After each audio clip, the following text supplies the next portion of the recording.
All right, here we go, ladies and gents. Clash of Giants Group B, day one is in the books, and it's been a thriller. We've seen some dominant performances, close calls, and intriguing storylines that have already shaped the competition. So welcome back to day number 2 of Group B. It's time to turn up the heat. My name is Red Queen, together with Warden, and we are going to be your casters for tonight's set of matches. Well, it's been a while since I've been on the desk here with you, Red Queen, and I'm pretty excited myself. I mean, I totally missed out on the first day, absolutely, but you know, it's a new day and it's a new year, perhaps. I mean, if you guys didn't really get in greetings of this new year, happy new year to you all, and it's obviously going to be a brand new season of sheer dominance. Maybe you see a new team up ahead here on top of the pedestal, or is it going to be someone quite familiar? But so far, we're having a lot of conversation to the back end, Red Queen, and there's a lot of teams that has been pretty surprising, I must say. Well, I miss casting with you, so I'm very excited for tonight, Warden. Yes, you are right. What a start we've had yesterday. Talon Esports actually came out swinging. I'm probably sure you've watched the whole competition yesterday. They built a significant lead, you know, 79 points if I'm not mistaken. Oh, yeah, 79 points. But 79. DRS, MME, and Vagabond Saudi are right behind them, ready to pounce. So today, we will see if Talon can actually maintain their dominance, or if someone else will rise to the top. Well, they were able to set the gap already. 79 points there for them, and DRS are going to be on the trail by right around 20 points or so. So it's going to take a bit of a question whether it's going to be a bad game coming from Talon, or is it going to be somewhat of like a taking over moment here for the side of DRS. VS, we have also VES on the trail, but for the time being though, come again, this is the roadmap here for this tournament, and we're heading straight towards this day number 2. All right, so we're done with Group A, ladies and gentlemen. That was from January 3 to 5, and then today is actually day number 2 for Group B. So today's January 7, and today is January 7. Oh my gosh, today's January 7. Time flies so fast if you're having a good time. But you know what? I know you guys are looking forward to the grand finals that will be happening on January 20 to 22nd. We already know which teams from Group A actually secured the slot for the grand finals, and we are about to find out for Group B just which of these 18 amazing teams will secure a slot for the grand finals. It's a tight competition, Warden. I mean, all eyes on the LCQ and alongside the survival stage as well. And before we meet the grand finals, we got to go through those 2 stages to finalize who's going to make it to that grand finals. And it's, I mean, everything about Clash of Giants, you know, coming from my previous experience here, it has always been grand in regards to how things end off. So I'm pretty excited myself. It's still pretty early inside of this tournament, so there's bound to be a lot more things to talk about and a lot more things to witness for sure.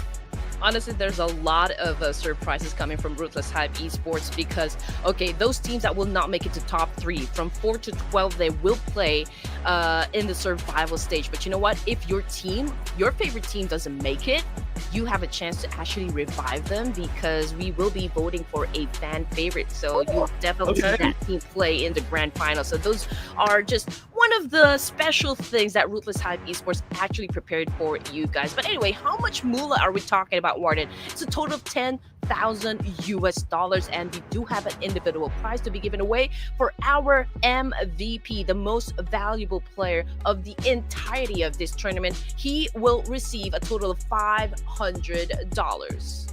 The individual prize pool is already crazy as it seems, let alone the post full $10,000 US all across the board here for this tournament. Now, the playing teams, I mean, Andy, you know more about these teams, and there's going to be a lot of teams that are well known and some teams that are trying to put their names up on the field here for this competition of PUBG Mobile.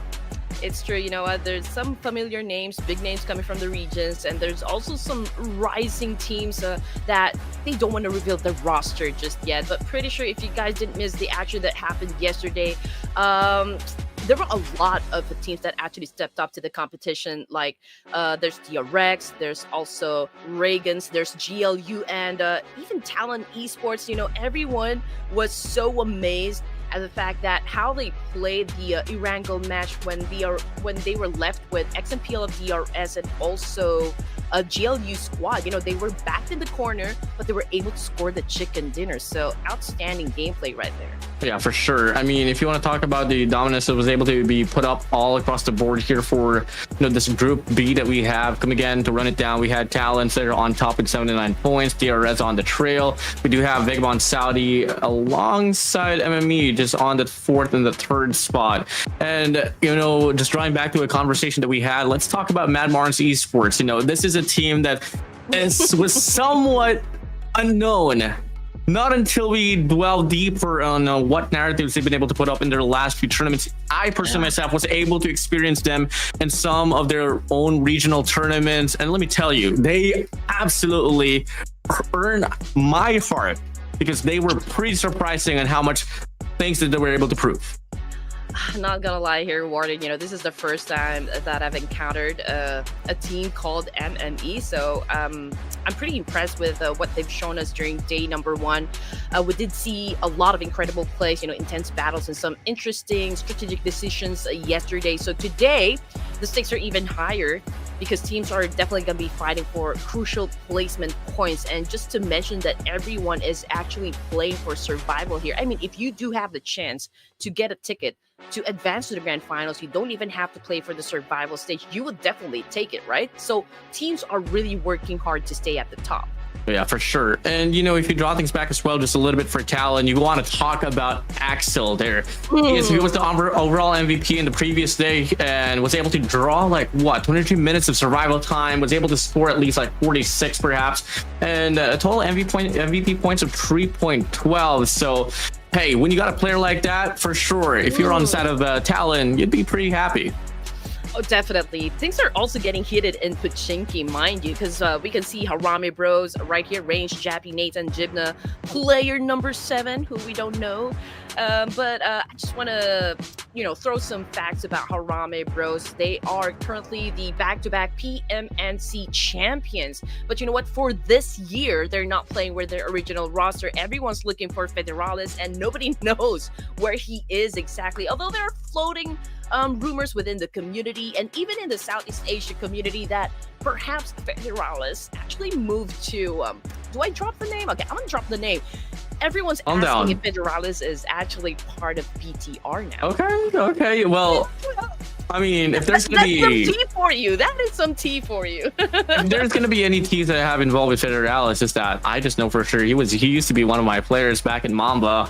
Esports or WPM, and you know, we had an OG lineup back in the days, and I'm pretty happy for, you know, for Federalis, one of the few players out there that was granted the privilege to actually compete in the, you know, EWC as well, under the banner of Harame Bros, if I'm not mistaken. So hey, I'm just pretty proud to see my boy, you know, Federalis going all across the competition here for PUBG Mobile.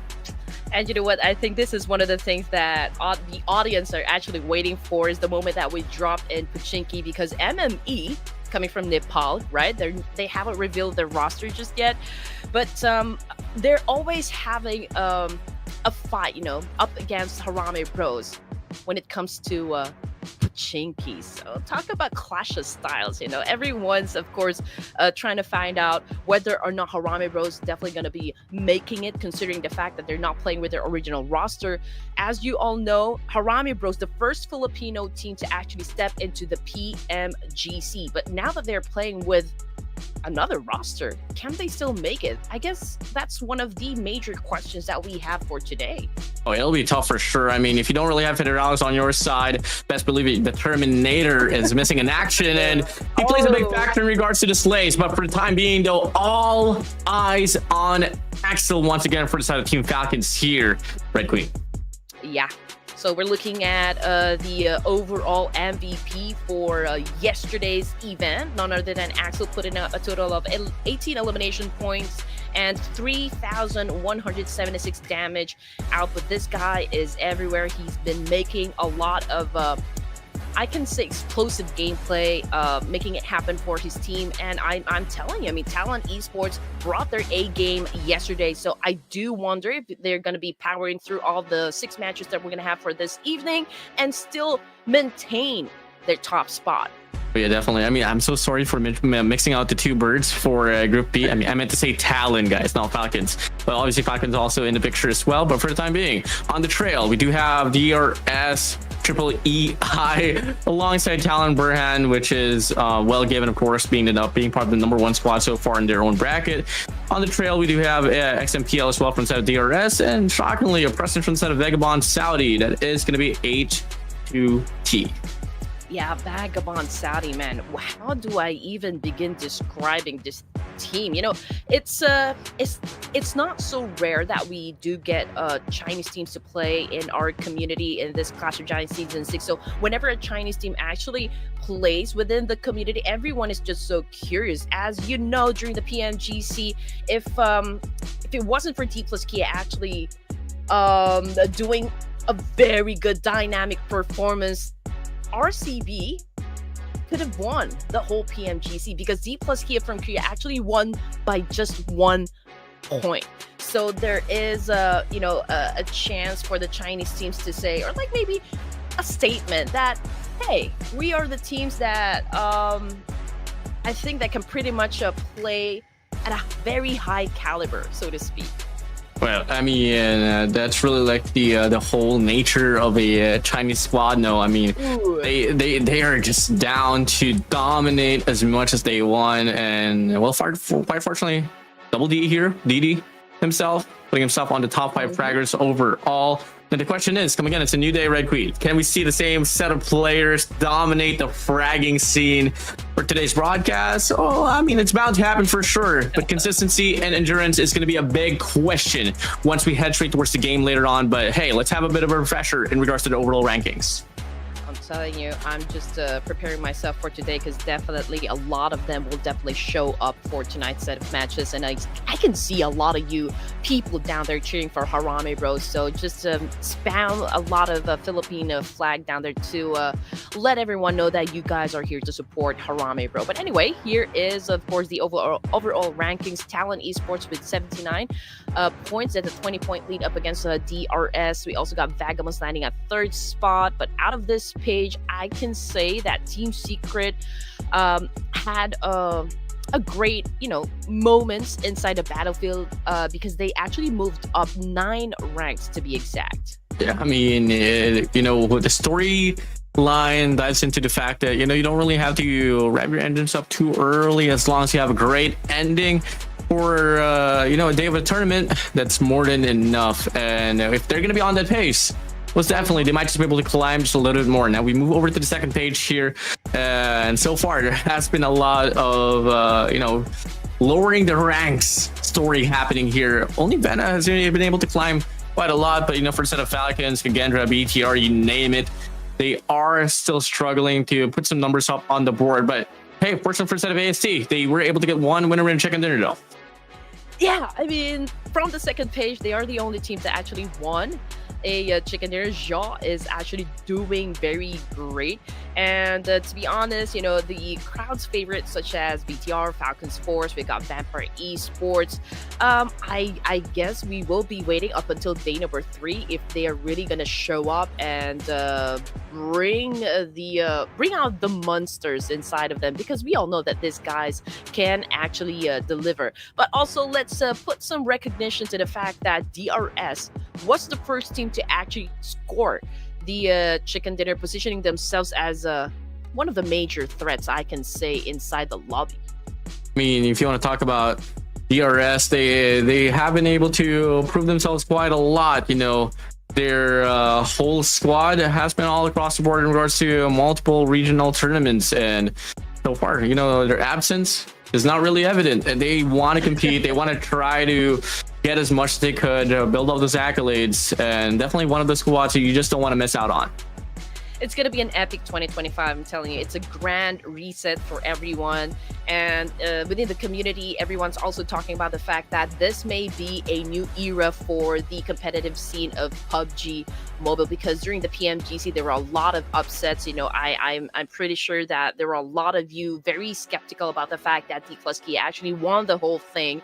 And I think there are a lot of plans, especially from those teams you know, like the side of BTR, Vampire Esports, for Miracle Vibes, even to reclaim their throne, you know, when it comes to the PMGC. So again, those are the things that you need to watch out for, especially for the fact that a lot of teams are having transfers or like changing the whole roster. So I guess I think we're set. It's going to be a whole treat for us. I mean, roster mania always going to be a big you know, topic here and there. A lot of tea that we obviously can talk about. And you know, if I'm not mistaken, you know, I started my whole journey growing up watching for Miracle Vibes. They were the most dominant squad out here, but with this type of competition, there's a lot more teams to talk about, a lot more squads to talk about, but let's run it down here. Today's matches, we're going to be starting things off with Erangel. After that, that is going to be a double back-to-back Miramar, and then we go back to the jungle coast of Erangel, and then ended off with the desert coast of Miramar once again. I do miss Sandhawk, but I still miss Big Candy, of course. Ah, man, I'm looking forward to the fact that 2025 they might include Big Candy back into the competitive scene. But yeah, I don't even understand why it's not included in the lineup. But anyway, we've got 2 OG maps right here. It's going to be the same sequence as yesterday. So kicking things off in Erangel, and then 2 Miramars and 2 Erangels in between. But to cap the night, of course, we're going to have the final battle in the desert of Miramar. But you know what, Warden, I'm sorry, but we have to go through this. Sir Cloud already has a total of 3 points. Production has 1. I don't have a point yet when it comes to getting the right prediction on who will bag the winner chicken dinner. Okay. So I'm sorry to put you up through this, but we need to make a choice. So since you're the first one, I'll give you the floor. All right, Filipino pride, baby. Let's go Harame bros all the way through for this first match. No hesitation coming from Warden, but they're doing pretty awesome. And since this is going to be in Erangel, they're going to drop in Pachinki, going up against MME. So that's a fight that we don't want to miss. And if you guys have been following me on Instagram, I was keeping tabs with the points. It's a 2-2-1 in favor of MME, but perhaps Harame Bros can change that tonight. But for my prediction, since production chose HAINA Esports from Nepal, I think I'm gonna start with come on. I think I'm gonna start with DRS. Okay, I see you. DRS. We'll see. Go. I mean, hey, all I gotta say is Red Queen. It might be my first day, but it for sure will be my first point as well for this match. Oh, dropping some bombs here, Warden. Pretty confident. Well, let's see. I mean, they started off really strong yesterday. And Gymna's really doing great. I'm telling you, he's always part of the top performers for every match. You know, he's accumulated a lot of points for himself. And there was even one time that he actually scored 8 points for the team. Okay. Well, definitely gonna be doubling it for today. No, I'm kidding. I don't mean to be too biased to my Kababayans, but hey, you know, I got my hope high. I know for sure, you know, once they get their morality stabilized, maybe till then we could see them absolutely pop off. Mechanical gunfights, totally not going to be a problem, but it's just all going to come down to who's going to be having a better day. Are they going to be able to trample some few squads in the process of them trying to get the last and final circle? We don't exactly know. It's just all going to come down to us finding out soon enough, which, guys, by the way, I know for sure you guys are already waiting for the match to start, and there's just a bit more, just a, you know, a few more, like just a moment or so that before we head straight towards the game itself. That's the beauty of Battle Royale, right? I mean, you don't always know what's going to happen. It's unpredictable, but the thing is you always have to factor in luck, because you don't know if the zone's going to be favoring you, or like if you're going to have an upset or like a shift in power when the circle shifts as well. Those are the things that always gets us very much excited. But yes, you were right. I mean, everyone is, of course, already eager to start things in Erangel. But before we do, ladies and gents, of course, we'd love for you guys to join into the conversation as well. Let us know down there in the comments section which teams you guys are rooting for, or if you're rooting for a favorite player, let us know. If you do know some tea, you know, please share some information about some of the teams here. I mean, is it true that Federalis is going to BTR? And is it also true that ASI8 cannot perform big because there is no Falak? I mean, those are just the questions that I would want to, I would want to find out. So let us know. I mean, I know for sure Falak for ASIH was truly one of the biggest factors in why they were able to stabilize and actually have a consistent name in the competition for PUBG Mobile. Without him, I don't exactly know, but one thing for sure, we're already heading straight towards the first match here. Come again, OG map, first ever map in PUBG. It's going to be the first ever one to be played here for today's broadcast. We're heading straight to Erangel, Red Queen. Yes, you are right. Here we go, Erangel. We're just waiting for the flight path, of course, to be viewed on the screen here, ladies and gents. But I do wonder if the teams will be dropping into the same spots, or perhaps we will see a change of pace and a change when it comes to their rotations as well. But as you can see, military base is actually right down below the flight path here, so it's definitely one of the points of impact. And Falcons Force, they've already opened up their chutes. I think they will head towards military base, if I'm not mistaken, or maybe down Novo Repnoi. H&E players, okay, so they will be the first one to actually drop into military base. I don't see any teams that would contest just that, but again, we are all looking forward to Pachinki here. That's the first battle that we are definitely going to see. Yeah, it's kind of impressive as well how modulated the military island is. I mean, Falcons, they're going to be the one occupying Novo, and then H&E, and then military base, of course. Pachinki is going to be the way to go, as he would say. So far, there's a few squads just near in the vicinity, but I'm not so certain if we're going to be seeing a few. Maybe we might be able to get a few. Early fights here and there, but if you take a look at the circle now, it's going to be leaning towards just the eastern side of the map. So hey, there's going to be a lot of rotations for those who are trying to lean towards Georgia Pole.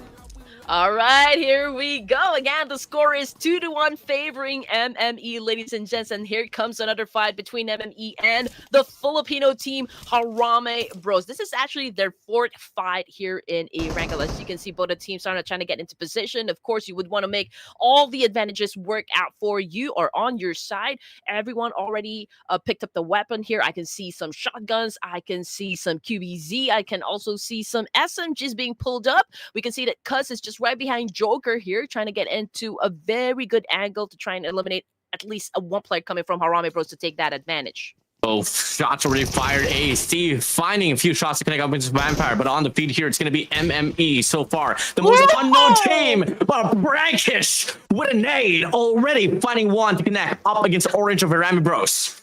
Can somebody match his freak, ladies and gents? Range is bleeding on the floor. But you know what? I think Jibna is just right beside him. So I think the pickup is still possible, though. But it is up to the other members of Harame Bros to buy some time for the rest of the team to recuperate in this situation. But Extreme is already getting close. Can Harame Bros do a major reset here to take the upper hand? It's going to be a fat question there. You can't celebrate not until the fat ladybug starts to sing. Here we go. Now, hey, Harame Bros, they are really put down in regards to the odds, but they got that elevation though. It's just going to be a matter of questioning, do you have the composition? He does have the AK, but if you look at the way that Mad Marns is playing, they want to circle around already, possibly offer a pinch, and try to possibly get the perfect timing for them to get the break up against Harame Bros.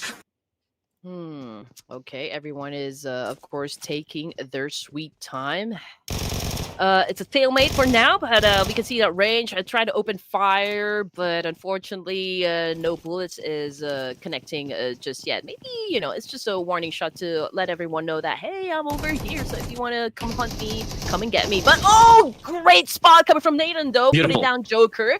But Nathan got shut down as well, so this is an even fight. It's a 3v3. We can see Jappy on the rooftop here. Oh, great angle on Spanish, I can say. But okay, they tried to dance with each other, but unfortunately, Jappy very low on HP here. He needs to back away for now. No way.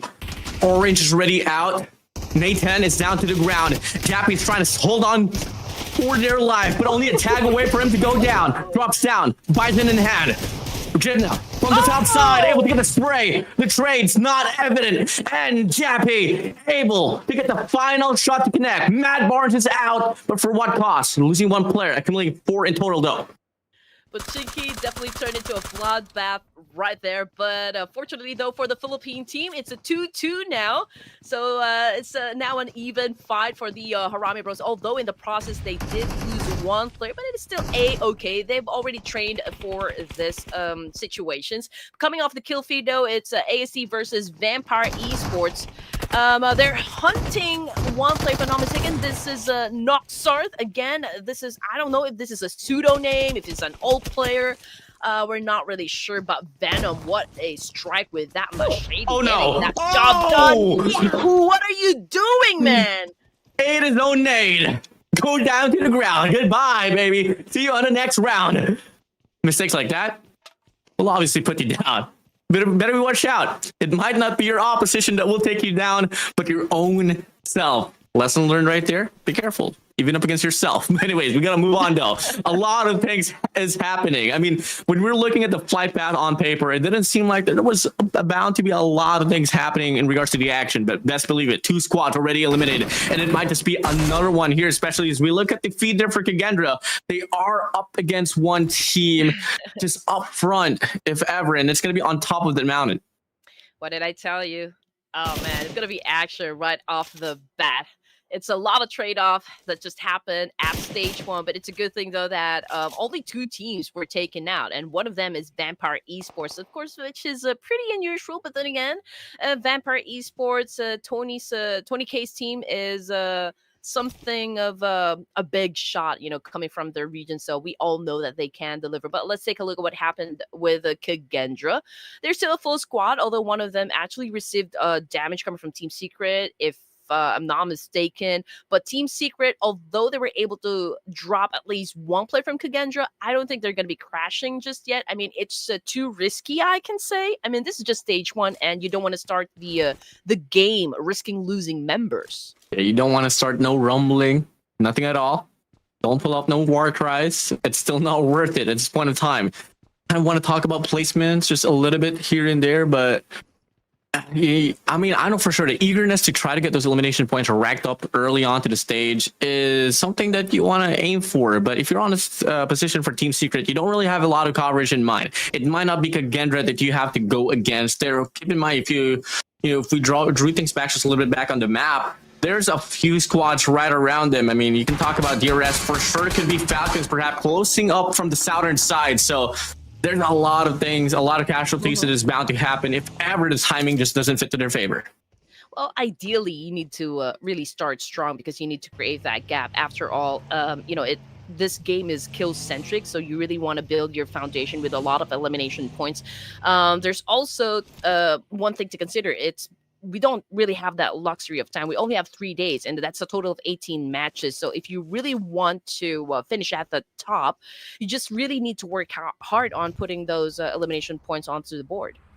As long as you know what you're going to be doing, Falcons, Team Secret, looking at you, well, things are, bound to be pretty stable for them. But hey, that's the beauty of Battle Royale, the beauty of PUBG Mobile. There's absolutely no distinction in regards to what could possibly happen. You just gotta take the risk, take the leap of faith, and the leap of spray there from the side of Jaiki. Not gonna be connecting with anything though, and that's gonna be somewhat his position's not gonna be revealed at all. I mean, no one's gonna be around them anymore. Well, as the zone closes up now, definitely gonna be a lot more actions compacted into the safe zone. All right, here we go. We still have multiple teams still outside of the zone here. 628 from China might clash with H&E before they get into the safe zone. We also have Tribe AEROMACY from Jorgapul. It's going to be a long travel, ladies and gents, but from the west side, it's GLU Squad and Harame Bros. Potential clash right there, but everyone is already headed towards the middle of the map here. They're flocking over onto the east side, so perhaps considering the fact that they're pretty close with one another, there will be a lot of trades that's definitely going to be happening. Team Falcons, though, they are having a conflict with the Chinese team, RSG REGANS. Falcons able to get the nade to connect. One player is out already here on the opposition. The rest tries to push up, pops here on top of the car, sprays down, able to get the kill. GZ is out, and now RSG Lightning lost and confused on what to exactly do. No more calls aside from to run away and try to sustain. But the rest, REGANS Gaming, Lightning, here it will be the last glimmer of hope for them to stand strong in this round. I was such in a good mood yesterday morning because there's really a lot of teams putting up a great show, and that's what I came for. You know, that is the reason why I love PUBG. It's not just about, you know, all the mechanical skills and how good you are when it comes to your aim. It's also about outmaneuvering players, outsmarting them. It's a battle of wit, you know. Oh yeah, for sure. And mechanical gunfights will get you a long way for sure. I mean, again, we talked about Federal is one of the best players in regards to mechanical gunfights, but if you're outpositioned, if you are outmatched, if you're outpaced by your enemy, then definitely you're bound to be put into the disadvantage. And quite fortunately there, for the set of Falcons, the way that they were able to approach that fight up against RSG, they came out of a surprise. Nade flew in, Pops just went for the push on top of the car, sprays down, and the numbers disadvantage just really bitted the whole odds of RSG down. Hence why Lightning's going to be the only player alive and kicking for them. Ain't no respawn here, you know what I'm saying? But anyway, okay. Nah, just kidding, ladies and gents. But yeah, we're looking at Harame Bros. Again, they just had a fight with MME. They did win, ladies and gents, but in the process, they lost range. But I feel like this is still pretty doable, you know, for the Filipino team, considering the fact that they've trained for this one. Even if they play with just 2 of their members, I think there is a necessity, you know, for these guys to learn how to maneuver even you know, at a disadvantage of not having that firepower or manpower even. Yeah, for sure. And but you know, if you look at the feed here, Talons has been pretty silent, and I'm pretty scared as well of what they're going to be brewing here, especially as we get to see the zone closes up once again. We're already approaching the end of stage 2 here. Stage 3 is going to be opening up, and it's going to be just leaning towards just on the middle of the map basically. So there's not a lot of covers if you talk about it, because it's going to be out in the open. A lot of great positioning has to be involved if you are one of the squads that wants to sustain until the very end. Oh man, the circle is not behaving well. It's erratic, I can say, because a while ago it was over to the west side and then it traveled back to the east. So those teams that actually moved forward to yeah, in the middle will then have to go back and drive towards the east side once again, ladies and gents. And if you've seen, you know, the team's position just a while ago, GLU, ASD, they will be coming from Pachinki. There's also Harame Bros that actually left Pachinki. And since that, you know, since they're all traveling headed towards the east side, I'm pretty sure there will be a lot of gunfights that will happen at the edge of the circle in the west side of the map. But coming off the kill feed, it's Peka getting a player from 6 to 8. Can they keep this one going and actually eliminate all of them? It'll be tough. It'll all come down to the first shot possibly to connect. I mean, they do have that information already, and it's just a matter of questioning. Do you want to take the shot? Probably exposed to your general location. You don't exactly know as well. You don't have any hold on who is going to be around the parameter or the vicinity of where you are at. And you can kind of tell as well that there's just bound to be a lot more gun, you know, casualties about to happen. I mean, we have like what 16 teams, and it's already stage 3 that we're talking about. I'm for sure quite certain that there's bound to be a lot of off-rotation spray downs that could come along, especially since there's still a minute to talk about here for this transition from stage 3. Crypto repping up Pakistan. He already bagged 1 elimination point. A good thing about it is that they still have full squad, so big chance if they get to the latter stages of the game and accumulate a lot more elimination points. They're playing it a bit passive, which is, of course, I'm sure that you guys are not used to, but then again, we're just at the first game. This is just stage 3. To be honest, it's still early for a lot of things to happen, but let's see what Jappy's going to do in this situation as he opened fires up against ASD, who is driving by. The question is right now if they will be taking the bait here, but Jappy, man, long range shot. We have 5 eliminations. They're ready for the set of Harame Bros. In fact, they're on top of the feed here in regards to the frags. And the pacing is just non-stop. I mean, yes, for sure, they had a bit of a struggle here up against MME earlier, but they're backing it up now. But it's only 1 kill off that play that they had on the first phase of the game. See if they can bag things more though. Looking at the map now, it's very compressed, very compact. Southern side occupied by 17 Falcons, but AST Pekka goes out on the opposition, and there's bound to be a lot more here, Red Queen. Venom, Tamang, Trix, Himson. Oh man, getting picked off one by one. It's just Slayer. Wow. Oh, the knight in shining armor. The knight in shining armor of HAINA Esports just made it happen for the team. He saved them. So I can't say the same for AST because I think they exited the game with only 3 elimination points. Oh, non-stop fight here. Top of the mountain. Blue squad up against DRS. At the back as well, there is going to be Harami Bros trying to gain some elevation here. 628 is not too far behind as well. And the question is, who's going to be the kings of the mountain? So far, DRX, they are holding it down, ensuring that they just get the top side. If they can find the perfect timing to deal with the casualties from left, right, back, front, center, they could possibly grab a lot of eliminations here if they played it right. I'm telling you, the circle is erratic. Now, after going to the east side, now it went back to the west. So it's so funny. But anyway, coming off the kill feed, it's 628 once again, receiving some damage from another team here. But stage 4, and we've still got 15 teams. I believe it's going to be a crowded stage 5 in just a while. But we're looking at Boy T cooking up that nade, getting ready to throw up to STE, and he was able to score it. Yep, nade to the face. What a disgrace. STE out from the scene. 628, gone and goner. Could be Falcons able to get the spray down. 5 elims to their name. And they find the players of DRS falling and trampling to their feet. Falcons still.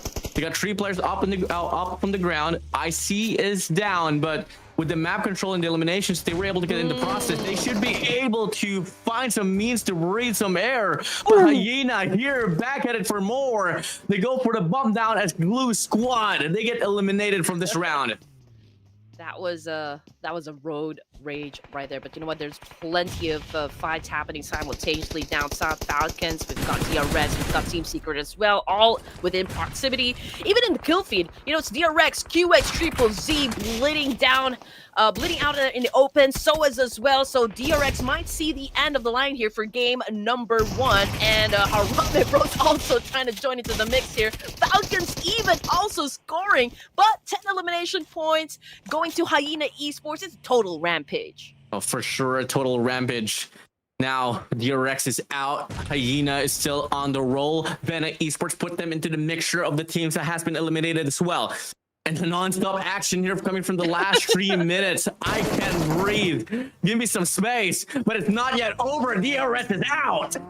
Oh man, I'm telling you, this is what gets me very excited for today. You know, I was just having my breakfast this morning and I couldn't stop thinking about what's going to happen for day number 2 because everyone's just so eager really to close the top 3 spots here. Everyone's really performing. And so as after doing a massive spray down below, he gets tagged and now he is on his knees. Now I do wonder if the pickup is still possible though, because he's so a little bit far away, you know, from the rest of the team here. 3 elimination points though coming from Boy T. We're still looking at Team Secret, cooking up a nade here, going up against Falcons. Ooh, and dodging an attack. Frankie be doing great. Oh, what a shot as well. My goodness. Falcons up in the air, down to the ground. A lot of shockers. A lot of heartbreaking casualties has been presented to our face. And it's still not over. We got 9 more squads to talk about here, Red Queen. TALON is still going to be up there with a complete squad on the run to try to go for another round. But we do have Malaka here, Akumalaka from the side of KAGENDRA.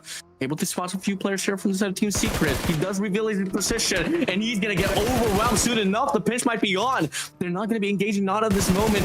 We want to circle around, get the elevation, few damage, few bullets to connect. Now, Malaka, Akumalaka. He's tagged, and there's nowhere to run, but he still gets the shot to connect. Spray down is on, confirming the kill, the trade. They're looking for it in desperation need, but a player gets tagged in the process. Oh man, Frankie, what did you do? Now GK also on the floor here. You know what, Kagendra, it's really been a while since this guy's really exploded, really performed great. But Soa is from Team Secret, man, serving the bench here, and now still going for a massive spray up against Kagendra. Chul is just right on top of the hill here.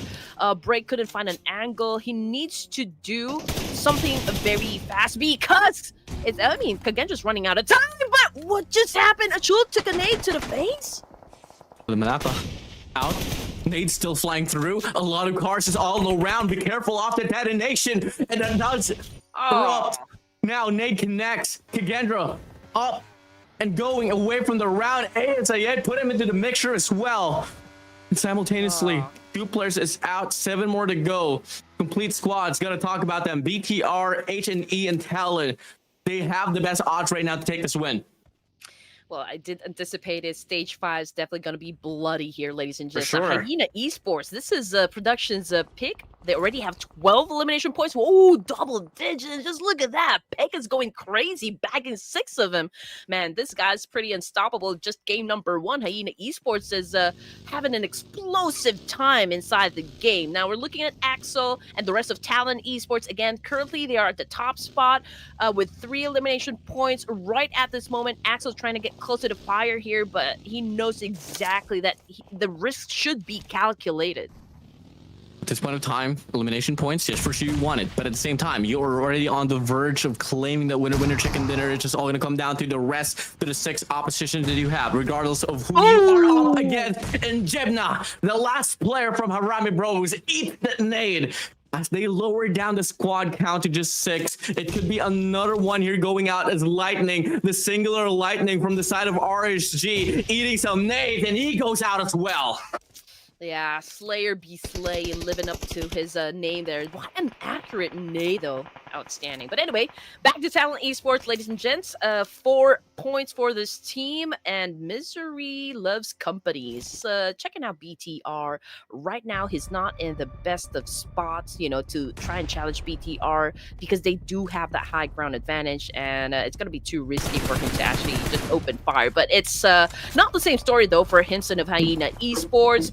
He's got that elevation working out for him, and now he's doing a massive spray up against a VE, applying a lot of pressure because 2 of them, I believe, is just right behind a tree. How long is that going to protect you? Not for too long. I mean, the zone is at its back, so there's going to be a lot of pressure that could come along, especially if he does stall it enough to the point that it might just close out. Obviously, at this point in time, positioning is a big factor here. You don't want to get caught off the rotation. You want to have a really good position to have this some sense of opportunity to at least catch some players off the rotation, and at the same time, just be on the favorable spot. So, hey, it's a stalemate for the time being. Yep. It's a standoff, ladies and gents. But just let's take a look at the position. So HNE is holding on to a position down south. There's a compound that they're holding on to. Team Secret is still outside of the zone here. BTR Kent is the one doing all the scouting, probably checking out a spot wherein they could maximize all the potential of assuming points. Talon will be coming up from the northern side, and BE, of course, will be coming from the west. Now, I mean, considering the distance that we have, I think we're definitely going to be seeing a lot of them really fight in just a while. But for BIGETRON, I think this one is inevitable. Team Secret will then have to defend themselves. No, nothing else to defend. The nade just flies through. They got 2 players down here from the side of BTR. Another nade flies in. Damage inflicted. 1 forward away for them to go down. But HAINA, they want to put themselves into the action. They want to strike where BTR is vulnerable. And only till then, the smokes could be into their favor. And 1 player able to get the connection for the last and final player of Team Secret. They get eliminated by HAINA. The job's not over, not just yet. BIGETRON, Knights, they're tagged up, especially for the set of villain alongside Kent. They're not really holding on to anything. You got to go for the strike right now. Oh man, yesterday it was DRS who actually scored the first winner chicken dinner. So perhaps for day number 2, another Nepali team scoring the first winner chicken dinner might be HAINA. I mean, considering the momentum that they've already built, from the get-go. I mean, they already have a double-digit elimination points, and the only thing that is missing from their gameplay right at this moment, Warden, would be a chicken dinner. But of course, we don't want to say anything. We don't want to jinx their performance. We are left with 4 teams right now. Stage 6 with 20 seconds on the clock before we move to stage 7. Keep it safe. Play it right. The moment intensifies as the last 4 squads, they're on a standoff. It's all going to come down to the perfect timing, the perfect time to strike. HAINA, TALON, they got the best odds. BTR, you don't want to put them away from the picture as well. The lone wolf there from the set of Vagabonds. Saudi is also there, just lurking on the trail. But for the timing, there is a lot of presence from within each other. That is going to be HAINA and BTR trying to take each other away from the scene. This circle will definitely force BTR to go up against HAINA now. They can no longer avoid this conflict. We can see that racing on prone, trying to slither like a snake here. But you know what, Slayer? Oh man, that was an accurate nade coming from Notsu. Okay, Slayer cooking up another one, racing desperately, crawling back to his teammate here. Will definitely hide behind that tree, but it's not looking too good for the BTR guys. Oh, Vagabond Saudi is out. Last 3 squads remaining. They got a complete set of players. Never mind BTR. They lose 1. Villain is out. HAINA, they have this opportunity right now to just absolutely demolish BTR. They got that elevation. They got the nades flying through. It's going to be Nutsu once again cooking up 1. Is it going to be a connection? It should be a connection. No, the tree saves. Racing's live. Arc is pushing up front. But they only have the smoke. They can rely on the precision in regards to their aim, but it's a very small chance for them to do so. Racing is just eating the nade like a boss, but the question is, how long can he sustain? There is no doubt that BTR at this moment is back in the corner, ladies and gents, but we've seen a team getting back to the corner and actually performing great still. But BIGETRON Knights, let's see what kind of trick they have up in their sleeves. But what a shot coming from Arc, was able to get 1. BTR still trying to have an exchange here, racing, using a UMP, pulled out his M4, went for a massive spray, got the job done. Job's done. Not yet though. Get the finalization. HAINA. Yeah. Here. Hiding behind. First aid kit inbound. But the bomb on the side of TALON Axel. Such a menace. And he wants to go for some more. He tries to go for the spray. Tries to go for the fight. The finalization is there. But the trade-off is also evident. BIGETRON Knights racing, dodging, praying, hoping for some signs of life. And it's so tough for him to do so. Only the smoke that can separate him from his opposition. But it's not going to be enough. TALON able to get the shutdown, and it's a 1v1. Could be a 2v1 if ever Pekka gets to pick up. And it's now here. It's just all going to come down to HAINA up against the Talons.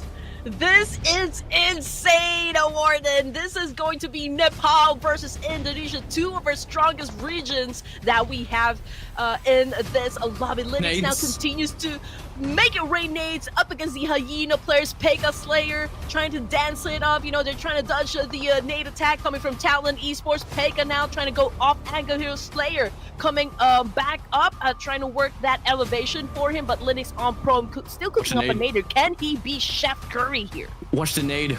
Axel from the set of Talon has had his time. It has to be yours now, Nix. But Pekka and Slayer, they're trying to play this one safe, ensuring that the odds favors them at most. Zone's not going to be the problem. It's all going to come down to the smoke that separates their vision from one another, and at the same time, the decision making that HAINA wants to put up. They do want to fall back. They want to play this one passively, safely. Come again.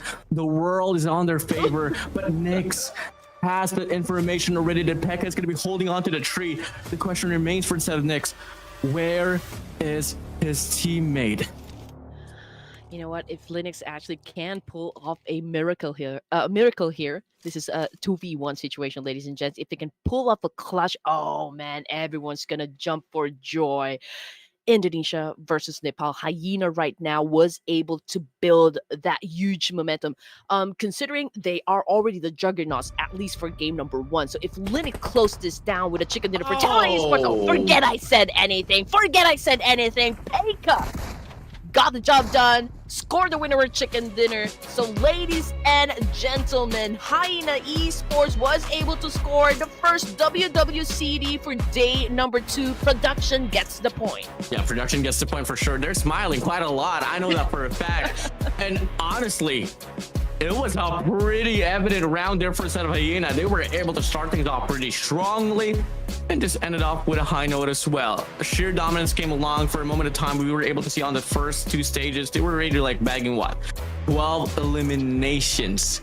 And it goes to show, HAINA, you don't want to count them off. You don't want to put them away from the board. Definitely a team that is definitely a threat in today's broadcast. Pekka is playing on another level right here. Amazing, explosive performance coming from HAINA Esports. Now, I'm not Nepali. Of course, this term is Nepali. I'm pretty sure about that one. So if we are pronouncing it wrong, just let us know, guys. I mean, we don't exactly know how to pronounce this word. Or in Nepali language, though. If it stands for something, we'd love to know. Again, we'd love for you guys to join into the conversation. Oh, yeah. Okay, so getting back into the stats here, Warden. Pekka scoring 8 elimination points definitely did the heavy lifting. But then again, we cannot disregard the fact that it was a huge team effort. You know, it was very effective strategy coming from HAINA Esports. This is a very convincing win, if you're going to ask me. Oh, really convincing. Really, really convincing. Come again, early stages, they were already climbing on the board. That perfect mix of positioning and aggression really favored the Nepalis quite a lot. HAINA Esports, I want to see what else they're going to be cooking for the next round or so, because my days, it was truly a pleasure to watch them just able to mow the competition down here for the specific round. Whew. All right, after match number 7, first game of the day, ladies and gents, teams to watch. Of course, there's a HAINA Esports Talon coming from Indonesia. We also got BTR right here. And of course, Team Secret from Vietnam. But there is no doubt, ladies and gents, boys and girls and children of all ages, it is Pekka was able to score that 8 elimination points, putting him as the MVP of the match. Even the damage output, 1005, pretty outrageous. I'm telling you, he was able to shut down a lot of them players inside the game. Oh yeah, I mean, you take a look at his eliminations, 8 for his name. Survival time definitely was on top of the board, as he was one of the 2 players from the side of HAINA that was able to sustain until the very end. And on the trail, it's not going to be a surprise. Nodzu is going to be on the 2nd place. BTR RX is going to be putting himself up there as well with 4, alongside with Jibna. Hey, Arame bros, I still have my hopes on you, but for the time being, HAINA's the HAINAs, they were howling in that Erangel map, just showing us what's up. Oh man, if this is going to be the pace up until we actually reach game number 6, oh my goodness, I feel like I need a glass of water right beside me and at least 2 cups of coffee, because oh man, I need energy for this. For sure. It drained me quite a lot. Oh man, 27 points, tremendously done again by HAINA Esports. 16 coming from Talon, 12 coming from BIGETRON 9, so that's a total of 3 teams doing extremely well and ending the game with a double-digit score. And as for those teams that didn't do well, that would be DRS Gaming, 628, and Vampire Esports exiting the game with, well, donuts.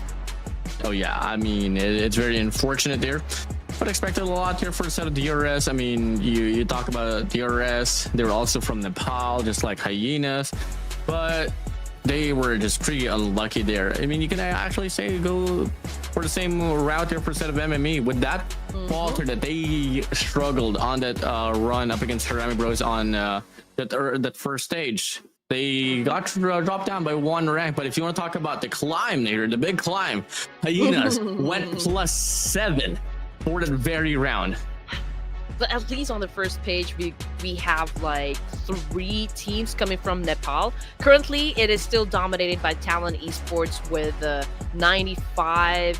But let's see who will. I mean, like, which team is gonna have like full resurgence over here and just dominate everyone? All of these 8 new teams. I mean, competition is tight because we're talking about only 3 teams advancing to the grand finals, and from I mean, teams from 4 to 12 then will have to play in the survival stage. Now, coming on to the second page, only Tribe AEROMACY with a chicken dinner. But as for DRX, down to STE. I don't think they have the rhythm just yet, especially for DRX. Man, my heart is breaking, to be honest, because DRX, I've casted for the Korean community and I've seen these guys perform. I've seen their journey, and DRX, like I always mention, this is the team that by far I've seen most consistent in terms of getting elimination points. But then again, the energy is kind of slowing down. Not exactly sure what is happening or like what the factor could be, but I'm keeping my hopes up. Of course, we still got plenty more of matches to go before we can even conclude anything. It's not how you start your games, it's how you finish it. But then again, we're coming back after a very short break, ladies and gents. Don't go away.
Well, welcome back for more action here for this Clash of Giants 6. And again, we are the casters here. My name's Warren, and alongside with me is the one and only Red Queen Andy. And let's draw things back into a little bit here on what happened on the first round. A bit of a surprise there. We had HAINA able to take their first, if I'm not mistaken, their first winner. I mean, for today at least, now they were able to get their first winner chicken dinner, and they were able to end things off in a very high note. I mean, Talon was on the trail, but they were able to set the gap. They got 27 points in total on the Erangel run. It's a big way to open up the games. Definitely a high level performance coming from HAINA Esports. And now we were talking about what HAINA stands for, like how we should be pronouncing the name. So production said that it is the opposite of Hora Esports. So Hora may be no, and then HAINA may be yes, or is it the opposite? The opposite? But something like that. So, which is very interesting. Someone also said in the comment section that this is the second team of CR7. So that is interesting. We'll just have to confirm the information, of course. Later on, we'll get back to you guys on that one. But yeah, the battle shifts to the vast deserts of Miramar this time. That's going to be our second game for this evening. Of course, this map is all about the long-range engagement and strategic positioning, because you need to be, at a high ground. It's always an advantage when you're playing in Miramar. But then again, before we head on to the game, we have to go through picking a team. Well, I know what this means, and I know for sure you want me to take the first initial vote. And come again, I'm a pretty loyal man. I love my kababayans, and I'm still going for Harami Bros. Oh, okay. Well, all right. Okay, so as for me, I feel like Talon Esports is going to cement their lead up against the teams down below, because if you do have that great lead, then you'll have that space, that small wiggle room to commit mistakes inside the game. So if you lose one game, it's not going to take a toll on you. Well, okay, talents is the way to go, and I'm kind of intrigued now. What will be the production's choice here? Because so far they've gotten 2 already, which is a big surprise. And I know for sure they're really smiling quite a lot. Are they gonna go for another back-to-back HAINA pick, perhaps? I don't exactly know, but I'm pretty intrigued. I really want to see it already now, production. Waiting for it. They're thinking hard. It's taking them time to pick a team here. I mean, considering that, again, everyone is actually performing. Not gonna lie, I mean, there are also some teams, the crowd's favorite, really the giants, coming from other regions. I feel like they're gonna have an explosive performance when we reach day 3. I mean, it wasn't hard for Dingo Savior to do just that. I mean, they played only 3 massive games during game number 1, and from second page, they were able to skyrocket themselves onto top 5 at least. Okay, well, KAGENDRA, the Garudas. The Garudas is the way to go here for the production. So hey, let's come and get it. Are we gonna be able to see anything go right as planned? I mean, if there's anyone that's gonna be confident, of course it's gonna be the production. They were able to get the guess pretty spot on for the first round. Now, hey, let's talk about Miramar here, Andy. How do you like to play Miramar? Well, usually we always say that, okay, Miramar is a big map, so we'll definitely see a lot of DMRs getting used, like Mini 14. That is a top DMR that you can actually pick as a weapon in Miramar. But then again, considering the caliber of teams that we have so far in the lobby, I feel like we are definitely going to see a lot of drop fights happen. So we are focusing our attention on the areas like Chumacera, Los Leones, even Pecado, because those are the areas always having a lot of teams drop, considering the abundance of loot and resources that we have in that particular spot. All right, let's come and get it. We'll see if any of those factors will be utilized by these teams. I mean, it sounds pretty fundamental, and it's really something that you could take a part of. But now here we go. We are looking at the drop here for Miramar. It is match number 8, or match number 2 for today's broadcast. Let's go and get it. Looking like it is gonna be slicing here directly towards the middle of the map. So there's gonna be a lot of coverage that will be happening here, Red Queen. Plenty of space to go down south. So perhaps some of the teams here will definitely go for that vehicle gameplay. You know how important it is to have cars inside Miramar, because it's not only gonna be useful getting from point A to point B, but it's also like a cover just in case you guys get spotted by other teams and they decided to do a massive spray onto you. You can use that car as cover, so it's very crucial to have in the game. But yeah, anyway, I can already say that Los Leones will definitely be occupied. Same thing goes for Monte Nuevo, perhaps. It's going to be highly populated. So we'll just probably wait for those teams to get to their favorite drops. And hopefully, you know, whoever gets to the weapons first, then you'll have the advantage. I'm kind of questioning now, are we going to be able to see a lot of those rotations as well come through towards down south? I mean, Los Leones is one of those, you know, cities, in fact the biggest city that you have here for this map that you kind of want to partake into, and guess what, half of it is going to be covered into that first initial circle, but in the center of that very safe zone that is going to be Chumaquera. So hey, not bad of a circle, but definitely too bad to those who decided to lean towards the northern side. Oh, this is amazing. I don't think anybody will be dropping around Los Leones. I mean, Los Leones is one of the prominent cities that we have in Miramar. Oh, but okay, let's go back to that in just a while, because that was an amazing shot coming from Team Secret. Using a what? A Winchester once again? Was that a Winchester drop? Oh, man. That's crazy. Winchester, if you can accumulate anything off that, hey, bam, let's get it. Long range shots off that 45s. You should have seen how Yibai, actually coming from Vision Esports, shut down a player. I think that was coming from former Vibes with Winchester. I think I posted it on my Instagram. It was absolutely amazing. You know, it was incredible. One shot and he got the job done. So yeah. And now I think we're here in Picado, 2 teams, or make it 3 teams. Oh, big names, big names. Harami Bros, Vampire Esports, and Korea's DRX. Yeah, it's all going to come down to the elevation here. I would love to lean towards where Vampire Esports is at. They got that elevation. They got the apartments they're locked down. I mean, DRX, they have a lot of opportunities for high valuable loot here in the gymnasium, you know, so it's just a matter of looting and then meeting at the end. And so far, I think Vampire Esports, they caught on to the presence of Harami Bros already. It's going to be hard, I feel like, for the side of Vampire Esports, considering the fact that they are in between 2 teams here. So technically they are sandwiched. So they do have to grow, you know, like a pair of eyes at the back of their heads just to make sure they can manage both teams here. I mean, Harami Bros, you cannot take this boys lightly. They know what they are doing. They know how to move. And Jibna is a player you need to watch out for. Definitely. He was able to stand strong quite a lot on the first round. But Nozart was like, hey, goodbye. Sit down for a moment. Take a break, boy. I mean, he's like the biggest threat, perhaps, onto the side of Vampire Esports. Very lucky with a shot, though, because Jibna holding an M249 also could be quite a challenge, or it could be hard to pull off a long-range shot, considering how heavy it is and the recoil and stuff like that. So perhaps he was a little slow on the trigger there. That's why he got spotted, or perhaps he didn't see or wasn't in a very great cover situation. But it can be a little tricky now onto the side of Harami Bros, because definitely that would be the cue for Vampire Esports to kind of move forward, to change their position to take the advantage.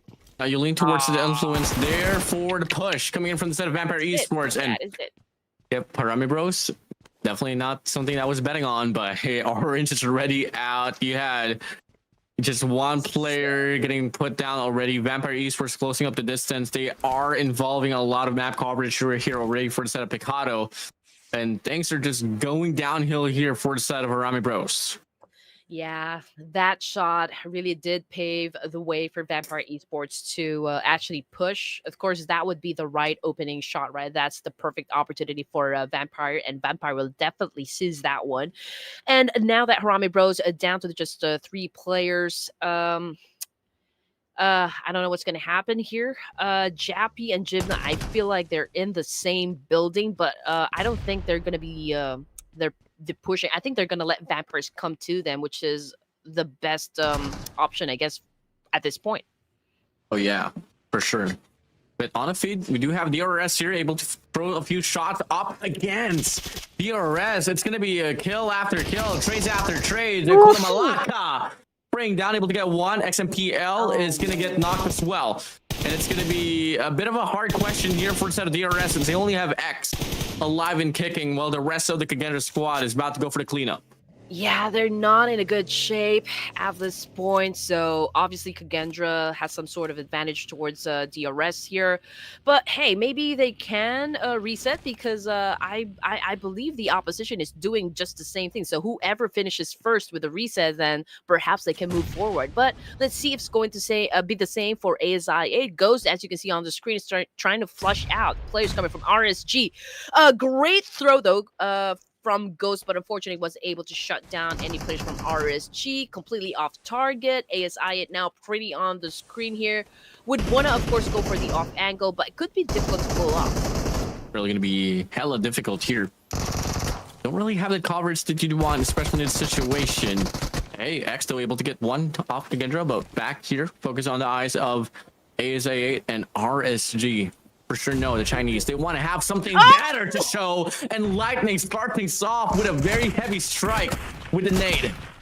Oh man, Lightning McQueen, ladies and gents. Ciao.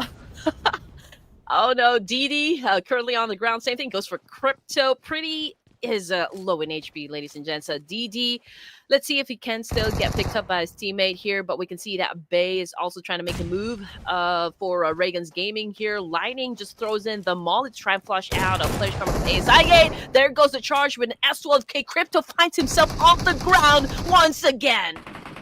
Down to the ground, pushing up. Lightning here, able to get the plum off the Taiga, and he wants to go for some more. Has to go for the heal up though. Only a tag away, but the cavalry arrives. Bay here pushing up with a pump shotgun. Not able to get the shot to connect, but they already have the map coverage. One though with a DBS tries to close it out, but he's gonna be out in the open, exposed out in the open for that spray. And they do find a shot to connect. Last player alive. Can he find a breakthrough? No, he can't. ASI8 is eliminated. Nerve-wracking exchange coming from both of the teams here. But unfortunately, though, for the side of ASI8, it was the end of the line for them. Stage 1 here, game number 2, Miramar. We still got 17 teams, though. DRS X gonna give it to you. Can he give it up against Kagendra? Because he is left all alone to deal with business over here. He does have one first aid kit, but Kagendra already be smelling blood here. Definitely going in for a hunt.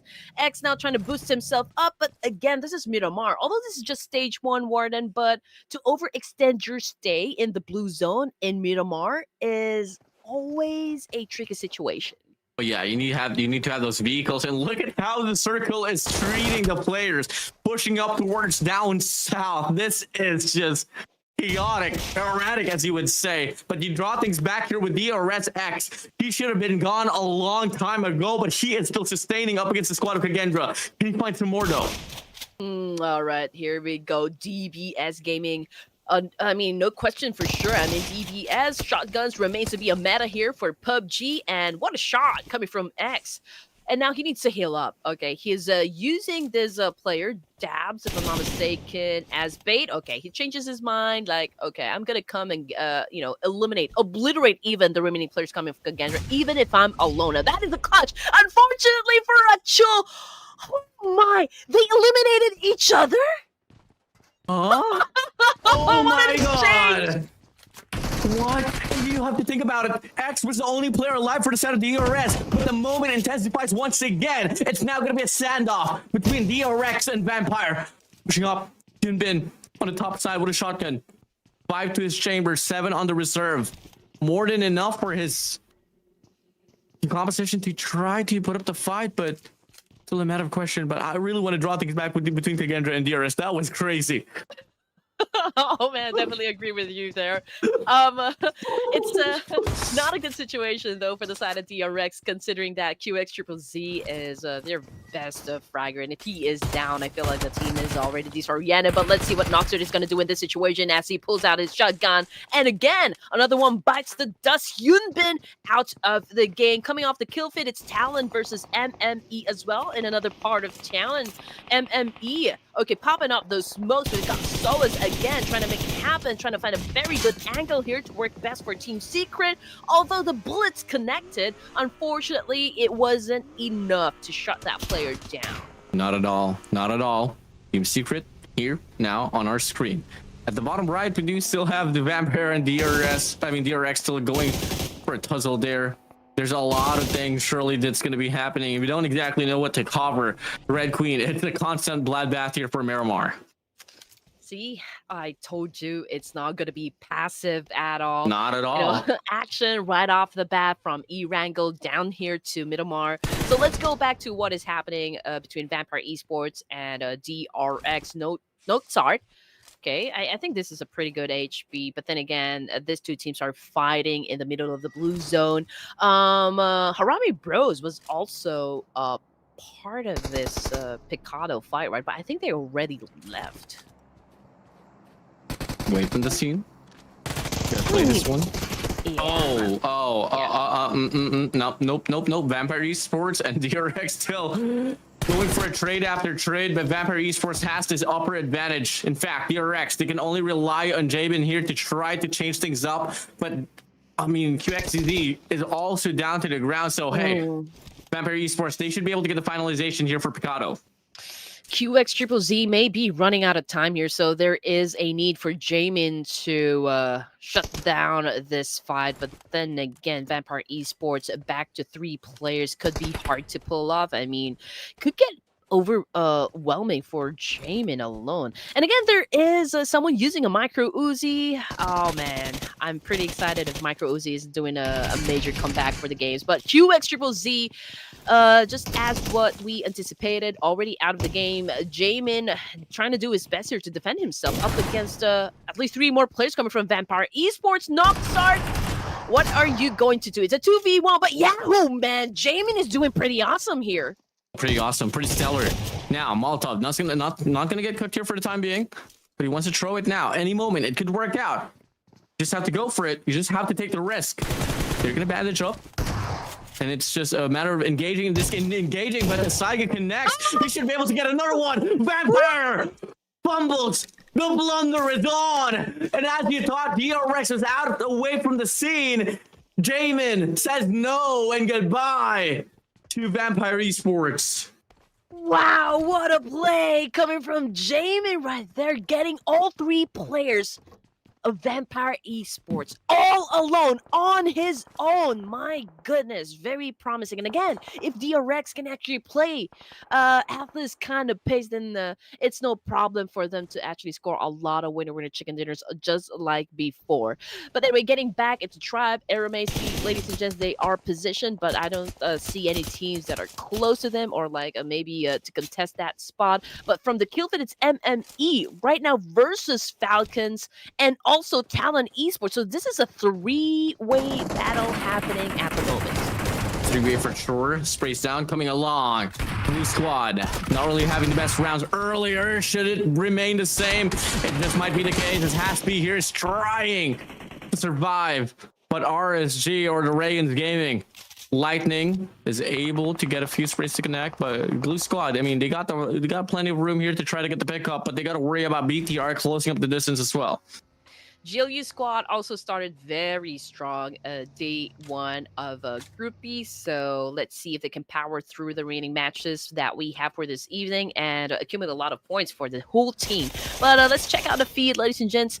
Map, we can see the team's position. The fight is happening up north between VENA and Falcons Force.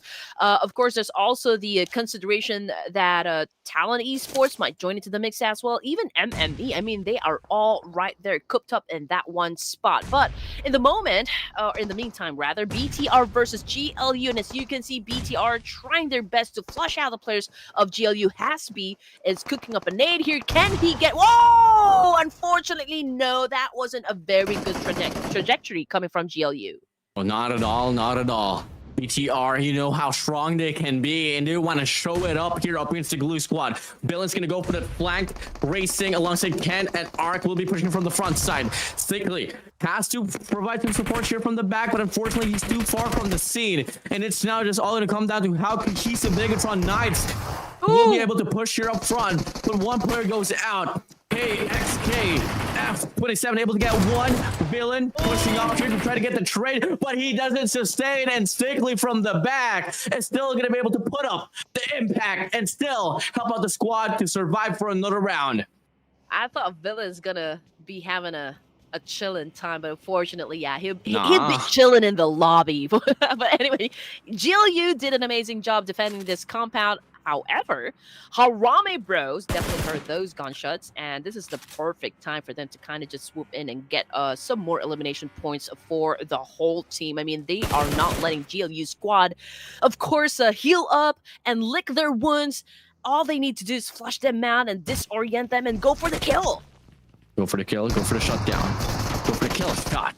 And bam, bang, ASD is already out. Hyenas, once again, they're putting up their foothold. Bro, Harame Bro here tries to put up the fight the same way that BTR tried to do so, but the Glue Squad is just owning this compound. Battle cry is out. This is our domain. They don't want to let go. Jibna and Jappy, double J's, ladies and gents. Let's see if they can be the dynamic duo Harame Bros has been waiting for. Here comes SXF. Why are you guys putting up this thing? It's hard to read. But anyway, GLU right now going in for the Crasher up against Harame Bros. Jibna trying to find an angle here with a UMP. Haspy goes down. Harame Bros might win this whole thing. Oh, this is our house. I'm in duh as they scream. But hey, they still have to go for this elimination. Jappy so far has been a key playmaker. He has this really good elevation on his up ridge behind a tree to provide some coverage as well. XKF27 here. Nate's gonna get cooked up. Get close at the distance. No, he can't. The Saiga gonna go for the pop. Not able to get the connection from the top. He goes for the spray. Jappy goes out. Here we go. XKF27 in the house. Jebna tries to stabilize the whole situation here for the set of Harame Bros. And it's just all gonna come down to the commitment over the commitment. XKF27 up against Jibna. MVPs over MVPs. Players, the most impactful ones. A lot of questions to be asked, but it might just be answered soon enough. Jibna still holding on to the top.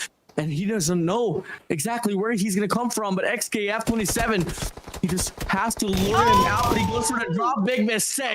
Harame Bros will get eliminated at the number 11 spot. And, of course, here comes another challenger, ladies and gents, but with no squad whatsoever. It's going to be the last remaining player coming from DRX, challenging up the last remaining player, perhaps coming from GLU, not quite sure there, but yeah, it might be a 1v1 situation. Falcons versus Talons, trying to settle their altercation, but I feel like Falcons is at the losing end. Yes, indeed, they just got eliminated with one elimination point, but hello, Jamin, you should knock first because XKF27 is just right behind that window, and that was a great aim, great anticipation, and a great element of surprise. You have to catch your opponents off guard. Someone has to call Dre. Someone's not really having a good day. Replenish the memory. Take it all away. Now, reset has to come true. 628, one of the squads that has been pretty silent so far. Not really the best, as you get to see them. They're on the bottom feet of the bracket. Perfect opportunity for them, perhaps, to try to go for the strike, but you are up against a squad that was able to claim the first winner chicken there, and that is going to be the Hyenas. Esports, and want to talk about Pekka. So far, he has one kill. Nodzu's going to be leading the pack with an elimination, but they don't really have the best of coverage in regards to the map, though. But hey, the zone really favors them, and their aim favors them. Himson. It's Himson.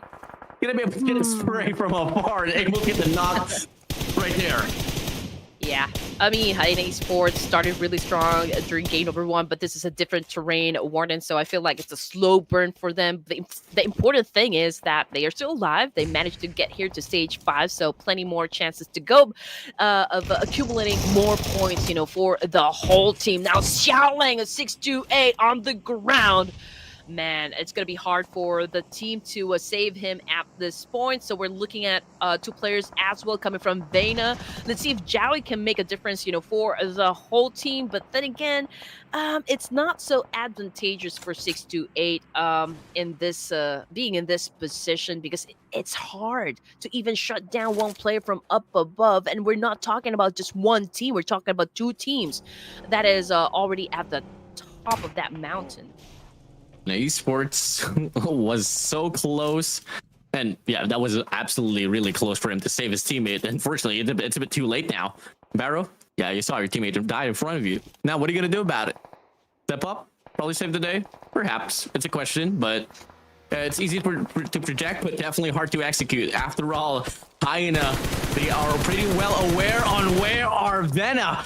And Slayer was so close to getting the knock once again up against VENA.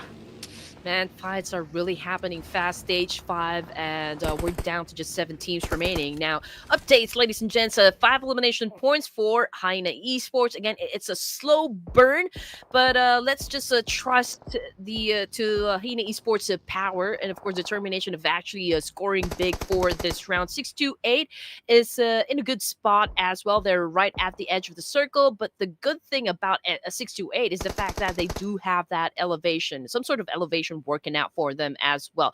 But we will wait and see where the next circle will land, which team are going to be favored. It's going to be Team Secret and MME being in the middle, so it's already inevitable for 6-2-8, HNE, and even VENA to go up against each other. Oh yeah, for sure. Off the rotation fight, something that is bound to happen. In fact, it's happening right now. 6-2-8 and VENA. They are going for a tussle here across for this rotation, across the road. Why are you crossing the road? They want to get into the zone, but they have to deal with so much fights here, and the lack of utilization could be a big answer in why they're struggling right now. HAINA, though, they are looking to get some pickoffs here from afar before they actually go for the run. But 6-2-8, they're haggling on towards the left side of the map. And any moment now, Slayer might just get slayed down, or it could be 2 players from the side of HAINA if they don't really watch out. But 6-2-8 made the worst decision out in the open, and that's going to be a conversion of 1 kill. And HAINA, you're playing this one so perfectly. Well, you gotta seize every opportunity. Now, 6-2-8, despite having, the high ground advantage, it was I think they dropped the ball during that time. But let's see how it's going to do in this situation. Okay, he pulled out his DBS, but it was break of Team Secret that broke him into pieces. But let's see the situation. Okay, Team Secret, they're trying to control the circle. They're spread out evenly. Joker is just right down there in the middle. But Joker is the last remaining player though for MME here, and well, HAINA right now is just they decided to go for a swim. Probably it's already hot, but one of them is currently knocked down, and that will be Himson. Very sketchy spot. I'm not sure if I'm liking it. They don't really have the zone too much favor towards them, but it's just all going to come down to the minute 30 for it to count down for us to define whether it's going to be one of the best or the worst choice. But hey, I mean, for the time being, they don't really got to do too much. They can fall back, probably rotate around, play around the outskirts of the zone, and maybe till then they can find a better entry. Vagabonds also performed great yesterday. They scored a winner chicken dinner.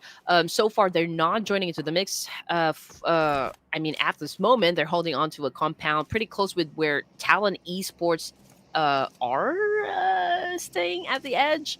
But I feel like for stage 6, considering the distance that the teams have with one another, or like from another rather, we'll be seeing them have that exchange maybe stage 7. But as for Team Secret and HAINA Esports, now that they have taken a spot in this rocky situation, the future might not be too bright, for this Nepali team. Could be, but the light is still there, just a glimmer of it though, and you don't really want to see what could Oazu do here. Really interesting name, by the way. I think it's just OS, but hey, mind the ooh. But he is able to get a lot of information. But are they going to go for the engagement? On the feed, Talon able to get 1 here from the set of VENA. And the zone is now going to be closing up. Is it going to be leaning towards HAINA? Is it going to be on the central part of the map? South, west, east, name it. And it's going to be a rotation into the middle of the map. So they got to go for the fight here. It's the king of the hill. All right, here we go. Vagabond is obliterating, some of the members coming from Talon Esports. Are they doing an effective counter? No, I don't think so. But they did exit the game with 8 elimination points, so that is still a pretty decent number if you're going to ask me. So no problem right there coming from Talon Esports. Now we're down to our 5 teams remaining. We've got HAINA Esports, Team Secret, and of course VENA. We also got the Vagabonds, and of course MME being at the last spot here, considering that they are left with 1 player. But then again, it's Team Secret already inside the circle here, so they do have the best chance to gatekeep, the boys of HAINA Esports. But then again, let's see what kind of miracle this boys can pull off. It's not too late just yet. There's still a chance. It will all boil down to how good their mechanical skills are, or how they can outsmart Team Secret at this point. Yeah, for sure. It's all going to come down to decision making here. The terrain is not going to be favoring everyone, as what we would like to say. You can't really please everyone, and that's the PUBG Mobile Gods statement right now. And HAINA able to get the connection now off the nade. Barrow is going to be a goner for sure. Question is, where is his teammates? Absolutely gone now. There's nothing much that they can do, and it's just going to be a big fight here that is going to be leaning towards Team Secret alongside Vagabond Saudi and Highness himself.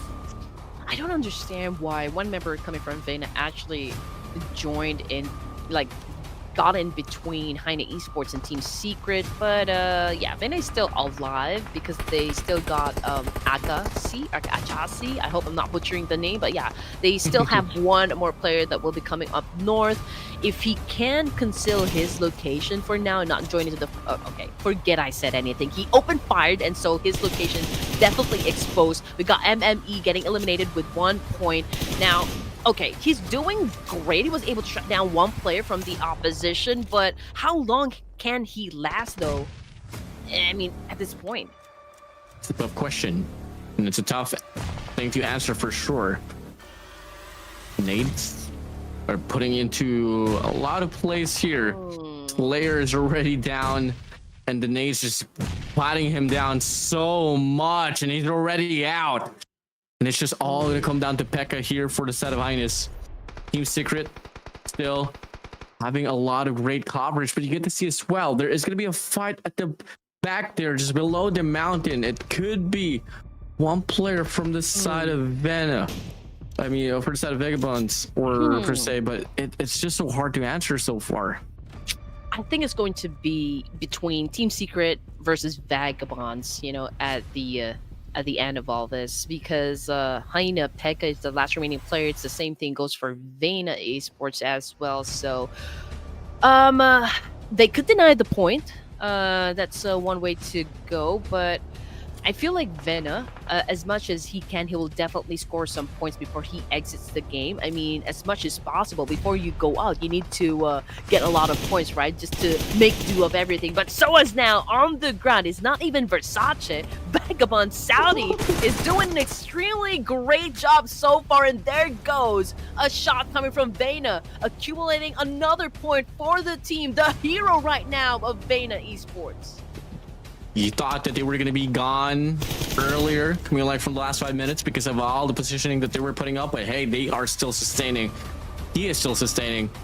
But Vagabond Saudi, they have the numbers advantage. Team Secret, though, they have a lot of aggression within them. And it could be the shot that could matter, especially that one. Able to get a few more, comparing it to the player of Vagabond Saudi, but they got to play it safely. They are down by the numbers. Honestly, even if he wasn't able to shut that player down, Frankie, I mean, that was still a commendable shot. I mean, the accuracy of that aim is just outstanding. So kudos still. But anyway, 3 teams remaining. And again, the nature of competition is that we only get to crown 1 team as the winner chicken dinner. So let's see which of this amazing 3 teams is going to do just that. Now, Frankie is inside a shack. We've got Break as the front man over here. He's cooking up a nade, getting ready to throw up against the Vagabonds. Thuan was able to receive a little bit of damage, but of course he is still alive and kicking and trying to respond. But then again, Vagabonds, they have the number advantage here, Warden. If they play their cards right, they could bag the chicken dinner, but nothing is sure just yet. Just because Team Secret, we know that this guy's is also pretty much an unstoppable team, an unstoppable force in the lobby. They should be able to get this grenade for some Team Secret. They're able to dodge that a little bit. Enough though to survive for the time being. But look at how Vagabond Boy T is going to be wrapping around towards the eastern part, and then another nade will fly through. They get that hair marker. Information is going to be relayed. Boy T's going to be kicking up his nade as well. Watch for it. Watch for the nade. Drops a bit short. Still able to get one in the process. Team Secret domination is on, but they're gonna try to climb here on this ridge, but they're not really provided with any coverage. Boy T is gonna be able to get the connection now and should be able to go for the cleanup. Vagabond Saudi having the time of their lives, and this is all gonna come down to Frankie to try to save the day, but it still comes true. Vagabond Saudi, they blunder, and Team Secret, despite all odds, they claim the winner chicken dinner. Wow, what an amazing performance coming from Team Secret, and again against all odds, Warden. I almost thought that, you know, Vagabonds will definitely score the winner with a chicken dinner, but what an exchange, what a trade-off coming from Frankie. I think he did an amazing job, honestly. Those kills, those moves, everything that he did inside the battlefield were essential to their victory, and right now they're ripping the reward. It shouldn't have been that way. Was it because of the fact that Vagabond Saudi just took a bit too much time? Probably. They gave that opening, but at the same time, you saw it. Team Secret, they were climbing on the ridge, and they were out in the open in the trades. The question is, where was the trades? But hey, it wasn't a blunder. Maybe it wasn't a blunder. Let's just give it up now to Team Secret for showing us that despite all odds, there's still the glimmer of light that you can hold on to, and for sure you can open it up and it's going to be shining, all hailing to the squad, Team Secret. Like I said, it was hard to say just which of the teams are going to be winning that chicken dinner, considering how good these teams are, right? Even if they have the high ground advantage, Team Secret did an amazing job. Honestly, it was a stellar performance. I think what the difference, is that made it hard for Vagabonds to seal the deal was the fact that they still needed to shut down one player from VENA, which is, of course, doing an amazing job as well. And then they went for a split offense, but I think it was a little late for them to kind of respond back to Team Secret. They were a little slow on the trigger, and that was the opportunity for Team Secret to just actually climb up, find the right opening, and Frankie, again, adrenaline all-time high, and he just shoot his shot. Is it right? Yeah, for sure. Say it however you want to say it, Red Queen, but definitely shot a shot. There you go. Shot is shot.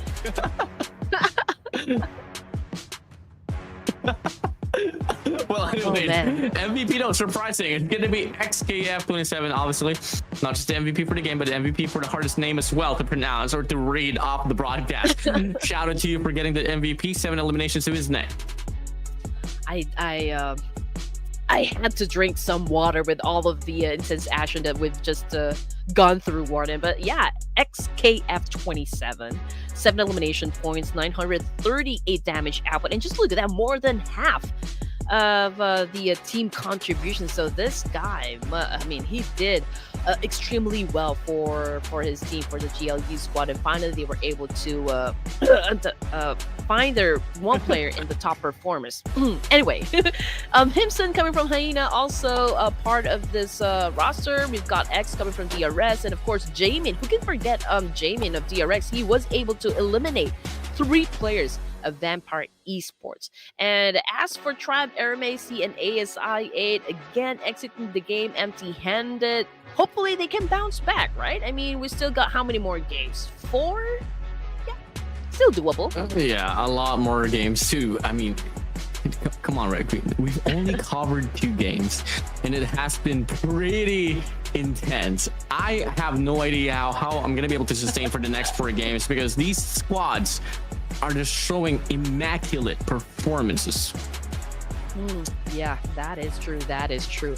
Yesterday, it was dominated mostly by Nepal. You know, teams, most of the teams that actually secured a winner chicken dinner coming from Nepal. So let's see if they can replicate that kind of energy back again for day number 2. But it was Vietnam right now of Team Secret, or it was Team Secret rather, of Vietnam that actually scored the chicken dinner for this match, number 9 in Miramar. But overall rankings, 105 for TALON Esports. That is a huge gap up against the second placer, which is of course Vagabonds. HAINA moved up 1 spot with 70, currently tied up with Vietnam. So again, we will be looking at the top 3 teams all the time, because these are the only teams that will get a direct invite to play for the grand finals. And as for the rest, they will have to fight, you know, for a spot to play in the survival stage. From the first page, Harami Bros got pushed further down. So there is a need for them to have a massive game for the next rounds to come to maintain their position in the overall rankings. Oh yeah, for sure. I mean, one thing that I have to offer here for Erangel, I'm not going to be voting them for the next game because I think I have a curse within me now, Red Queen.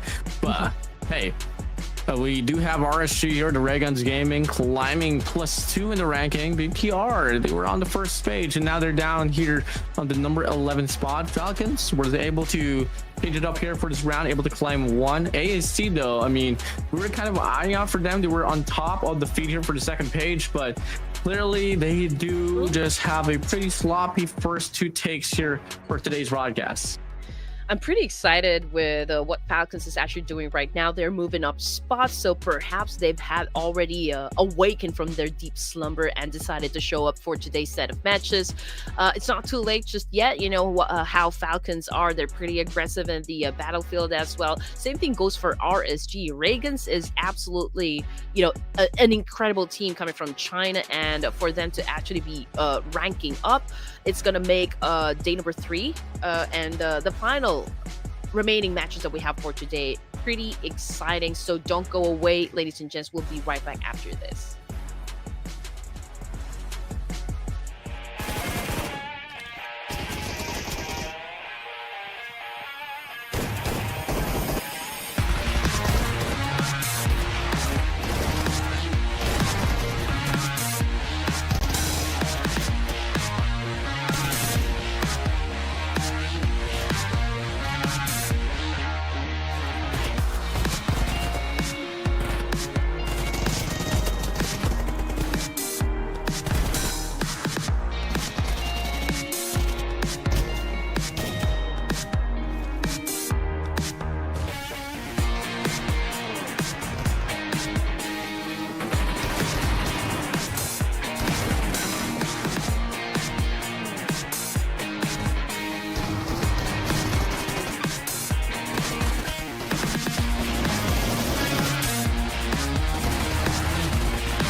All right, ladies and gents, that was an explosive gameplay coming from all of the teams. We've already had 2 games now, so oh man, I'm already losing my breath here. But anyway, welcome back to the Clash of Giants Season 6. This time it's going to be Group B, if in case you guys just tuned in. My name is Red Queen, together with Warden, and we are still your casters for today. Definitely going to be one of the only casters here for today, no? And hey, this coverage that I've been having here has been a true blast. Nades has been truly a big factor on how some teams have been able to win. Not exactly entirely for the side of Saudi Vagabonds, though, because I mean, we were able to see them utilize a lot of those nades, but Team Secret, they were able to turn things around with those raw mechanical gunfights. Not to be said, utilization surely should be a must here for a game of Miramar. And guess what? Red Queen, I best believe it. We're still going to be heading straight to another round of Miramar. But before that, though, let's head straight towards the predictions. I mean, you've been throwing me under the bus here. I mean, on the hot seat. Under the hot seat. Under the hot seat. It's your turn to go for the first pick. All right, so for my third pick, I feel like Harame Bro is gonna make it. So I'm looking at excuse me. We had a conversation about this. I'm not going for Harame Bros because I don't want to curse them by any projections. But hey, already too late. I guess, you know what? Let's have a switcheroo here. I think I feel like the Hainas might just be able to turn things up here for the second round of Miramar. You know, I don't even like believe the caster's curse or whatnot, because I don't think this teams would depend their skills and whatnot, right, into like believing into this hula baloo. But yeah, I mean, like, these guys have already been established their names in the competitive scene, so I feel like they can deliver. You know, Harame Bros, I think a lot of you guys down there in the comment section is really rooting for this team. I am rooting for this team. Again, it's going to be a new era for 2025. They are the back-to-back winner chicken dinners, or like the back-to-back champions rather, for the PMNC. Even if they're playing with another roster, I can still say that, you know, they have a lot of potential. For Warden, which team are you going for? HAINA. I mean, absolutely HAINA here. I'm gonna switch up with HAINA for this one. I'm gonna go with the safe pick here for HAINA. I think production is gonna go for HAINA as well, so it might just be a double HAINA. Okay, we'll take it. I got the production on my side, Red Queen. Take that. Okay, all right. Something's going on here that I don't know, but yeah. Anyway, just a fun fact. Harame Bros, actually, the owner is Nepali as well. This is what I've gathered so far. So he's half Filipino, half Nepali. He lives, I think he's residing in HK and has a British passport. So you have a lot of information, Red Queen. I'm looking kind of afraid with you now. What do you know about me? Wait, no. Actually, hey. Hold it back. You know too much things about me. That shouldn't be said here in the broadcast. Behave, Red Queen, behave. You need to bribe me, but anyway, just joking. But yeah, so Harame Bros, again, they're doing extremely well, and I do believe with what this team can do inside a battlefield. I just know that these guys are pretty strong, pretty determined, reaching the top, and Harame supporting Harame Bros in the Philippines is absolute top notch. And I think Nepal knows about that one too. That is why they have also been supporting Harame Bros in a lot of competitions. So yay, Nepal and Philippines. I've been wanting to go to Nepal quite a lot, and I've been there only once there, you know, in Nepal, and you know, I had a flight course there. To those who are in Nepal, you guys know what Lukla is, or where Lukla is. It's one of the hardest airports to land in, and I was able to witness it myself, and I missed the view. I missed the view quite a lot. And if you don't know Lukla, Red Queen, it's the airport that you want to kind of like land into before you actually head straight towards Mount Everest. So hey. I read about that one, that it's one of the airports that's really pretty hard to land, so we need an experienced pilot just to make sure that we make it there alive, you know what I mean? But, you only get one chance, Red Queen. One chance. One chance, and that's all you got. YOLO. But anyway, it is also YOLO, ladies and gents, because we are about to head back to the vast, sun-baked plains of Miramar. After 2 very different battles, teams now have a, I guess, a better read on each other's strategies, because we do have, like, how many Miramars are back? 3 Miramars in a day. So, yeah, let's see what kind of rotations and drop fights the first few zones here. What's the fight path, or how's the fight path looking? I mean, it's basically the same, but on the opposite side. Instead of starting from the east, it starts from the west. And well, obviously coverage there is going to be El Pozo alongside you know, some San Martin. You also have Hacienda del Patron there in the process. Mainly you could also occupy Picado. Would it be a bad choice if you want to lean towards Los Leones or Tumaquera? And for the northern side, I mean, La Cabrera might just be an option, perhaps. It depends on how much time you want to stall out, but gotta keep in mind, wherever you go, you gotta ensure that the RG god will bless you with a vehicle. And since that we are already at the second day, of course, every match is already crucial for all the teams here, especially those at the bottom and still part of the second stage, or second page rather. With the standings starting to take shape, every point, every kill, every placement already matters more than ever. So the tension is definitely rising. Now on your screen, ladies and gents, one of the first drop fights that definitely is going to happen is between Harame Bros once again and DRX, and perhaps Vampires is definitely going to be joining into the mix in just a while, but it's the same drop spot, Picado, with the 3 big names in it. Yeah, I got a question for you. Have you ever seen a circle in a tournament that ended up on that eastern island? No Man's Island there. Have you ever seen one? Because I was able to play in Miramar, and it did end up in a circle, so it involves a lot of swimming. And obviously, we don't really want that to happen because it's fully a swimming simulator, not PUBG. But for the time being, though, hey, let's go back to the run here on, you know, Picado, and it's going to be the same old drop here for Harame Bros, Vampire Esports, and alongside DRX. Yeah, I think I was able to witness a circle happen like that. But the most memorable for me would be the circle landing in Los Higos down south. No, that's crazy.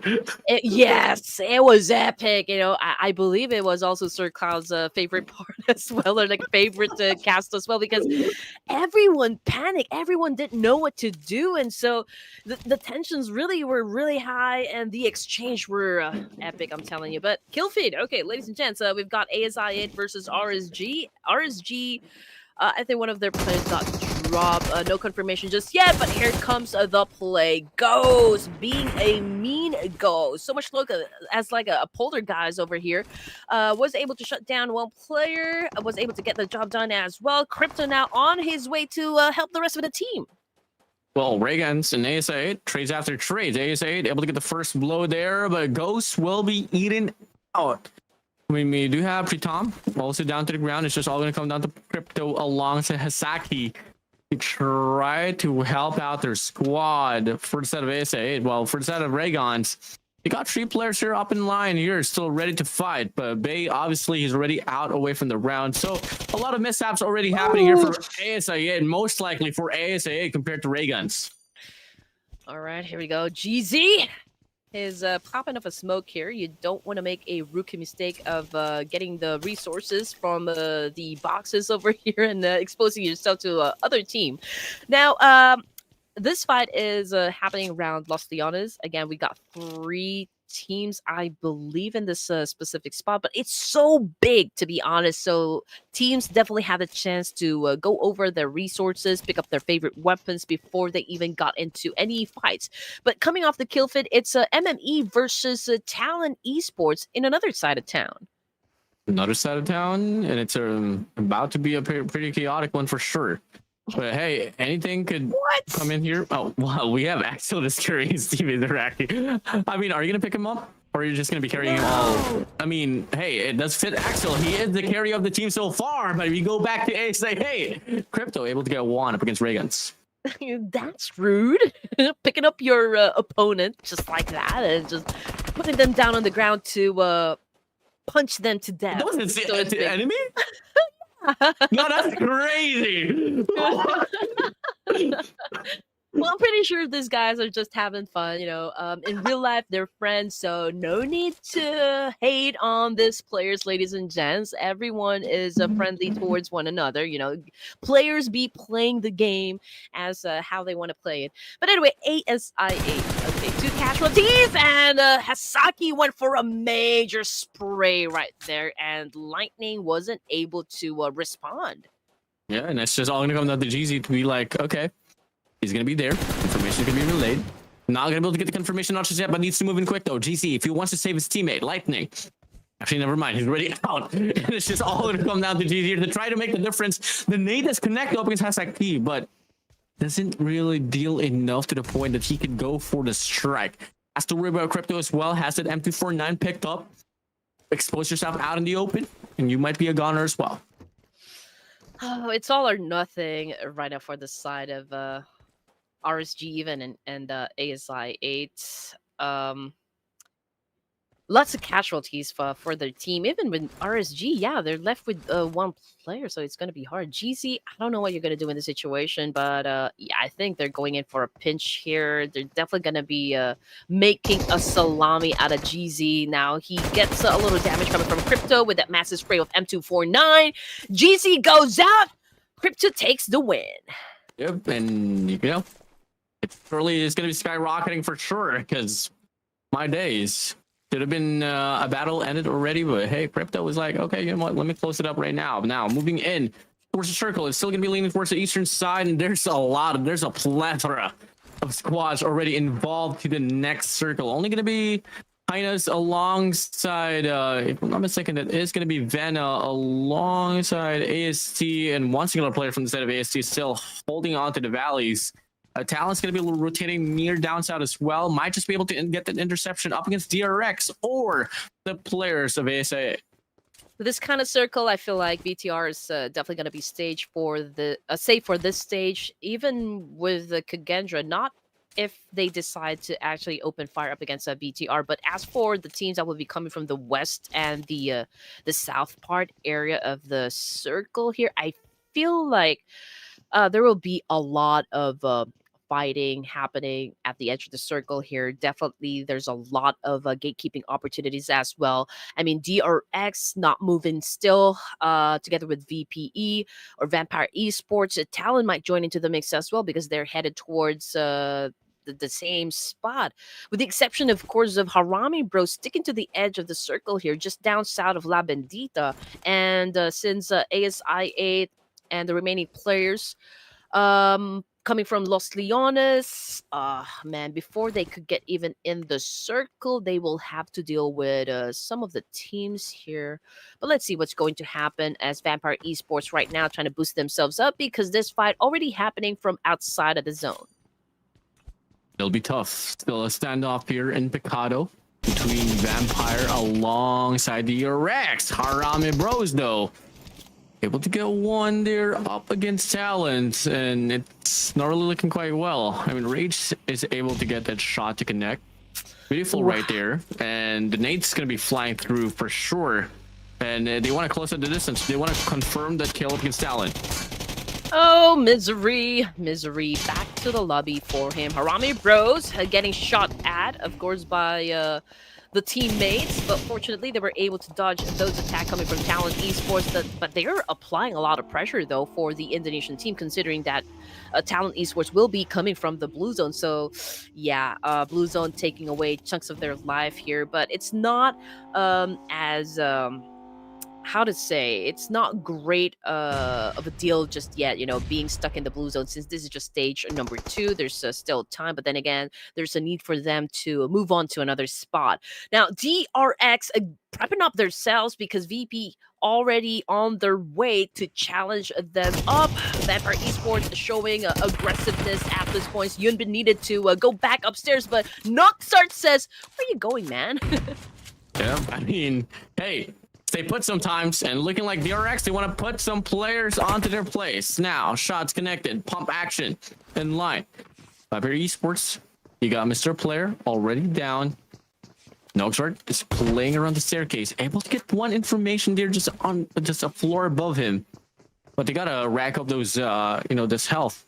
They got to go for the bandages. They got to have to go for those med kits because the zone is starting to hurt real bad.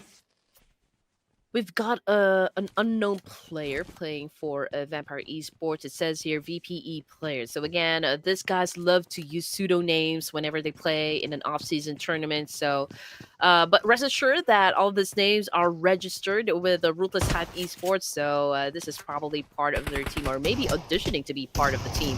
Coming off the kill feed, STE as well versus Falcon Esports. East already on the ground. Xiaolang out of the game as well. So just like that, it was pretty fast for 628. And again, they're still at the bottom of the page. Not quite sure if they're going to be stepping up, you know, for the remaining matches for today, but hopefully they do just that. I mean, 628, it's an established organization coming from China, so no doubt that, you know, when it comes to firepower, they can pretty much deliver as well. But Noxart, oh man, getting backstabbed by the opposition. DRX right now has the upper hand advantage up against Vampire Esports. Yahoo holding on to his S12K, listening to the footsteps. Oh, he might shut down so much. Boom, but little slow on the trigger right there. Noxart, Yahoo getting dropped at this point. Vampire Esports once again out of the game. You've been in this situation before, and you go through it once more. DRX just owning Picado. My days. A long and far journey for them, though. In rotation for that for that circle right there, they are way too far on the western side of the map, but at least they gone through that without dropping any players. For the time being, I mean, it might just be a stall and waiting game there for a set of DRX, but bless them for the miraculous play up against Vampire Esports. Honestly, we don't even want to talk about, you know, each of the team's accolades right here, because we all know that there's a reason why they're part of the Clash of Giants. They are Titans coming from the regions. We're going to talk about their performance here inside the tournament. And right now, Vampire Esports is not really performing for us. You know, there was a lot of times that they got into a pretty good engagement and still couldn't score. So again, we're waiting for them to step up. Maybe the goal is just to be part of the survival stage. Again, since this is a grand reset, right, for everyone, this is the first tournament, mind you, that we are witnessing before we step into the official games coming from PUBG. And so I guess everyone is excited, like what kind of rotation and what kind of surprises they will be expecting, you know, coming from their favorite teams. And right now, we're not seeing that, you know, from Vampire Esports. Not at all. But what we're seeing here, it could be a possible fight between Falcons. In fact, it is pretty evident now. Falcons is going to be taking the aggressive route. They want to chase the players of DRS, but DRS, they don't want to have anything out of it, from it. They just want to fall back just a little bit to try to regain some space. But it's a hit Crypto. He puts himself into the mix. And as he thought, the aggression from the side of Team Falcons could be favoring them, the numbers disadvantage will be coming through, all because of Crypto from the side of ASAA. Okay, so Team Falcons right now being on full aggro. Nerdset, however, already out of the game. East got knocked down as well. So DRS Gaming has the upper hand advantage up against Team Falcons. Let's see if they can actually follow through. But so far, it's looking too good. You know, for the side of DRS, there's still a full squad, and they've already bagged a couple of numbers onto the scoreboard. Coming off the kill feed, it's Talon versus ASI8. Delta with an accurate nade. East, Icy out of the game.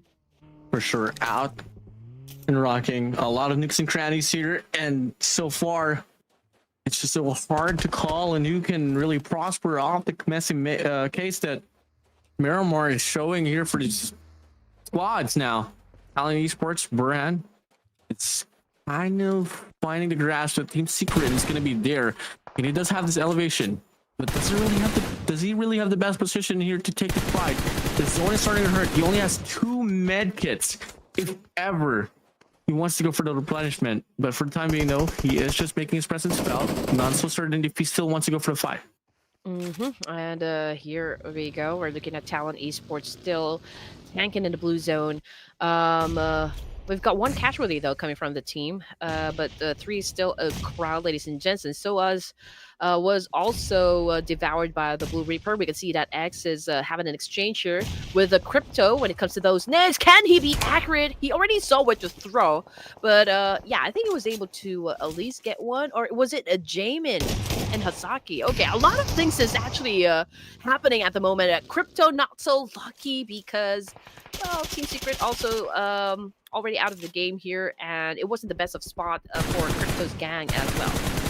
Oh, spray down. First set of Nathan. Harami Bros here. Gonna be closing up now up against DRX. DRX, they traveled quite a lot from Decado, and until in this very point of time, they're not gonna be able to claim anything aside from what they did up against Vampire. Maybe not until now. It's so easy. Gonna get taken down. Harami Bros, they prevail. They rack up those kills, but there's still gonna be another squad that they gotta worry about. They dealt with DRX. They gotta deal with DRS now. Stage 4, and we're looking at 10 teams remaining, ladies and gents. XMPL being the chef for the group. He throws in the nade up against Harami Bros. Rage goes down by Killer Whitey. We've got MME, Cuz also playing with a Mini 14, was able to shut down one play coming from Harami Bros. So this is a 3-way fight happening at the moment. MME versus Harami Bros versus DRS Gaming. And from the Killfed man, it's definitely lining up. Even TALON Esports losing some of their members and dropping like flies. Oh, VENA popping off here so far with 5 elims to their name. But a TALON here out away from the scene with only 2 eliminations. Really unfortunate, especially coming from a squad that was on top of the board. And DRX, XMPL, able to get the spray up against one there from the set of Harami Bros, and that is going to be Jappy down to the ground. Okay. It's action after action, trade-offs after trade-offs, but Jappy is not in the best shape so far. Even with the whole team of Harami Bros, we've got Delta keeping his eyes on him, so it might be hard for Jappy to escape the inevitable death for this round. And there you go, ladies and gents. It was it GLU that got Jappy? Not so certain. I think it was a kill still, perhaps. But a kill is a kill. And one thing for sure, you, Red Queen, you were voting for Harami Bros, and it's not looking too good anymore. But hey, still not the end. Not until the game is over. But at least for Harami Bros, it is the ending. But you got to move on to the next year, and it's now going to be VENA Esports going head-to-head up against Glue Squad. And unfortunately for the set of VENA Barrow, you can do so much. Not until that double tag team will come through with the Glue Squad. They're going to be eliminating another squad here from the scene. VENA Esports 5 elimination points, exiting at number 8. I don't think they've gotten any placement, but did they get any placement points? Like, okay, I think they did. But anyway, placement points is not so dependable anymore because PUBG turned this whole game into a kill-centric game, so teams now need to build more on elimination points rather than placements, which is of course the teams getting forced to engage at an early onset. So perhaps we are that is the reason why we're seeing a lot of drop fights happen. And of course we came here for the action, and that's exactly what we're getting here from the team. So they're not disappointing us. They're doing a great fan service for everyone. You guys are enjoying, I am enjoying, I'm sure Warden is enjoying because of all of the trades that we have been witnessing so far. And now that we are down to just 7 teams remaining for stage number 5, looking at the situation for BTR, they are down south, pretty close with where GLU is also staying. Both the teams here has a great opportunity, of course, to gatekeep MME, gatekeep DRS. And so let's check if they can be successful in that one, because BTR is holding on to a compound here, so I guess they're pretty safe. For sure. They could probably come out prosperous. But another squad is here is waiting to rise, and that is going to be the MORONS Esports. They had a pretty immaculate run on the first day. And so far, squad that is going to be next to them in regards to a possible casualty is going to be DRS. Blue squad around them. Could be just PTR here. But if you look at the centric part of the map, that is going to be VE here, holding things down just for a moment. So they got a lot of coverage, and it's just all going to come down to the long range spec offs here. And completely, we are seeing MORONS. We'll be receiving some shots here up against XKF 27 instead of the Glue squad. Okay, I'm looking for Vagabond. Vagabonds. Okay, they're already down in the middle part of the circle here. I guess it's an okay spot because the other teams are still busy, dealing with those teams that will be coming from the blue zone, pretty much like what BTR and Jill is doing at the moment. I mean, Stickley is the one staying behind, just monitoring the situation between MME and BTR, and perhaps when those teams decide to go head to head, GLU might try to do a third party thing, but we're looking at HAINA Esports at the moment. They currently, onto the northwest side, close with where KAGENDRA. MORONS Esports, though, receiving a lot of damage coming from DRS. DRS unleashing havoc. Oh, yeah, for sure. On the top side, there you go. Spray some bullets here. Should be able to swan dive the players of MORONS Esports if ever they go for the commitment. 10 eliminations. Their name already. They're able to just secure the bag coming from the back, and that is exactly why you really have to keep on your eyes on every direction. And it's just unfortunate for the side of MORONS Esports. They're holding on to a singular player to make the difference. I'm just saying that DRS came to party for this round. I mean, 10 elimination points, by far the biggest number for this round, and they still have a full squad. We're down to just 7 teams. We are at stage 5. You know how hard it is to even get to the latter stages of the game with a complete squad. It's always hard considering the caliber of teams that we have inside the lobby. So I do hope DRS can follow through with this kind of pace. Let's see who will be scoring next as we move on to another phase right here. Vagabond still right down there in the middle, but I feel like there is a need for DRS to actually get inside now. I can only see Joker playing for MME, and obviously they can overpower just one player. For sure. But we've seen a lot of situations as well where there was only one player on the opposition, and they just blundered quite a lot. So with whatever intention you have, you really have to think of the approach. You just can't come into the fight blinded. And you really have at least, a measurement of like a plan B perhaps if things does go haywire.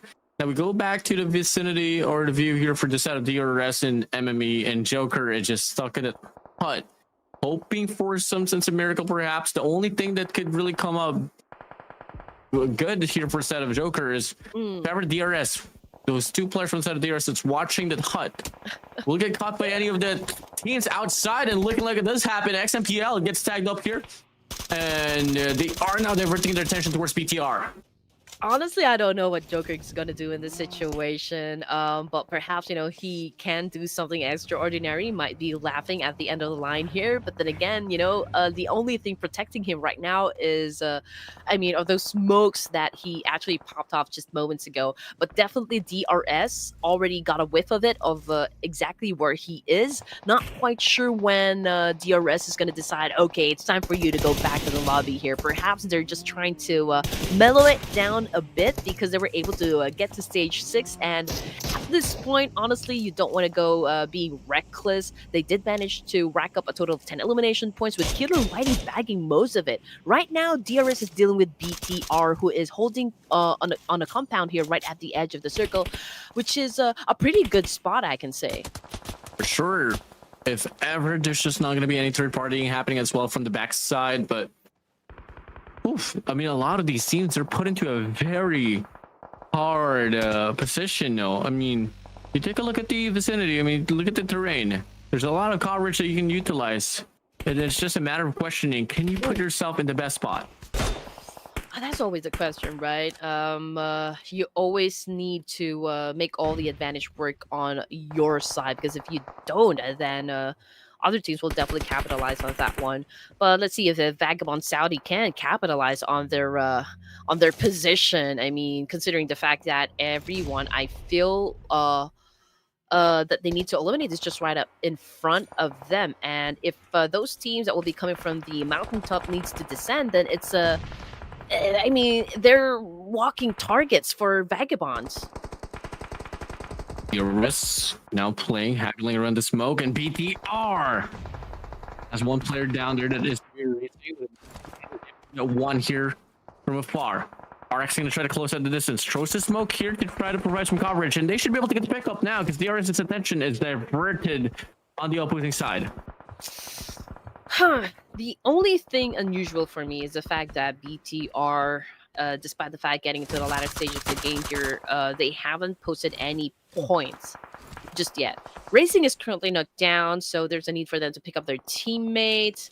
But Kent also trying to hold on to this angle. Well, there's a lot of teams that are actually in front of him, so BTR taking a little time to eliminate the enemies, the opposition, but there's already a need for them to move. But the good thing about BTR is the fact that they are still a complete squad, so that would always be, you know, an advantage. For sure. Now the strike comes along. DRS gonna go for a drive-by. Bring down HAINA's here, feeling the wrath of DRS.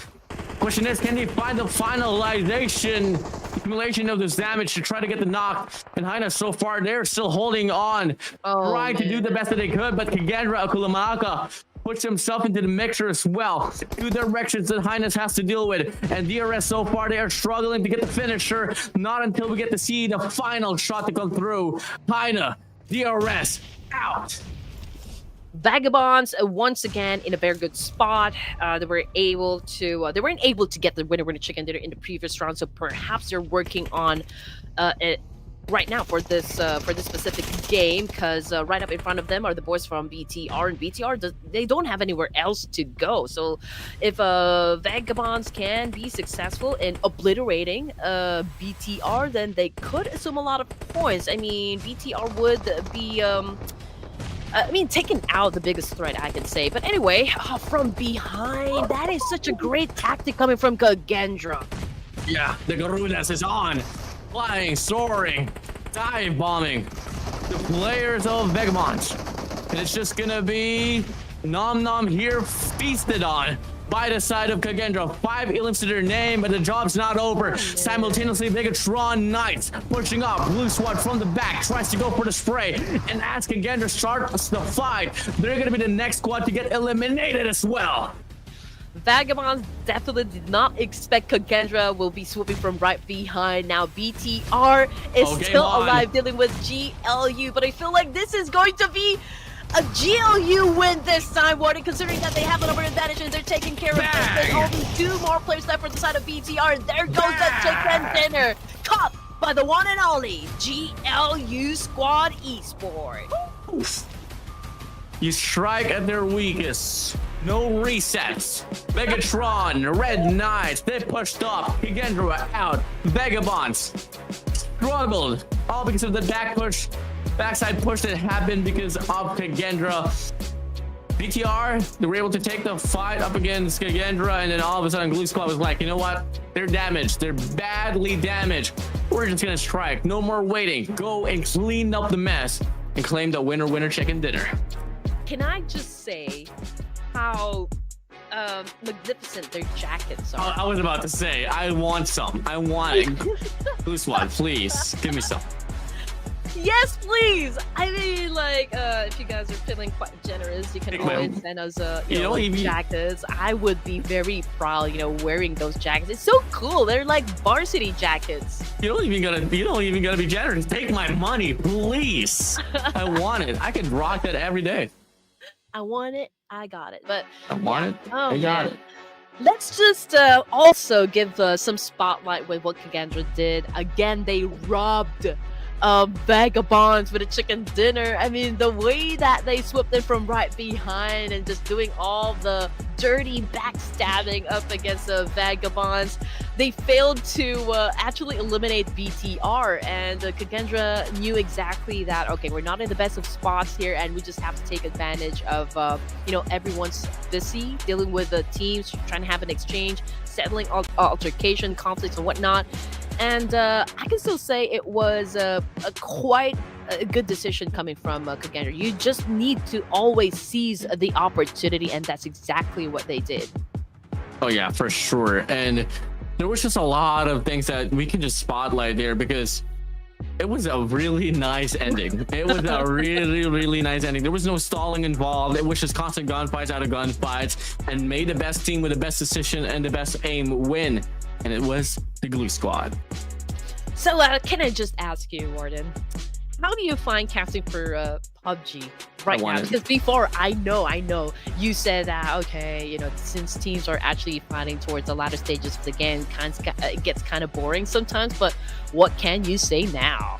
Oh, I want it badly. I want it. I need it every single day, every second, every minute, every month, every year, perhaps, because with this intensity that I'm experiencing here, it gets my adrenaline rush going, and it's just beautiful to witness. And hey, enough of me though. Let's talk about DRS Killer YTU with 5 eliminations, a damage of 1,047, 13 utilizations off those nades alongside smokes, and a survival time of 24 minutes. He's going to be the MVP here for this round. Yes, sir.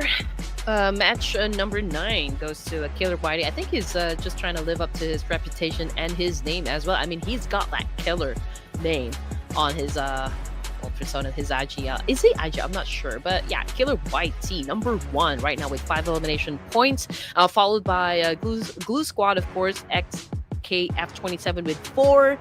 Same thing for Hexus of GLU. So we do have 2 GLU over here. And welcome to the screen, Nathan of Harame Bros, putting up 4 elimination points as well with 147 damage output. Yeah, I mean, you never go wrong having a Harame Bro player on the top 4 there. But now you take a look at the whole accumulation for points. Come again, rightfully deserved. It's going to be the GLU squad claiming 22 points, 12 off those eliminations, plus 10, of course, for replacement. DRS going to be on trail by a bit of a margin there with 14 points. And 12 elimination points right there. KAGENDRA, I mean, well expected to be for them to be on that number 3 spot, as they were able to end up with a pretty heavy bang on the last and final clash.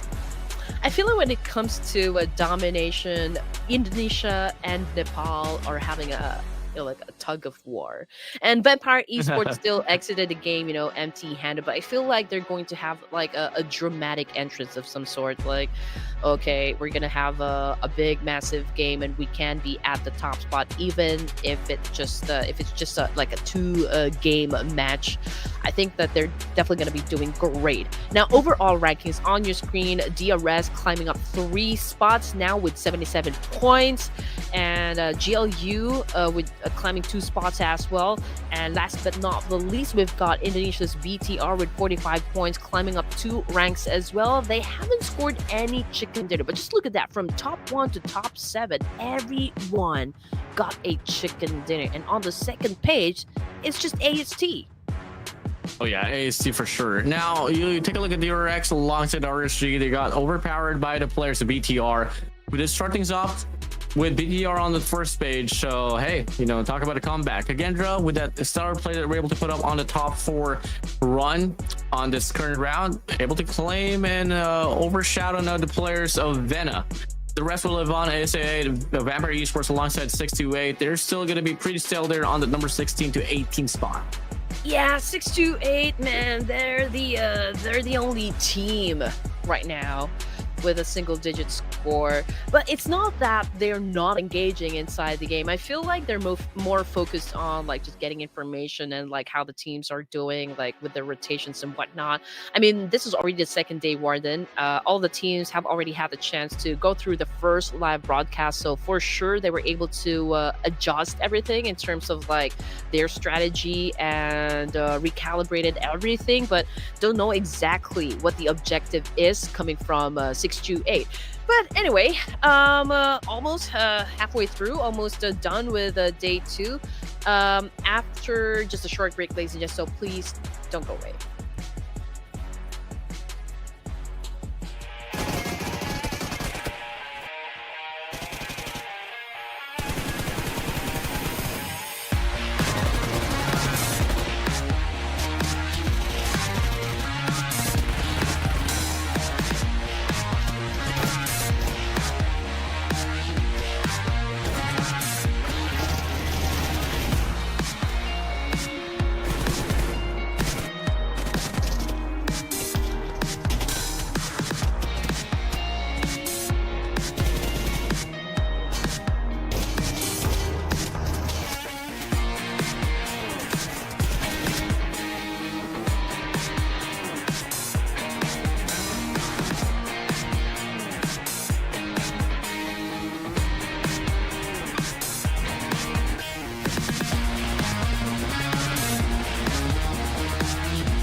Welcome back once more to the Clash of Giants 6, and hey, we're pretty much halfway done here for today's broadcast. Once again, my name is Warden, alongside with me is Red Queen, Andy.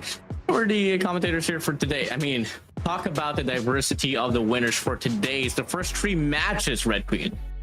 Yeah, I almost run out of breath there, Warden. I mean, like, I almost thought we are gonna have a passive day number 2, but I thought wrong. You know, it's an explosive gameplay coming from all of the teams here. But of course, we're gonna be focusing our attention on those teams that will be climbing up ranks. It's not too late just yet, you know, for those teams that are part of the second page to kind of have a big, you know, resurgence of some sort and come up with an effective gameplay to acquire more points needed for them to just to catapult themselves at the top spot. But for now, I think the top 3 are actually doing pretty great. Although this is something that I did not expect, because during Group A, you can almost tell like which of the teams are really performing great, or like who came and who has a mission of actually getting at the top spot. But for this group, for this batch, everyone is just so aggressive.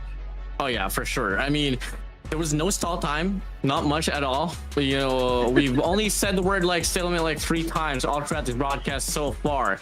Everyone has been taking the aggressive route, and trust me, and trust us, guys. We love it. Continue doing what you guys are doing. That last and final circle on the previous round was something that every caster to dream of, and I hope we get to see that once again. But we are taking a bit of a break for Miramar. We're going to be heading straight back to Erangel. Are we going to the OG map? Yes, we are. So it's going to be a Pachinki showdown once again between Harami Bros and MME. And again, the current score, if you guys are keeping tabs, I know you guys are, it's 2-2. So let's see who's gonna make it out alive of Pachinki later on. But as for the prediction, Warden, okay, I think this time I am going with did I pick? I think I'm going with Talon Esports this time. Okay, when it's Erangel, when it's the OG map, I'm going back to Harami Bros, baby. I mean, I'm taking it. I'm taking it. I mean, Kings of Pachinki, perhaps, maybe it's 2-2 so far. I think they want to go for the run and actually get the advantage. I'm going with Talon Esports, Mission Control. Okay. But you know what? Since Warden is going for Harami Bros, I'm just gonna say the line once again to every Filipino watching at this moment. Harami Bros, kita niyo kung sino kayo. Yeah, kababayans, let's get it. I mean, line of the morning. We'll get it for sure on Pachinki, specifically on Pachinki. You know what? I'm not even. I mean, I know for sure they can, but I just want them to win Pachinki. That's it. Okay, so just in case, there are a lot of there's a sensitive guys down there in the comment section asking, "Oh, why is this girl talking in Tagalog? It's not even you're not even supposed to talk in Tagalog. You're supposed to talk in English." Okay, what does it mean, Warden?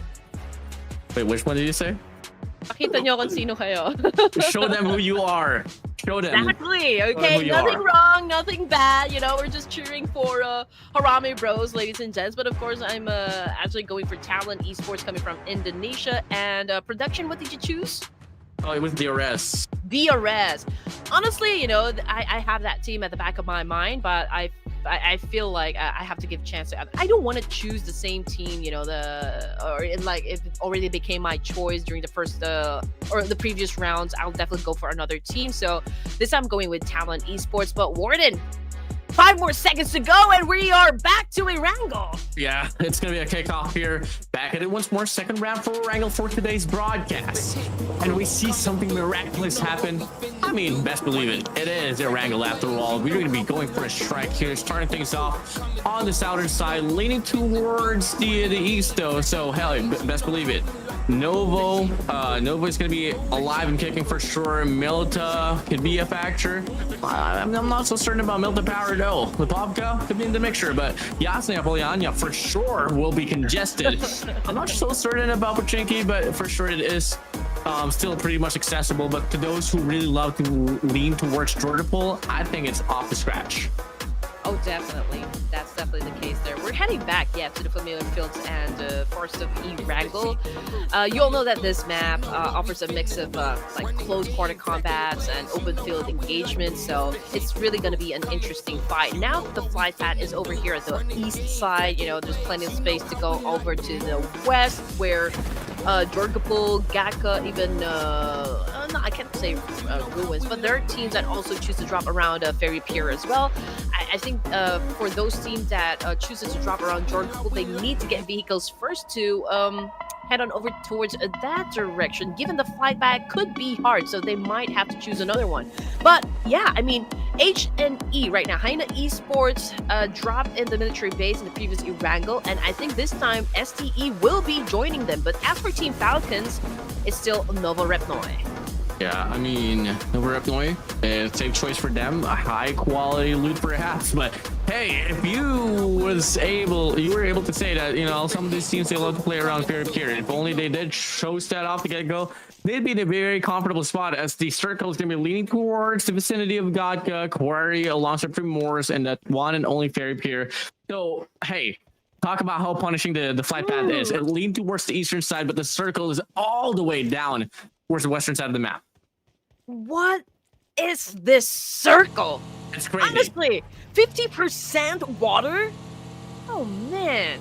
Okay, so yeah, I think it's pretty obvious what's going to happen. A lot of those teams will definitely flock around the areas of the Gatka, around the areas of Fair Pier as well, and even Pachinki. Pachinki is going to be highly populated this time. It's not just going to be Harame Bros and another team, which is MME. Oh, I think MME did not push through in Pachinki. No, they did not. Interesting.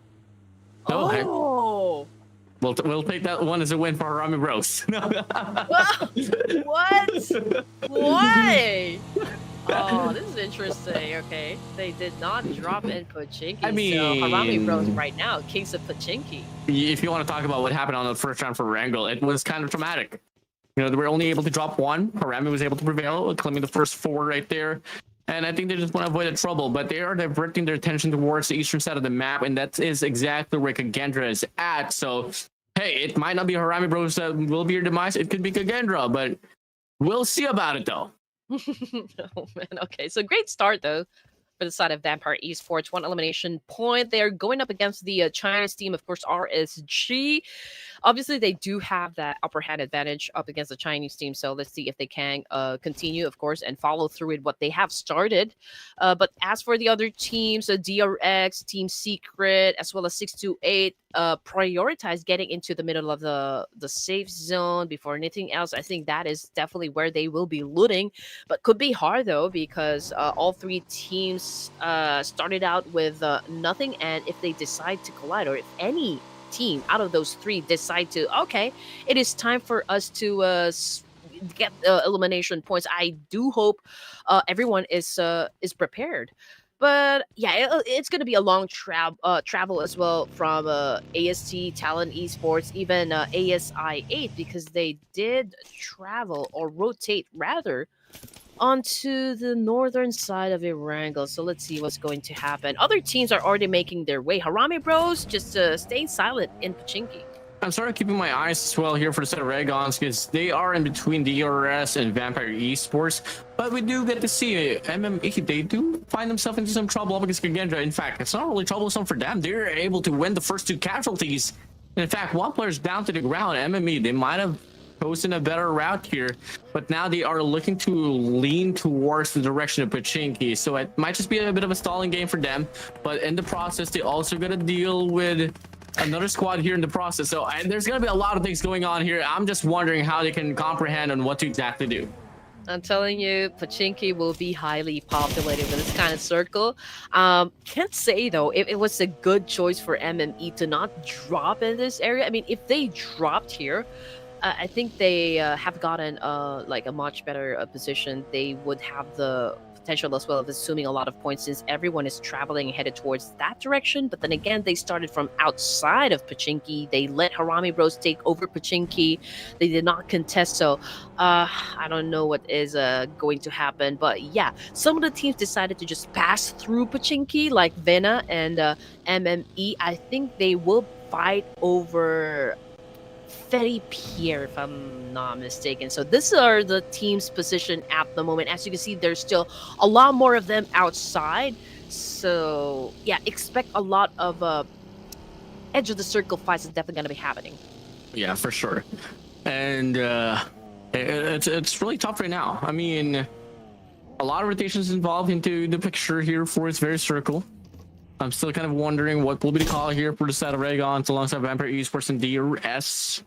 But they're still taking their time here to find the loot whenever. But if you do come off late, you know what the typical gatekeeping situation is. You know it for yourself, Red Queen. You don't want to get gate kept by anything at all. This is a tricky circle. Gotta be honest here. Everyone is I feel like they would want to be part of the coastline or like the shore here just to make sure that they won't get backstabbed. But considering the amount of teams we already have in that spot, it's already overwhelming, and there's a lot more. It's like a tsunami of teams headed towards that direction. Yeah, it's definitely gonna be a pretty heavy wave that a lot of these teams has to sustain if you are on the defending side of the circle. But it's a toss-up. It depends on how you maneuver your vehicles all around, those hypercars, those buggies, by the way.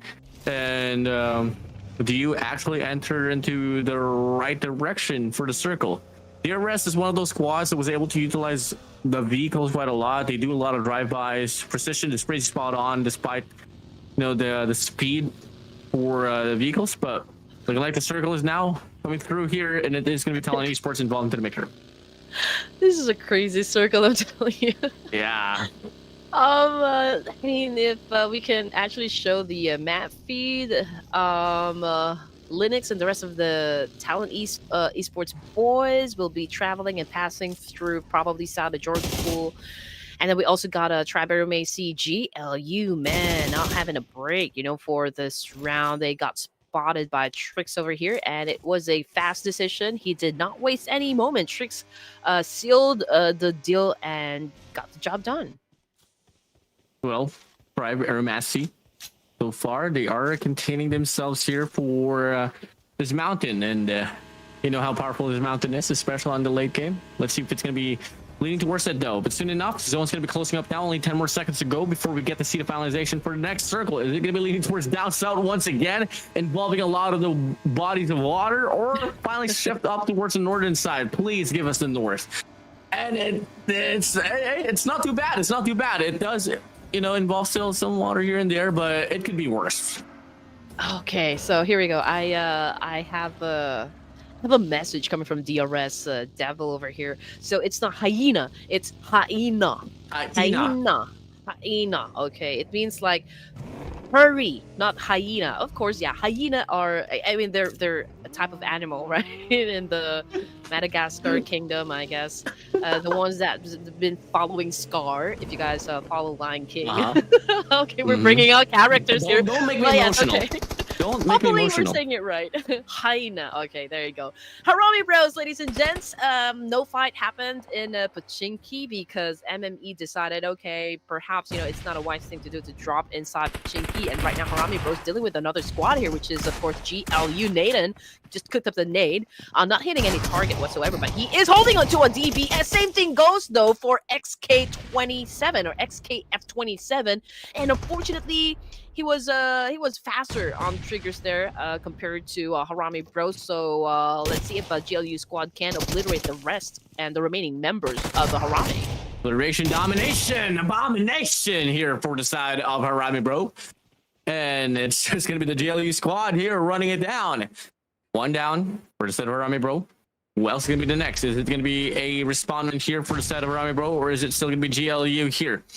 Still just dominating the fight. I mean, they got the numbers advantage here for them. GLU, they got 3 players here, 2 for the side of Harami Bro. Jappy is just hoping for some god nades to connect. And at this point in time as well, there is going to be Falcons here that should be coming up soon enough if ever they do hear the call that these 2 squads are going to be around.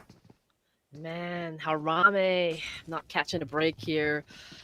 2 casualties, Range and Nathan. What is Jibna and Jappy gonna do in this situation? Again, the double J's. There's a dynamic duo. Let's see what they can pull off as GLU squad continues to apply a lot of pressure onto the team here. Now we can see that XKF27 cooking another nade. Might hit Jappy, but it's an exchange. Okay, Jappy was able to dodge that attack. Great anticipation, but Falcons force is also within the area, so they might join into the mix as well. Well, it's a very finicky situation here for them. It's just all going to come down to the patience alongside the eagerness to actually go for the push-up. Philly squad, they have the whole compound to their names.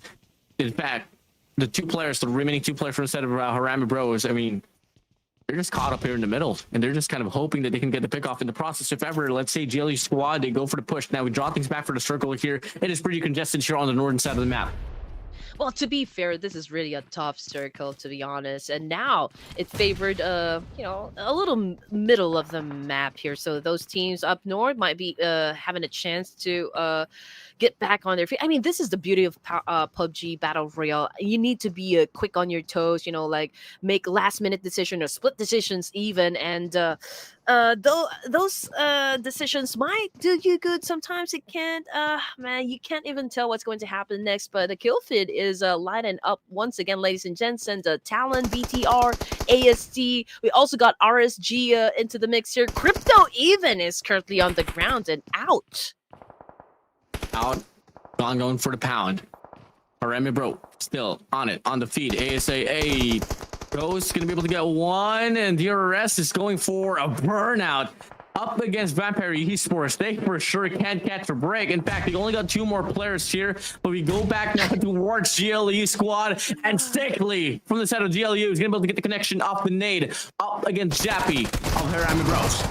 I mean, somebody opened Pandora's box as early as stage 3 here, Warden. That's wild. Like, I feel like this Erangel match will definitely end, you know, faster than usual. But anyway, getting back into DRS, XMPL, already a casualty here, although Killer Whitey was able to put up 1 elimination point. Talon Esports losing some members as well. Pre-Tom, we also got Ghost here, ASI8, getting picked off by DRS, or the Real Soldiers, ladies and gents. And now DRS managed to put up 3 elimination points. Vampire exited the game with only 2 points. At least they're not empty-handed. I guess that's a progress right there. Well, not at all. Not at all. But, you know, you want to get as much kills as you can. Long-range shot off the ACOG with his M4. I mean, he does have the double advantage in rear positioning, but you only got 1 more life left. So you want to take it or not? You want to play for the placement? Maybe or not. But hey, VTR sprays down. Axel goes out. But from the back, 1 player from the side of the Falcons who is able to go for the drop down, and he is able to change the tides just quickly, just like that, with that certain play.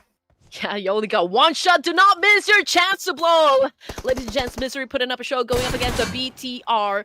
We only have like, what, one player left for the side of Talon Esports, so that make that 2. Currently, they're dominating with 5 elimination points, and now Misery making a move as well. BTR already on the way. We can see ARK is just circling like a shark here, preying on Misery. Now Misery is currently on the ground now. What is Talon gonna do? Feasting on it for sure, spraying down. Big plays. Ark here, trying the same. Gonna go into the hut perhaps. Tries to go for the reset. The timing for Su is favorable. We gotta watch out for the nade. Nyx not gonna go for the pop. He's gonna go for the peek out, and they go for the pinch, leaving Ark with nothing but demise. Okay, great positioning coming from DRX, already down there in the middle, but just look at that. Teams coming from down south, KAGENDRA and HAINA Esports. There, I hope I said it right. Now about to collide with one another. Slayer on the screen with a DBS, okay, but the integrity of his helmet and vest not so good anymore, even if it's a level 3. Falcons Force Tops was able to shut down a player inside the game. Now Pekka, just look at what Pekka is doing. He's circling around, scouting the area. Hopefully he doesn't get too close to the fire, you know what I mean, like what happened with Icarus. Oh, Slayer nearly getting the player there up against KAGENDRA. They are circling around him. Son, one of the best players that we have been able to see for today's broadcast in regards to the longer range gunfights. KAGENDRA is really in a very terrible spot, I must say, and they don't really have the zone favoring them, at least for this time being. But we'll see how it's going to shift down in just a little bit, though. Looking like HNE, the Hyenas, they are still pulling down to the top side. There's a lot of things that you can just do absolutely right or wrong. It's just all going to come down to the timing. Okay. The good thing about the situation for HAINA is that there are no teams that would be coming from behind them. Okay, the only team that they need to worry about would be KAGENDRA holding on to that compound. But I feel like they're going to be changing their route here. Perhaps they're going to go someplace else. But, you know, where KAGENDRA is staying currently, Warden, makes it a prime location since, you know, they have cover. So let's see Team Falcons right now trying to flush out players from GLU. Hexus is currently on the ground, and Team Falcons continues to apply a lot of pressure by throwing a lot of nades. East now trying to find a very good angle for the team to finish up. Pushing up east for the side of Falcons, able to get one player here from the side of the GLU squad. Now Talus, they put themselves into the mixer as well. GLU just piecing off the bullets that they are provided with, and that should be it. They should be out. 4 eliminations to their name, number 11 as they placed for this very round. And it's just all because of Team Falcons alongside ASI giving them such a hard time. But the Falcons was like, hey, you helped us with that elimination, we'll take you out next. Games are insanely fast, man. I'm trying to really catch up with everything that is happening, honestly. Top's now a little low in the HP here, but I feel like he is so eager to put down at least one player coming from Talon Esports, but considering the distance, it's quite hard, you know, to pull off. But anyway, 1 elimination point with the full squad. Still, Team Falcons holds a great advantage. You know, for when they get to the last 2 zones of the game. Hopefully they do. Talon Esports is trying to retaliate up against Falcons. IC was able to make it in time behind that tree, so I guess he's safe for now. But for how long? For how long can you hold on to this game? Tough question once again. Now zone's going to be closing up. Can we see any erraticness here? And it's not going to be shifting to any specific direction, but it does lean towards the northern side. So that is going to be the Hyenas alongside KAGENDRA. I mean, MORONS Esports facing the rotation as well, but not too bad. But I think it is going to be HAINA here trying to gatekeep the players of KAGENDRA, but they're going to be calling rendezvous. They got 2 vehicles in line, so they should be able to run away. Just going to avoid its spray down, and they do stay alive. Tops got caught off guard there. Perhaps he wasn't really expecting it, but looking at HNE for elimination points, KAGENDRA right now, not a good spot, I guess. They got surprised Giants, and now they're on the floor courtesy of MME. Now we've got another player right here. Good shot up against Joker. Definitely each son here will go for a pickup, but then again, he is being thrown a lot of nades coming from MME, hoping to avenge his fallen comrade. And now Ichson is already the last player remaining for the side of Kagendra, and now HNE is on a hunt, hungry for blood. Hungry for blood for sure. Oh! Now it's going to be a Shen inside, eating the DBS to the face, and the rest of the squad of Hyenas. They are still alive and kicking here. Kagendra is now going to be officially eliminated. We're dropped down to just 9 more squads. Talk about the odds here for the side of Talon, DRS, and obviously the one and only Hyena. DRX, they still have the full competition, but they haven't been able to involve themselves into a fight, not until now, and it's going to be the one and only Hyena. Okay, here we go. Saez. DRX. Okay, again, this is not the usual gameplay that I expect coming from DRX. The consistency is not showing up. Before, when they played in Clash of Giants, I was really pretty amazed with how everything is going on for them, but I really can't say the same for DRX at the moment. But perhaps, since this is an off-season tournament, we can expect more of the action coming from DRX when they step into the official games once again. I feel like, DRX has something to prove, considering the fact that they were once the sought-after team, I guess, in the Korean community, but there's now NS Red Force, there's now D plus Kia, and so let's see what DRX can pull up, from their sleeves. But anyway, East right now has been a snake. He's trying to sneak an attack up against DRS, but it's a long crawl towards DRS. So let's see if he can at least take down one player from the opposition. But for DRS, 4 elimination points is still a strong number. For sure. Now, X here, maybe just driving around and next to the players of Falcons, hopping into the puddle, avoiding some trouble for the time being. East just gets swerved by the player of DRS, and now he wants to go for the spray down, but can't find any bullets to connect. DRS, man, one of them is bleeding out there in the open. Oh man, Delta also just got shut down, but okay, so the good thing, I guess, is DRS found a shack here they could recuperate, but they need to do it fast though, because one molly or one nade could actually eliminate them. From the kill feed, it's VENA as well as HNE losing some of their members. Falcon, Curly Tops, just continues to do a massive spray up against everyone. Player behind the smoke. Here with a DBS just across the player of one and only VENA out ground. Slayer able to get the connection, and there's no cavalry at all here for the set of VENA, so Slayer should be able to get the pickup here, no problem at all. You gotta keep in mind they have been inflicting a lot of damage in regards to those frags, so it's gonna be meaning quite a lot if they can sustain another player off their team to go for another fight later on. But this is still like a strong performance coming from HNE. 7 elimination points is not like easily done. They make it they make it look easy for us, but it's definitely hard. Soaz right now coming from Team Secret just got taken down by East of Falcons, and now Nurts is a little bit low in the HP here, needs to back away just a little, but Falcons is still safe and sound, so you guys don't need to worry, but can't really say the same for Team Secret, as they will be coming from below grounds, right? DRX, QX, Triple Z, shut down one player from H&E. Same thing goes for Break Tops. Man, he is all over the place. Oh yeah, he wants to put himself into the mixture for the most of it, and he hasn't been having any problems at all. The precision is spot on. Now, Extreme Delver instead of Mad Morin's going to be closing up to the distance here, up against DRX, and he's going to be all alone. Rogue Wolf behind this beautiful pink car. Not going to be able to provide any cover though, so you want to stay there? I'm not so certain about that, but wherever you go, you got to meet someone at the end.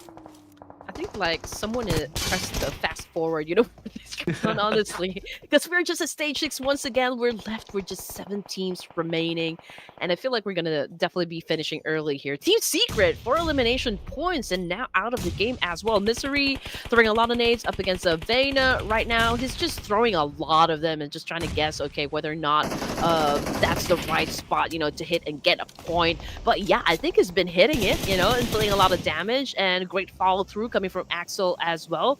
10 elimination points right now for TALON Esports, still performing extremely great for Indonesia. Man, oh man, there is a no break for this guys. You know, there ain't no rest for the weekend.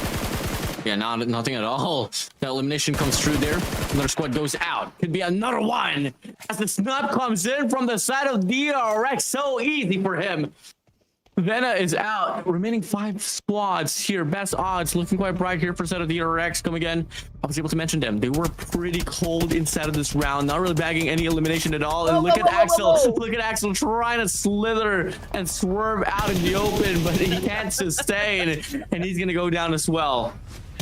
He zigged when he should have zagged. But yeah, that was a great break dance though. It was hard, you know, to dodge all of those bullets considering it was an open field. There was really no cover whatsoever, and all the option pretty much was just to like dance and hope for the best. But unfortunately, he gets tagged.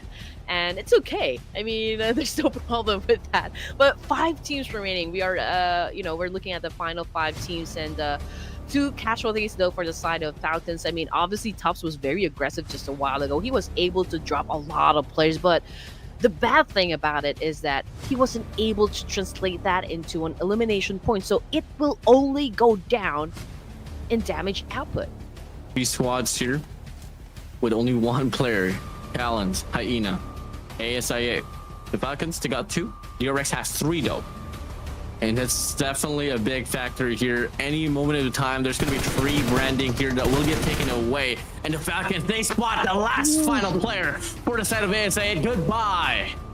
I see the smooth criminal for Team Falcons. What an amazing job coming from this guy.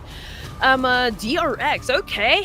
I guess they're picking up the pace here. 3 members is quite a good number compared to the other remaining teams. They got a whopping 44% of actually winning this round. Let's see if they can pull that off.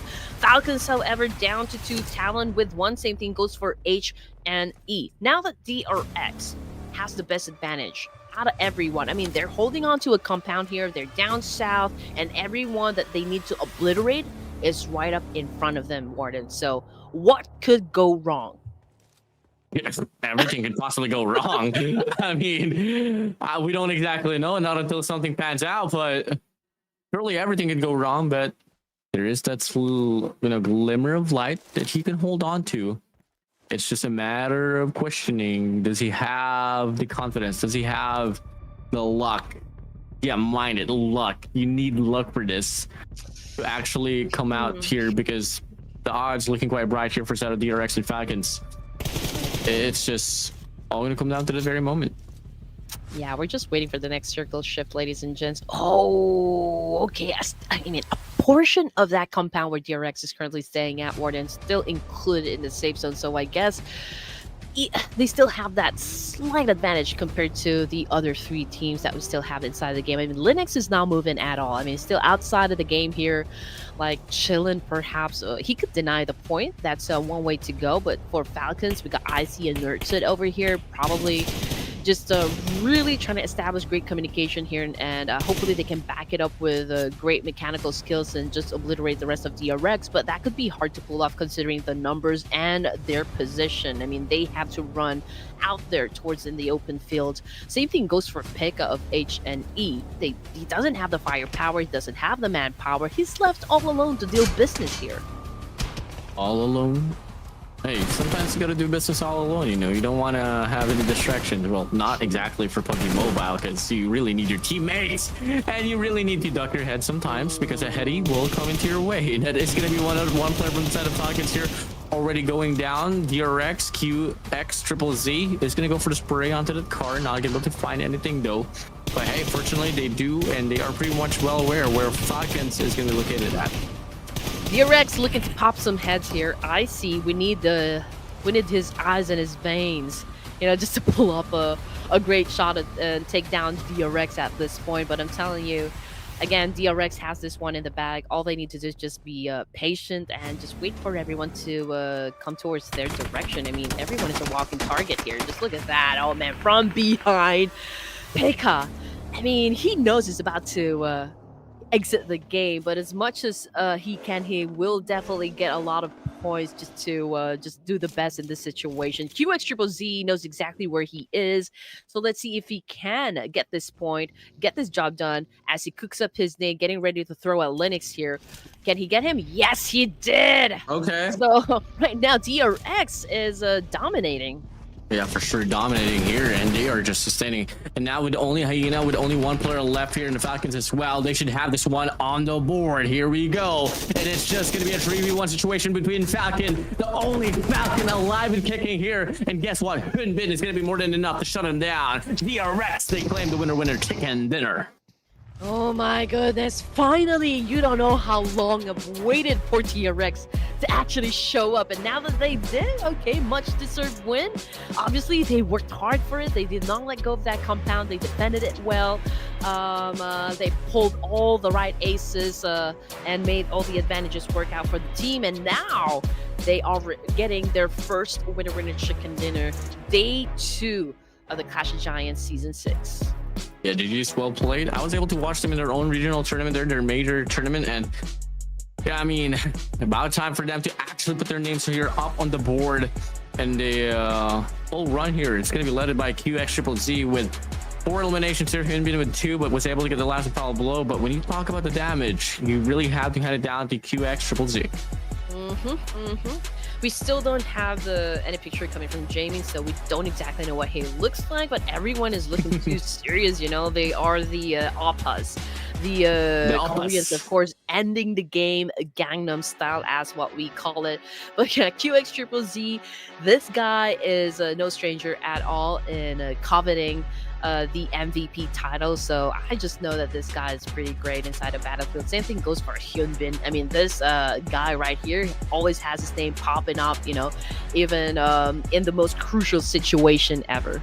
Oh yeah, for sure. I mean, hey, matter time, as you would say here, for the side of DRX, and it is only just gonna come down to the fun time where, can they find themselves the consistent rhythm to actually stay on top of the board here. After all, there's gonna be a bit of a mountain to climb for them to put themselves in the mixture for the top 5 squads. Now, when you look at the whole, teams that you should watch out for the very game, HAINA is also gonna be there alongside TALON and the Falcons. Yeah, and if we're going to be looking at the numbers, TALON and Falcons Force made good use of their throwables. I mean, 26 nades coming from TALON and 9 smokes. We also got 14 nades coming from Falcons and 13 smoke. So there is still a need, for the teams and players to master the precision and the accuracy of throwing a nade. I mean, it does help a lot. I mean, instead of just actually shutting down one player with a nade, you can actually shut down at least 3 players from a team, and that's always an advantage. Yeah, for sure. And you move into the MVP of the match, and it's going to be Linux himself from the side of TALON. Able to bag 5 elimination points, 1,047 for damage, 27 minutes of survival time, and the MVP points of 5.24. In fact, I think that's probably the highest we've seen so far, at least for my end here on today's broadcast, in regards to the MVP points here, Red Queen. I think from day number 1, it was a total of 9 elimination points. I think that was the highest. For now, I don't see anyone topping that number just yet. But, I mean, we still got 2 more games, and you've already seen how these teams really play the game. It's always exciting. There's a lot of trade-offs. There's a lot of back and forth fights happening from all over the map. So I think that it's definitely going to be happening. Again, we got Pekka coming from HNE, QX Triple Z, DRX, Falcons IC. These are your top performers for match number 10 here in Erangel. Now, we are still going to have another Erangel. That would be the last Erangel for this evening. So last chance, for the other teams who consider this map as the OG map, the cashing cow, the bread and butter, whatever you want to call it. So yeah, that's the final time for you guys to break your limits. But as for the match rankings, again, 17 points coming from DRX. This will definitely boost their position in the overall rankings. We have at least 4 teams, including Team Falcons, Talon, and HAINA, ending the game with a double-digit score. Harami Bros, however, the only Filipino team here, together with 628, and of course Vietnam's Vagabond. Vietnam Vagabonds, Saudi. Yeah, they're out of the game with 0 point. It's going to be pretty unfortunate here, both for Harami Bros 628 as well, and yeah, I mean, the game lives on here. Now you should take a look at the overall ranking. Talon's still going to be on top with 121 points, by the way. But if you take a look at HAINA, they have been pretty consistent. And guess what? They have overpowered the players from DRS and BS here. So they're going to be going down the ranks as HAINA. They're just on a roll so far. Okay, Vagabond. I thought they came from China. So, okay, so they're from Vietnam. All right. Okay. Yeah, 121 points. I think this. I think it's safe to say that, at least for this day, Talon Esports will definitely be keeping their top spot, not unless any other teams here finish off with a like a massive double-digit score from the 2 games left. It has to be like 2 consecutive games to even outplay Talon Esports or like dethrone them from the top spot. Now, unfortunately, and this is such a sad news for the Filipino team, because again they got even pushed further down the ranks. 51 points. I think there's still time for them to make up for the lost one. But as for STE, VPE, ASI 8. 628, man. They are the only team with a single-digit score. Yeah, I mean, you only have like what, the last and final day for tomorrow, and well, the hope is pretty much diminished there. Not unless they decide to pop off, for tomorrow, but it's going to be pretty improbable. We haven't really seen that happen in a while, but fortunately, there is the LCQs in the survival stage happening, but that is something that we have to find out soon enough. But for the time being, we still have gonna go through the second day of this Group B. But before we proceed towards the next 2 matches, we're gonna have a short break, guys. We'll be right back.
I just know everyone's having a good time here, Warden, because of all the action that we have been witnessing, from the get-go. We're down to our 5th match for this evening, second to the last game before we wrap things up. My name is Red Queen, together with Warden, and we would like to welcome everyone back to the Clash of Giants Season 6, brought to you by the one and only Ruthless Esports. But yeah, I mean, it has been a blast so far, and guess what? There's still going to be 2 more blastful games that will be happening. We're going to be wrapping things off here for Erangel for the second to the last match, and we're going to be heading straight back to Miramar for the last and final map for today's run. Now, let's talk about predictions here once again. You did come off first earlier, and I'll take this one for now. We haven't gotten anything right, but for me, I'm going to be leaning towards... I'm kind of feeling a bit Falcons for this one. Okay. Oh man, it's really hard to choose a team. I already chose Talon. I picked up Harame. Okay, so for this time, I'm gonna go with MME. All right, okay. You sound pretty confident there, Red Queen, about your prediction. What about the production team? It's the last Erangel. We'll take it. I mean, if we see them commit towards Pachinki, they might be cooking something. Oh, definitely. But a lot of Nepali teams are actually cooking a lot. You know, they have been doing great since day number 1. And again, I'm just waiting for the Nepal teams to replicate the same energy back into day number 2 and perhaps day number 3, because they do need to power through all of the matches, because a lot of the teams are really trying to catch up. I mean, after all, survival is still the name of the game. Well, we'll see it. I mean, survival, aim, decision making, endurance, you know, I mean, I think endurance is already something that, you know, these teams are just, you know, good at. But as you did say, there has been a lot of roster mania happening as well, and it's just a matter of questioning, have they gotten used to it so far? I mean, there's not really, we don't really have the luxury of time to actually try to calibrate your squads. You got to do it beforehand, before the game itself. So double it down. If you're facing a roster change, you got to step up now and, you know, just prove the odds wrong. Honestly, I'm not even worried about like BTR, Falcons Force. I'm not worried about Vampire Esports, because I know what these guys can do. Even with just you know, like playing 2 games, I know that if they really wanted to be part of Clash of Giants, they can. Absolutely no reason for them to not be included in the top 3 or even in the survival stage. So again, still we need I think we're really gonna see them perform during day number 3 of this group stage. But for now, I am happy with the fact that Falcons Force, you know, they're slowly trying to get the rhythm here, picking up the pace, and just really exerting more effort to kind of make us happy, you know. make us happy for sure. I mean, we'll see.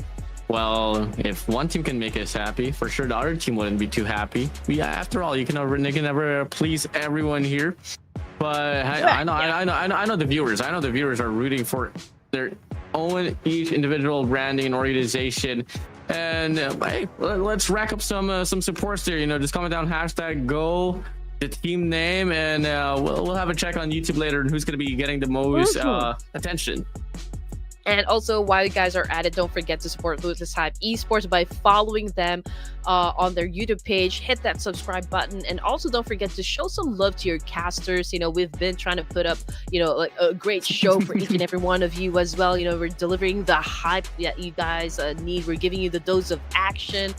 And one thing that you can do for us, since I'm doing a recap of everything that is happening inside Clash of Giants. So if you follow me and if you missed a day of watching Clash of Giants, then don't worry, I got you, fam. You can always watch my reels, my videos, because I always talk about what is happening inside the games. And as for Warden, ladies and gents, did you know that he is a respectable coach in another FPS game? So if you do follow him on his social media, you'd exactly find out what he's doing, or is he just getting some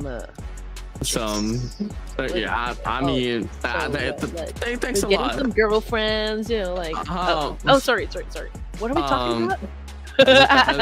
As a single man, I'm happy as it is for the time being, but you know, if a wife does come along, maybe I'll take it. We don't exactly know. Yeah, so we're jumping to wife here, not even girlfriend, not even. Okay. Someone marry me, please. Marry me. I mean, someone be passionate with me, as these players are really passionate with this tournament. You can totally feel it, and that's what we want: commitment, passion, And obviously some good old nostalgia of some great old love and Erangel. Red Queen, we're heading straight towards the last and final run here for Erangel. I mean, give me some thoughts. Okay, I don't know exactly, honestly, because like I said, you know, from the beginning of the matches, everyone is really performing. You know, everyone trying to make a name for themselves. Again, we're not going to talk about the accolades of each team here. We know, you know, the reason why they're here. Obviously, Clash of Giants are for the titans of each region. But then again, we're just going to talk about like how well they are performing for the Clash of Giants. And so far, those teams that are part of the first page, those are the teams that we will be keeping to put on the pedestal here, just like what Morton said. Oh yeah, for sure. And now looking like we are heading straight towards the flight path already. It is going to be starting things off with Georgia Pull, by the way. And it's going to be slicing to the direction directly into Melted Power. So you want to put yourself into the competition of probably from Morris or Fairy Pure. Well, not so much about Fairy Pure. It's going to be out of the picture, but it's going to be definitely one of the best flight paths you can get in Erangel here, Red Queen. Yeah. Well, yeah, back to Erangel for another showdown. So teams will be looking to capitalize on their previous experience on this map for today. So I do have a question for you. What do you think? Do you think fatigue will start to play a factor in this latter matches? I did say, you know, at this level of competition, I'm not really expecting a lot of endurance problem because, you know, I think they should be pretty used to, you know, the intensity and the duration of these matches. Physical fatigue, that is. But if you want to talk about morality, especially for those who are at the bottom of the feed already, I think it can play a huge factor. Yeah, definitely. But anyway, Vampire Esports not looking too good, as already one of them's facing the floor, and I don't think they're going to be lasting long considering the fact that they're down to their last player. They're going up against ASD at the moment. ASD currently at the second page with one winner chicken dinner, and now they're hunting OMG. Can he get an OMG moment saving Vampire Esports, or is this going to be the end of the line for him? Back to the coffins for the Vampires. Yes. Well, yeah, there you go. They're back inside their coffins, ladies and gents. Yeah, avoid the sunlight, avoid ASD for sure, avoid the tribe AEROMACY, because it was truly messy. I'm not gonna lie. I mean, Vampire Esports, we were talking about them. They had a lot of accolades outside of this tournament, and completely it's just not showing up. But now we move over to MORONS Esports. They find Team Secret below them. That is going to be extreme. Able to get a few shots to connect already. Tries to avoid. I think he was kind of anticipating a nade to fly through, but it doesn't really happen. But Jackie has this opportunity to try to run away. Never mind. Has to go for an engagement or try to play off the smoke. You know what? Every time I read Extreme's name, two words always pops inside my head. Magic Sing. Extreme Magic Sing. Okay, never mind. Yo. Bro. Okay, moving on. If you want to say, go for it. Wait. Okay, chose another drop spot. Perhaps they didn't want to go through the pain of losing to Harame Bros. Could that be the case, Warden? Respect. They learned from their first mistake there in the first round. Matt, unfortunately for them, not gonna be Harame Bros that they're gonna be dealing with. It is gonna be Team Secret. I mean, they're able to get the first elimination there. And if you take a look at the gun competition as well for the side of Team Secret, they are holding on to a UMP alongside a pump action shotgun, while for the side of MORONS Esports, they got a shotgun as well alongside 2 ARs. So everything's going so well so far for the side of MORONS. Okay, GK is already hanging back in the lobby for him. So it's just, you know, 3 players for their team looking to defend and still looking to score that chicken dinner. But for NME, ladies and gents, it's just cuz right now. But for Team Secret, okay, they bagged 4 elimination points, and just like that, my team of choice just went back to the lobby again. Ouch. Well, talk about Caster's curse. If you still don't believe it, don't you? I don't. Okay. Fine. Now let's go back to talents. I mean, talents is going to be the choice here for the production. They are going to be going against 628, which truly hasn't been having the best run of their lives here for this tournament. still down there on the feed, and with only 8 points accumulated total so far, and all went down to eliminations.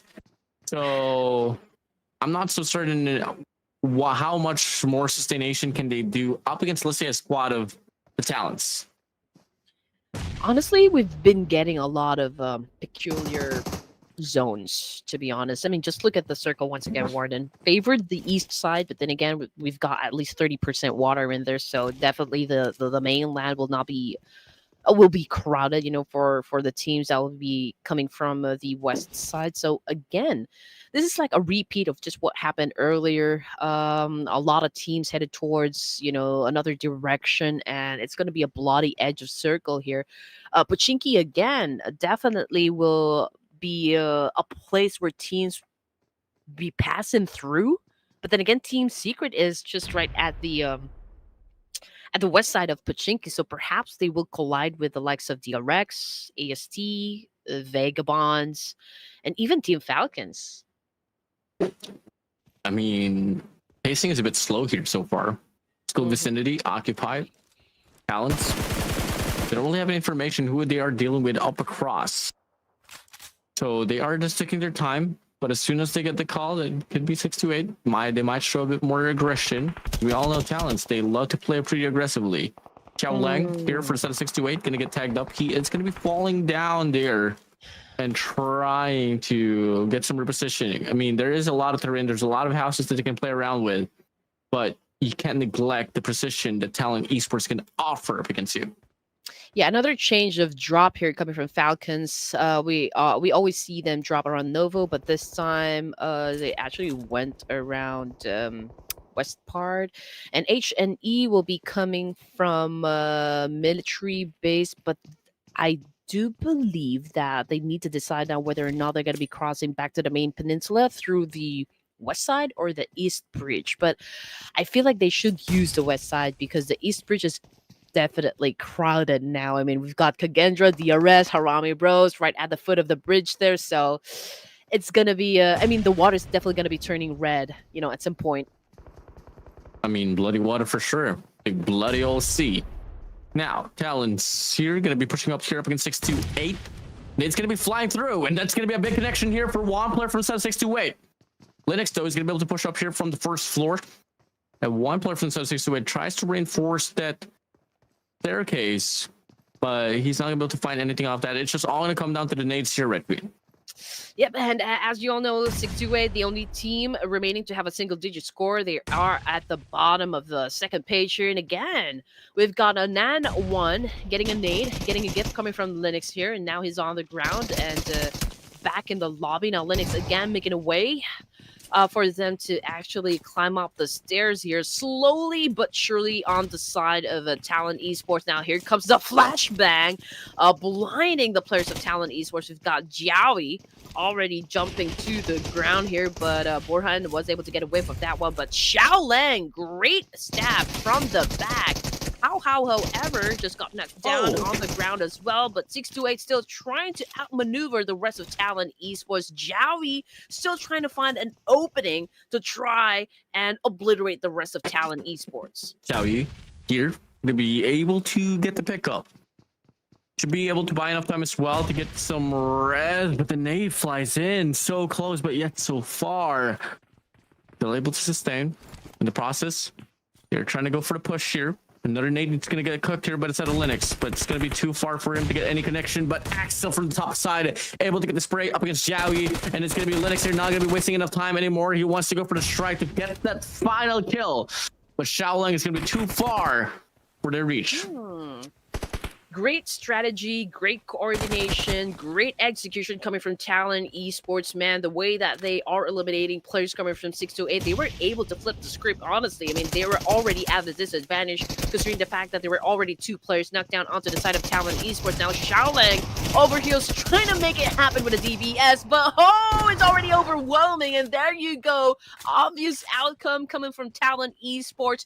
STE once again did not bag any eliminations whatsoever before exiting the game. It's not that they don't try, though. Maybe perhaps it's really overwhelming for them. I mean, Talon Esports, one of the most aggressive teams that we have inside a lobby. actually trying to make their way and stay at the top of the overall rankings. Yeah, it's just so unfortunate here for both Vampire and STE, the number 8, just the last 2 squads here on the bottom feed already eliminated, and it just goes to show that, whatever they do, if they can sustain until the mid game, they are just not able to get the best outcome at all. In fact, it is the worst. Now you move in towards the Falcons. They do have team secrets. They've been trading a few bullets, and so far they've been getting the most of the connections. Whew, I hope everyone gets a connection with someone. Anyway. Just having some fun, ladies and gents. Now, HNE, just to give you guys some updates. Again, they dropped in military base, and now they're making a way back to the main peninsula through the West Bridge. Okay, they are safe and sound, if in case you guys are worried. They are now about to make their way inside the circle, probably through the southwest side. Okay, I can see it's clear. No team decided to actually stay at the edge of the circle, so I don't think it's going to be a problem for HNE. But if we're going to be paying attention to the middle of the circle, north and east, man, there are a lot of them just flocking around the area.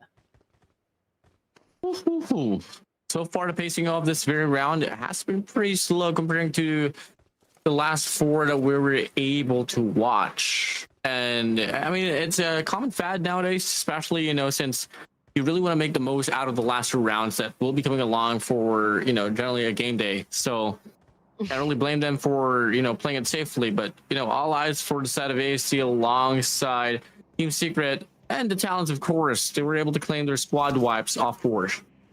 Okay, at least, this team's decided to kind of have a truce, at least for a moment here. I don't hear any gunshots happening elsewhere or from any areas around Erangel. But now that the circle had already shifted once again, there's a lot of teams that will be coming from the north side. And since a lot of them actually flocked in that particular spot, a fight or like many fights will definitely happen right inside the stage. I believe it will be DRX. We got REGANS Gaming as well, probably KAGENDRA as well as Vagabonds. Oh man, they are fighting over that compound.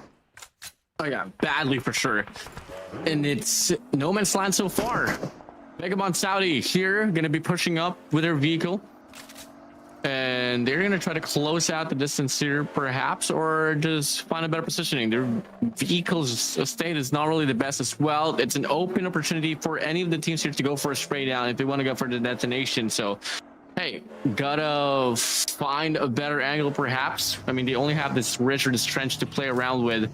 And finally, they do have this opening or a calling for them to just push out instead of staying stale here. At least everyone, almost all, honestly, still has a complete squad here. And we are already at stage 3. This is by far the slowest Erangel that I've casted for day number 2. So it's a good thing that this team's actually decided to be passive, during the first few zones. I mean, they have been fighting a lot right off the bat. And right now, it's everyone's living peacefully in the kingdom of Erangel. But okay, not the same though for GLU and AST. One of them is currently knocked down, and I think they will be taking the fight. Same thing goes with KAGENDRA. KAGENDRA dabs here, spraying down. ASA8 finding one there. It's gonna be a second here, trying to try to put himself in the picture, but he still wins the gunfight. Spray down is on. It's down here, trying to put himself in the picture, but unfortunately Hasaki is going to be inside of the zone. KAGENDRA though is still feeling the force, and it's just all going to come down to Crypto here to try to make the difference for the squad of ASA8. He almost dropped the guy. Unfortunately, he ran out of bullets, so what a shame. But anyway, oh man, it's turning into a great fight so far. Now that the teams are actually engaging with one another. KAGENDRA, we've got TALON, Esports losing some members. We've got Kent over here from BTR shutting down SOAS. We've got Dobbs of KAGENDRA on his knees as well. Man, Killfit is definitely lining up. We've got Achuma Laka over here from KAGENDRA, low in HP, but he was able to drop players in front of him. Big shots right there. Akula Malaka here sustaining for the squad of KAGENDRA, but they only have one player here standing strong. One Their second there that is down to the ground. I don't think he has that opportunity anymore to go back and act and track for this game. Now we would take a look at the circle. It is going to be leaning towards the eastern side. Not too much of a shift coming from the initial run though. But for the time being, officially, KAGENDRA is now going to be out, and we do get dropped down to the top 11 squads here for this round. Okay, so currently we've got two amazing spots here inside the circle. So compounds coming from prison and well, shelter. It's always tricky to stay inside shelter because there's a lot of choke points in there. So I don't always advise for teams to actually hide inside shelter, because if a team blocks your main entrance and exit, then that is it. I mean, you'll get caught in there. But yeah, stage 4, 11 teams. Again, it's a little slow-paced game for this round. Everyone's taking their sweet time. Harami Bros, even though dropping inside Pachinki, MME did not take that fight, for this round, and now they haven't put in any points just yet. But then again, they're on top of shelter here with a DRX right up in front of them, and so far so good for the side of the Filipino team. So pursue good. I mean, what are they doing? Are they collecting F1 cars? Yeah, McLarens. You You know how it is. We drive in style here in PUBG. We don't just surf the skies. We also drive cool cars here. If you know what I mean. We have unicorns. Did you see? Oh yeah, I got to see a Pegasus earlier as well, dropping down. I think it was one player from the side of BTR. I mean, everything is just miraculous for sure. Welcome to Wonderland. Where dreams come alive. But yeah, okay. Getting back to the trades off here, ladies and gents. I think this Vagabond Saudi having an exchange somewhere. Just looking where they are exactly. Okay, so they are up north. Right behind them is Jaw coming from Tribe AEROMACY. And I think they're just trying to get lucky with the shots here, Warden, because RSG is near them. Same thing goes for VENA, GLU. But I feel like they will join the fight to take a compound or at least a warehouse down in prison. But it's not, I guess, the safest choice, from inside the circle, considering its position. I mean, it's below it. It's surrounded by mountains there. Yeah, and now Lightning is going to be surrounded by the players of REGANS. Nope, it's never going to be the case. And now it's just going to be Double D here, all alone to go for a clutch up against VE here. REGANS, what are you going to be able to do? Double D here, holding on to a thread. Smoke's going to get deployed. He does have 2 medkits if ever he wants to go for the heal up, but he is getting overwhelmed badly. Oh man, okay. It's a good thing HRD was able to pop off some smoke there to conceal his position for now. Hopefully he recuperates it fast, because everyone's out to get him. I mean, there are a lot of teams surrounding him, as just what you mentioned a while ago. But for REGANS, okay, down to their last player. This is Didi. Ladies and gents, Lightning out of the game, but before he went out, he bagged 3 elimination points, which is a pretty good performance. DRS, Delta bagging 2, and DRS still has a complete squad. So plenty of chance for DRS to assume more points, just like what they're doing up against VENA, as Delta now did, did a massive spray up against his enemies. Precision is always going to be a factor here for a set of DRS, and they do have this overview on the prison side of the map. So, hey, whoever you come across, good luck to them for sure. Now, current statement of the game, we're already 18 minutes in it. Probably like 7 to 10 more minutes to go before we wrap things off here for this last final run for Erangel. The bunkers, the shelters are pretty much occupied, and it's all of BTR surrounding it inside. This is interesting. If BTR actually goes up against Harami Bros, you know the rumors, right? That Federalis actually moved to BTR. So yeah, if that's the case, then Federalis will be fighting his former teammates, ladies and gents. So far, it's a stalemate. Nobody's making a push just yet, but both of the teams right on shelter. Inside of the shelter for sure. In the bunker we go. Now, Falcons able to find 1 here up against DRX.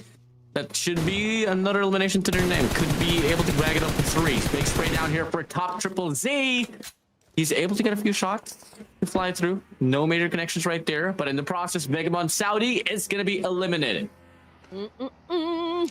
And again, nobody's making a move between BTR and Harami Bros. I mean, they're pretty silent. You know, DRX is just trying to check the vibe. Okay, what is going on in Shelter? But yeah, DRX is having second thoughts, perhaps whether or not they're going to be pushing that particular spot. But as for Team Falcons, I feel like they're also trying to get the vibe of what the next step should be, as they are also within proximity with BTR, Harami Bros, and DRX. But HAINA Esports right now having a fight over to the southwest side of the prison up against a DRS, and right now Himson is currently on the ground outside of the zone. So both of the teams feeling pressured right now because one of them will only make it alive. Pushing up, HAINA, Nodzu, off the McLaren. Pushing up here, circling all around. There's going to be a lot of players from the side of DRS that he might just come across with. DRS so far, racking up the eliminations, 5 to their name. Player's going to be falling here on the front line. Nade's going to fly through. Can he find the connection off X? No, he can't. But he does move the cards a little bit. Does it mitigate the cover? I don't think so. But a lot of nades is getting put into the mixture. And it's a big old standoff here between DRS and HAINA. Okay, so everyone's being cautious at this point. There is a need to do so. I mean, if you manage to get to the first page, you don't want to lose your lead, you know, for being reckless. DRS Gaming knows exactly what is at risk here.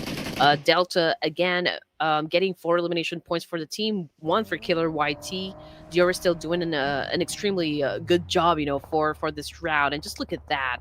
Harame as well as BT are not moving at all, but DRX looking to backstab the sole Filipino representative.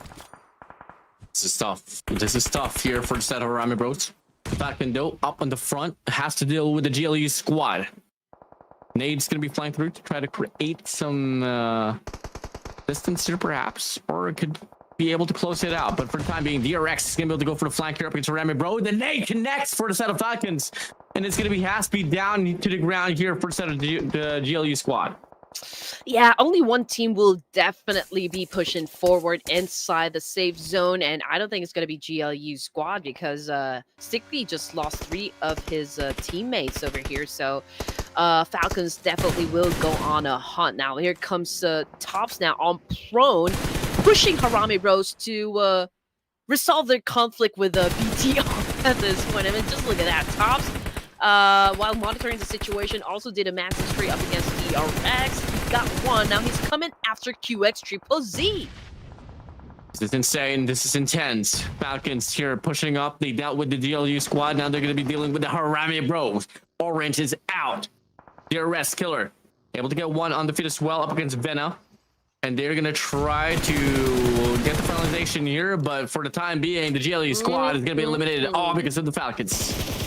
Man, Falcons are pretty hungry for this round. Amazing. I believe they already have, like, how many points? Okay, 7 elimination points is pretty strong. Now, DRX, man, they're still trying to do an effective counter. Unfortunately, it's not enough as they go out of the game empty-handed. Man, they scored nothing for this round, but I guess there's a little placement points, you know, for their side. But DRS, VENA right now having an exchange as well. Killer YT on his knees, probably praying to the PUBG god to come and save him. But as for X, doing his best to be the knight in shining armor for the team, still making it happen. For Team Falcons, 7 elimination points. They're trying to find players remaining for the side of H&E. Both Pekka and his teammate hiding behind that tree.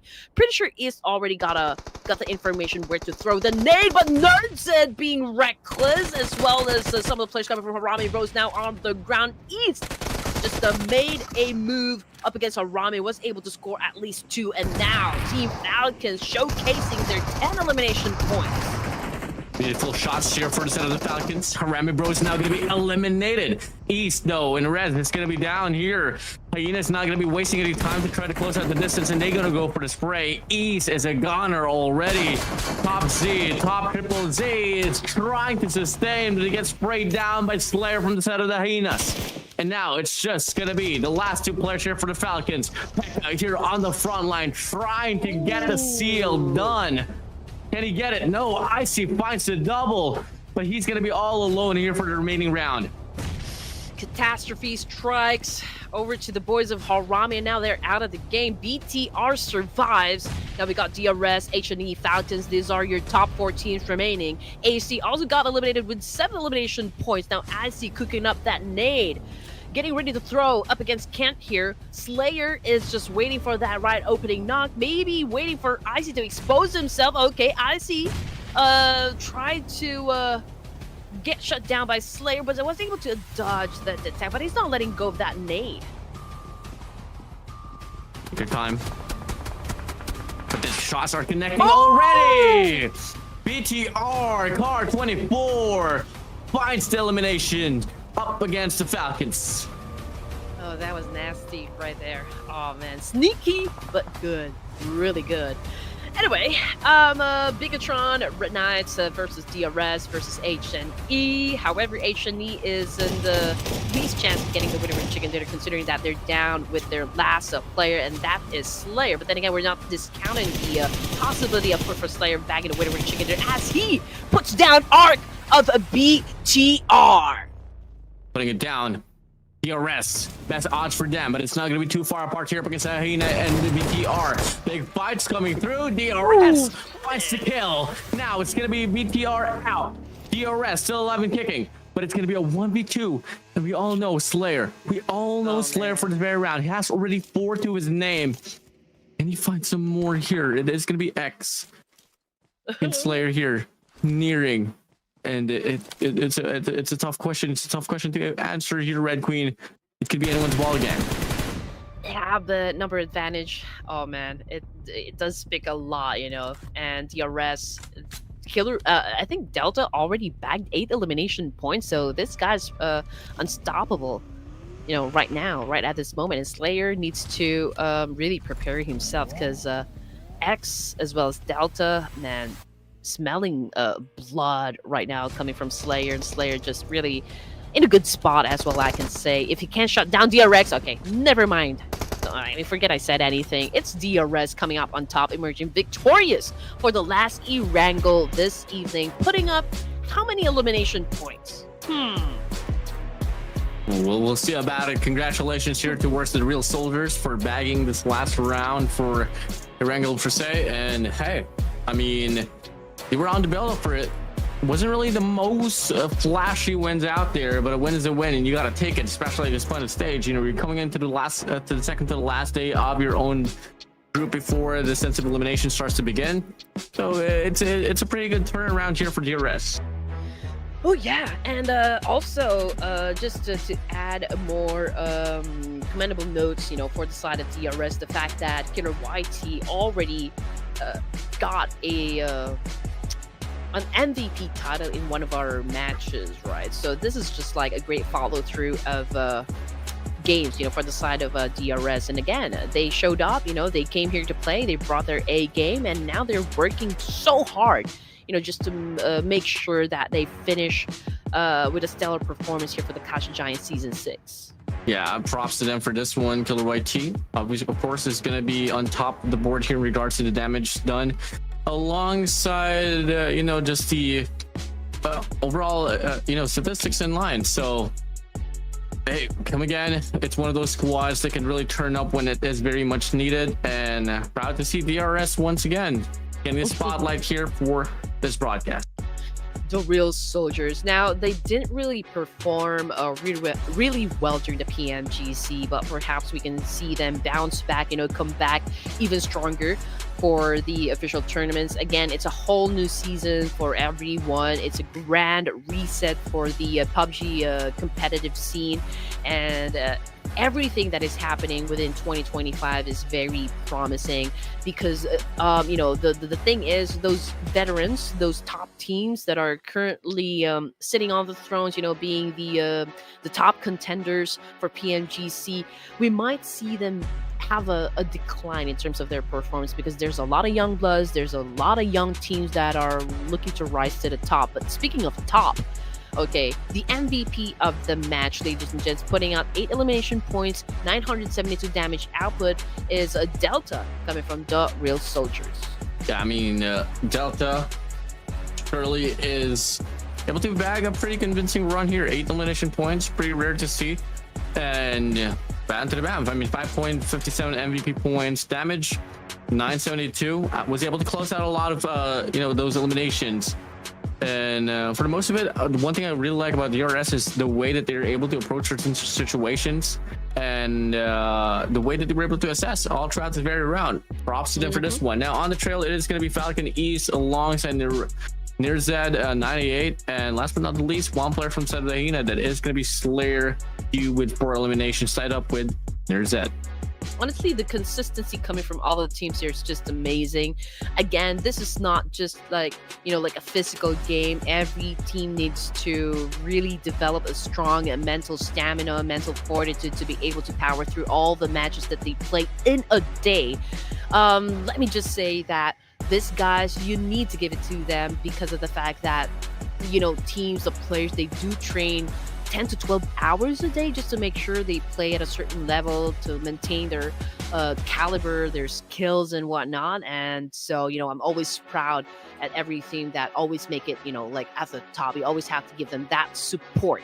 Anyway, rankings 23 for DRS, Team Falcons with 15, HAINA Esports with 12, and 10 for Tribe AEROMACY. And again, this is such a great step up coming from ASD, Tribe AEROMACY, because they are at the second page. And I feel like even if this is already the second to the last game war, then they're starting to pick up the pace here. And with that kind of score, with that kind of gameplay coming from Tribe AEROMACY, I feel like it's such a huge advantage to them. Definitely boosted up their overall ranking situation. Oh yeah, for sure, it definitely did. And you know, you take a look at the ranks to be climbed here. I mean, DRS, you know, changing it up. I mean, HAINA was on the number 2 spot, but they were able to draw back their performance here by just 4 points compared to DRS. I mean, proud to see GLU now finding the means to get the groove for this very round, although they didn't really have the best of endings right there, all because they had to deal with the Falcons. They are still able to climb. Now BTR, hey, they're making some progress, but if you look at the Pinoy, the Filipino team here, they all go down another rank here, Red Queen. Yeah, okay, they started off really strong, but they're kind of slowing down a bit, you know, towards the latter stages of the ladder matches that we have for this evening.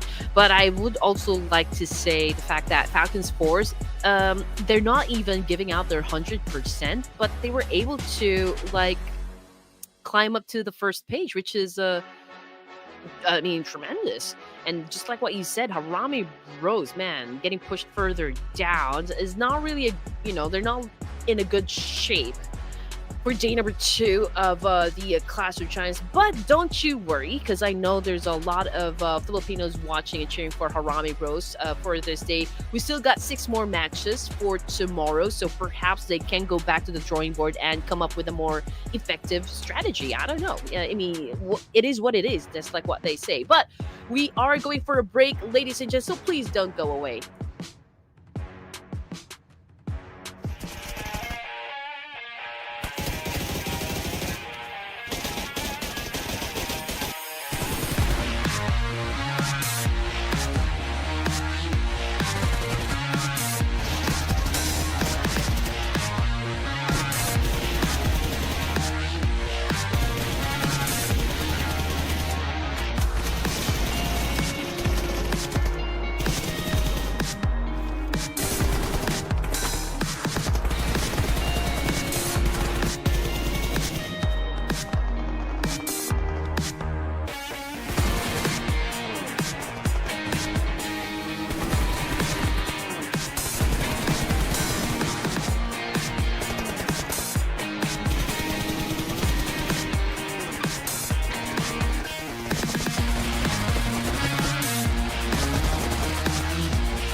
Well, we're heading straight towards the last and final match here for today's broadcast on this day number 2 of the bracket B of the Clash of Giants season 6. Well, once again, my name is Warden. Alongside with me, it's gonna be Red Queen Andy, and we're definitely ending this one off with a high note because so far in this broadcast here, Red Queen, coming from the last 5 matches that we were able to see, 5 separate winners, but there's one big standout here for one country, and that is going to be Nepal. They have 2 wins so far.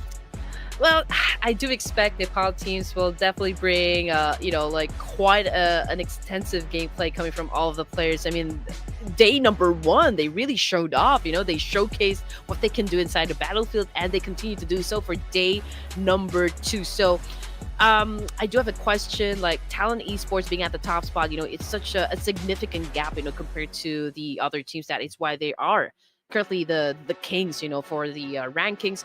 Could a Nepali team actually dethrone them? That is a big question. It's not impossible at all because we still got 6 more matches for tomorrow. But for the prediction, Warden, you have to do this.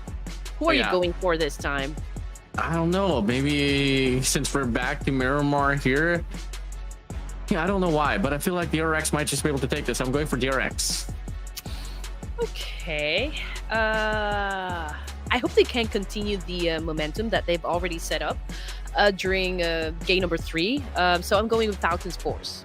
Okay, you took my route. You took my route there, and I mean for Erangel that is. But hey, Miramar's the way to go for the side of the Falcons. Let's come and get into production. I want to know what their thoughts are because they've gotten 2 so far. Me and you have gotten none. So what are they going to be leading towards to? I'm not so certain because with our production crew here is going to be going for a pretty big route. They want to go for Team Secret of Vietnam. Okay. Well, Team Secret did an amazing job as well yesterday. So, they started a little slow for day number 2, but then again, this is the last game. Perhaps, they will bring out their big guns and, play big just to make sure that they accumulate, enough points to kind of put them in a very good position in terms of their overall rankings. But then again, we're going back to Miramar. If we had a slow-paced Erangel for game number 5, do you think this is going to be a slow-paced game for Miramar? I mean, most likely it will. Do I hope for it? Absolutely not. I want to see a lot of intense action here, but I gotta respect the hustle here for these players. They just want to make sure that they get the most out of this, especially since this is the last and final match for this day number 2 of bracket B. And ladies and gents, let me just remind you to always support Ruthless Hype Esports by subscribing to their YouTube channel. And also don't forget to show us some love as well. Thank you so much for everyone who's been, quite engaging actively on all of my Instagram posts. Again, if you do want to find out what happened for each day of the Clash of Giants, you can always follow me on Instagram. It's at Red Queen Andy. My name is already posted down there, and also you can follow Warden. But Warden, where can they follow you? I don't know, just look up at Caster Warden and you'll find me all across X, probably Instagram, could be YouTube perhaps, and Facebook. There you go, ladies and gents. And again, this guy is a big fan of a lot of FPS gaming. So if you guys would want to learn a thing or two, you used to play pro, right? Yeah, I did. Yeah. Okay, so you just know this guy can walk the talk, so to speak. I have a bit of history for PUBG, mainly in the PC division. Notable, Loki, it's gonna be a flex, but I knew for sure there wasn't really a lot of players playing that time. But we were the #1 squad for first person in Southeast Asia in the first season of PUBG.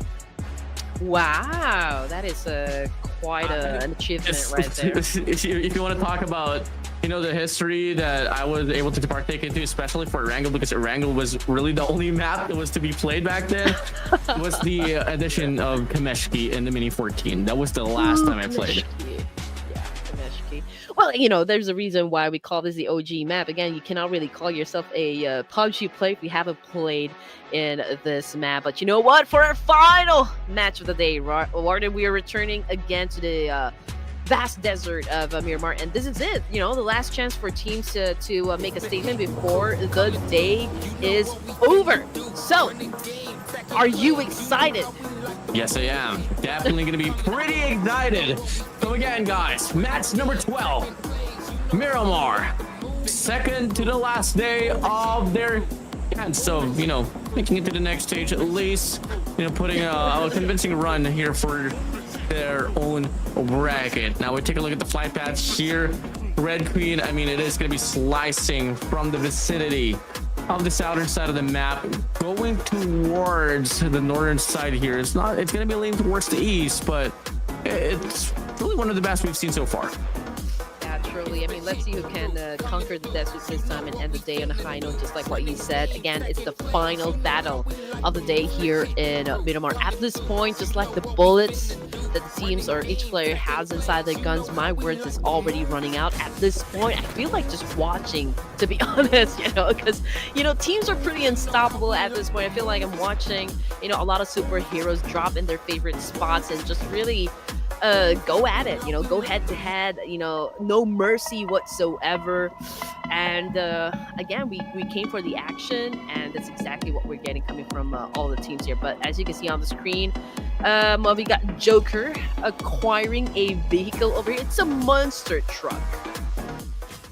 You love to see monster trucks, especially when they bump people down, for sure. But looking like ASA, they are dealing with one player here so far. I can't really see which one is it, but UMP in hand. There's going to be a lot of possible fights happening here. And look at the circle; it's revolving around Los Leones. So can we see a city ender perhaps? A lot of elevation will be involved in the mixture, but now we go inside of the game. It's going to be REGANS here, dealing with one squad from the top side. That is going to be AS8. And the mini Uzi is going to go for the spray. It finds the double. Interesting, though, Warden. Different teams actually drop in Los Leones, so... okay. But anyway, ASI8 was able to shut down RSG. That was a quick start for them. Strong start, even. I cannot say the same for the Chinese team, but hey, good game, well played. We'll see you guys tomorrow. As for the side of Harami Bros, again, they're having a fight here inside Picado with DRX, but I don't see Vampire Esports. Oh, yeah, there they are.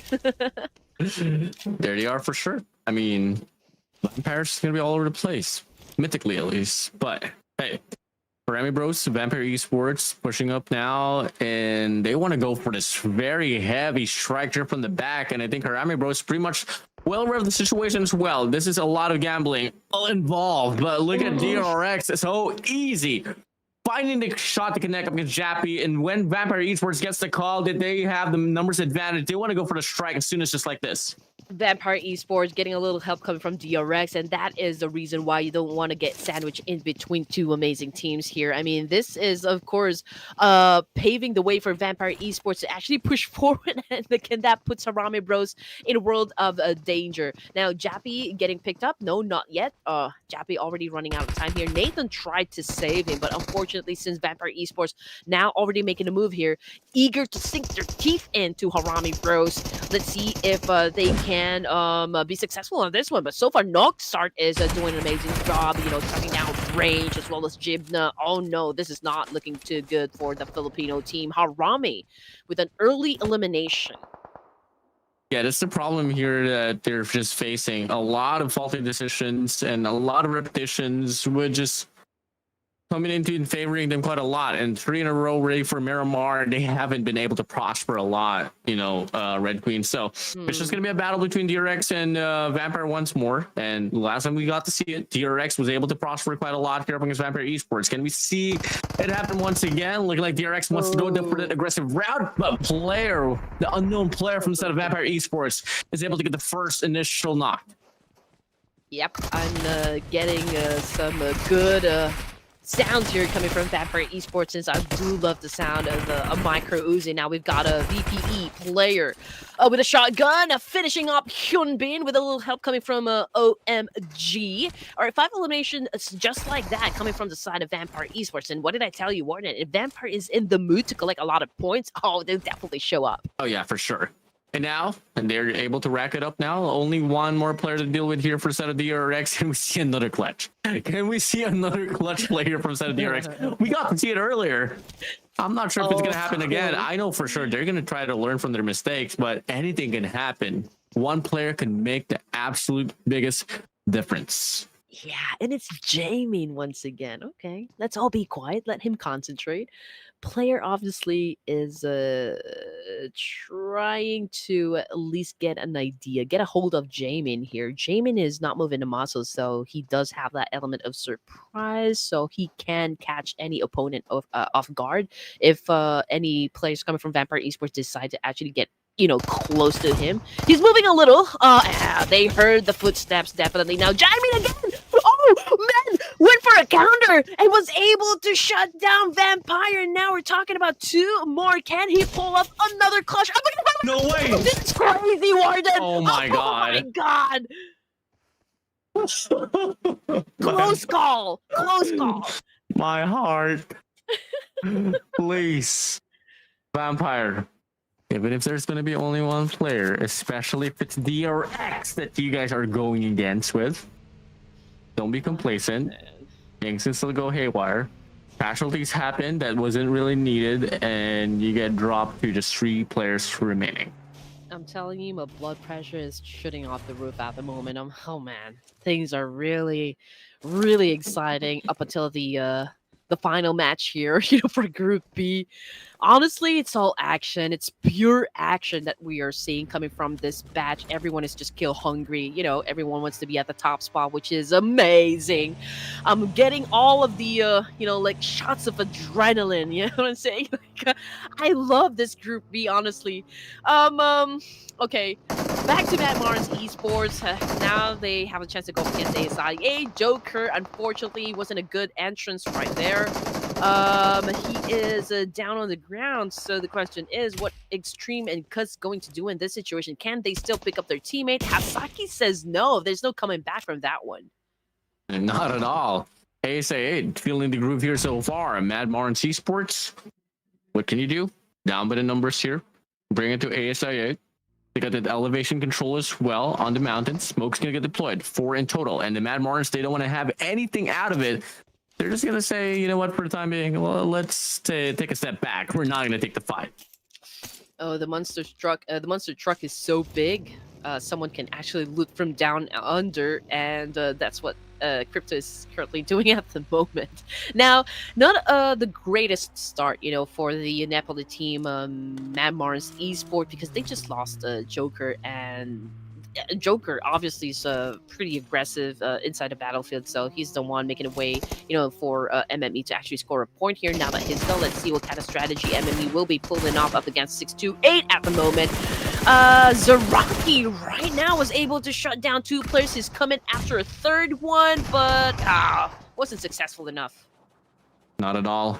Pushing up. Cuz finds one. Looking to get another. 628. Come again. They haven't been having the best of days. And it's now going to be Jiaoji here out and going. And it should be the last and final player for them to go for the connection. But instead, before he goes out per se, he's going to take 1 player with him. In fact, they get the elimination up against Mad Morons Esports. Massive counter coming from 628. Look who decided to show up for the final round, Warden. But can they survive this, wave from Falcon? IC now cooking up that nade. Jowie is still, he is out of the game courtesy of IC. That was fast. That was fast. Team Falcons did not even give a chance, for 628 to heal up, lick their wounds or like a reset. They just went in for the kill, which is absolutely amazing and spectacular to watch. Oh, really spectacular. Now, Spray Down comes along here for the set of BIGETRON Knights. Not gonna be able to find anything off that. That is a very beautiful monster truck, I gotta say. Oh, I'm so sorry. They caught me off guard. The aura, the wings, and everything. A fairy monster truck. Doesn't really fit to the name. I never thought I'd be saying fairy and monster in the same sentence, but welcome to PUBG Mobile.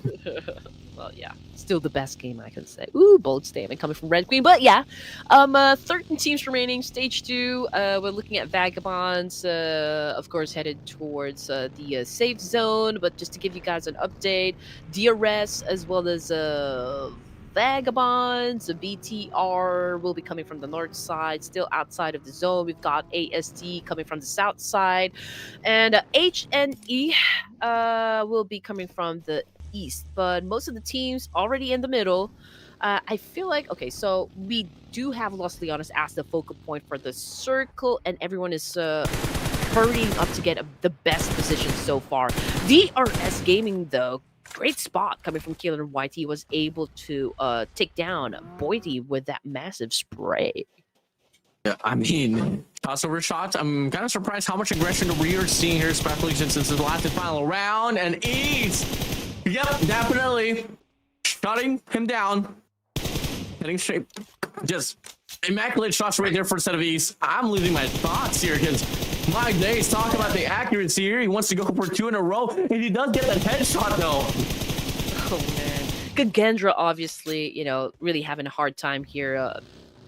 Just penetrating the overall rankings, to be honest. I mean, like, it's really a struggle for them. It's painful to watch, for the side of KAGENDRA. They used to be, like, whenever I cast with Clash of Giants and they're part of it, they always really perform great, but I'm not seeing that kind of tenacity here for Season 6. Now, Vampire Esports, hopefully now awake and ready to join us. 7 elimination points is, I can see a great start, for the final round.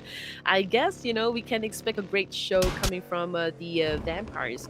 I think the sunlight here in Miramar is not affecting them whatsoever. But, okay, so, yeah, everyone is scattered all around the map here, Warden. But I feel like AST and Team Secret will definitely have a go at it. Yeah, for sure. Los Leones, I was asking for this earlier. Give it up now. Last circle going to be revolving around Los Leones. A lot of terrain, a lot of elevation, and certainly a lot of windows that you're going to be worrying about. And one thing that Axel has to worry about is that Saiga that will be connected directly to his head. Big fights coming through. Shutdown occurred. Vampire Esports, they want to go for a close out, but instead, they do get some shots connected coming from the sides of Talon Esports. That was a nasty shot coming from Noxart right there with that awesome jump shot using a DBS, man. His opponent did not even have a chance. Oh, man, and another shot coming from Noxart once again. Linux was able to take him down. And, woo, Talon Esports again was able to turn the tables up against Vampire Esports and actually winning up the Clash. Falcons, right now, where are they situated? Okay, ASI, it's pretty close, and Falcons as well as Vagabonds is also within the proximity. And I feel like VENA, okay, although right at the edge of the circle and close with ASI 8, I don't think they're going to be pushing for now. I mean, the map is still big, the circle is still big. There's really not much pressure, for any other teams here to kind of engage, at this moment, considering that Los Leones, this is one of the biggest and prominent cities that we have in Miramar. Yeah, for sure. And at this point of time, though, Talon's trying to build something up. The Falcons, they already have 5 to their name as well. 6 for the side of ASA has been able to put themselves in some very convincing spots in regards to the gunfights. Look at the positioning here for the side of Giant for Team Secret, though. He has a lot of information to be grabbed. And in fact, he does get it. Question is, though, is he going to go for any commitment? I don't think it's going to be a safe bet for the time being, but at least you have a lot of coverage. And he's just looking at every part of the map, every direction. There's going to be one squad that they can just claim the information off from.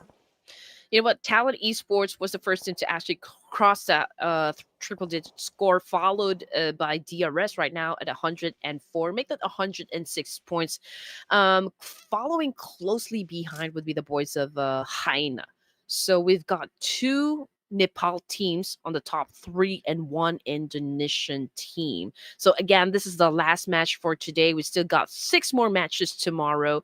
So I can say that there's a chance for DRS and HNE to dethrone Talon Esports still. I mean, they were able to catch up, to that gap. And Talon Esports, how long can they stay at the top spot? How long can they defend it?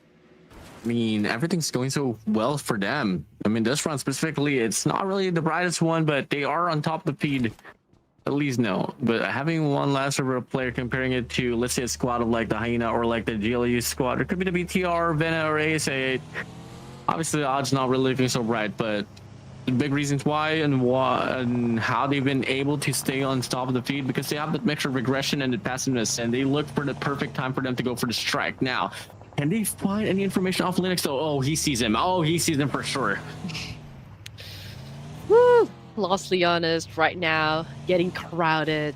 I mean, you can actually fit at least 2-3 squads here, without engaging with one another. That's how big it is. But right now, it's getting populated by a lot of teams. We've got at least 5-7 teams here already residing in Los Leones.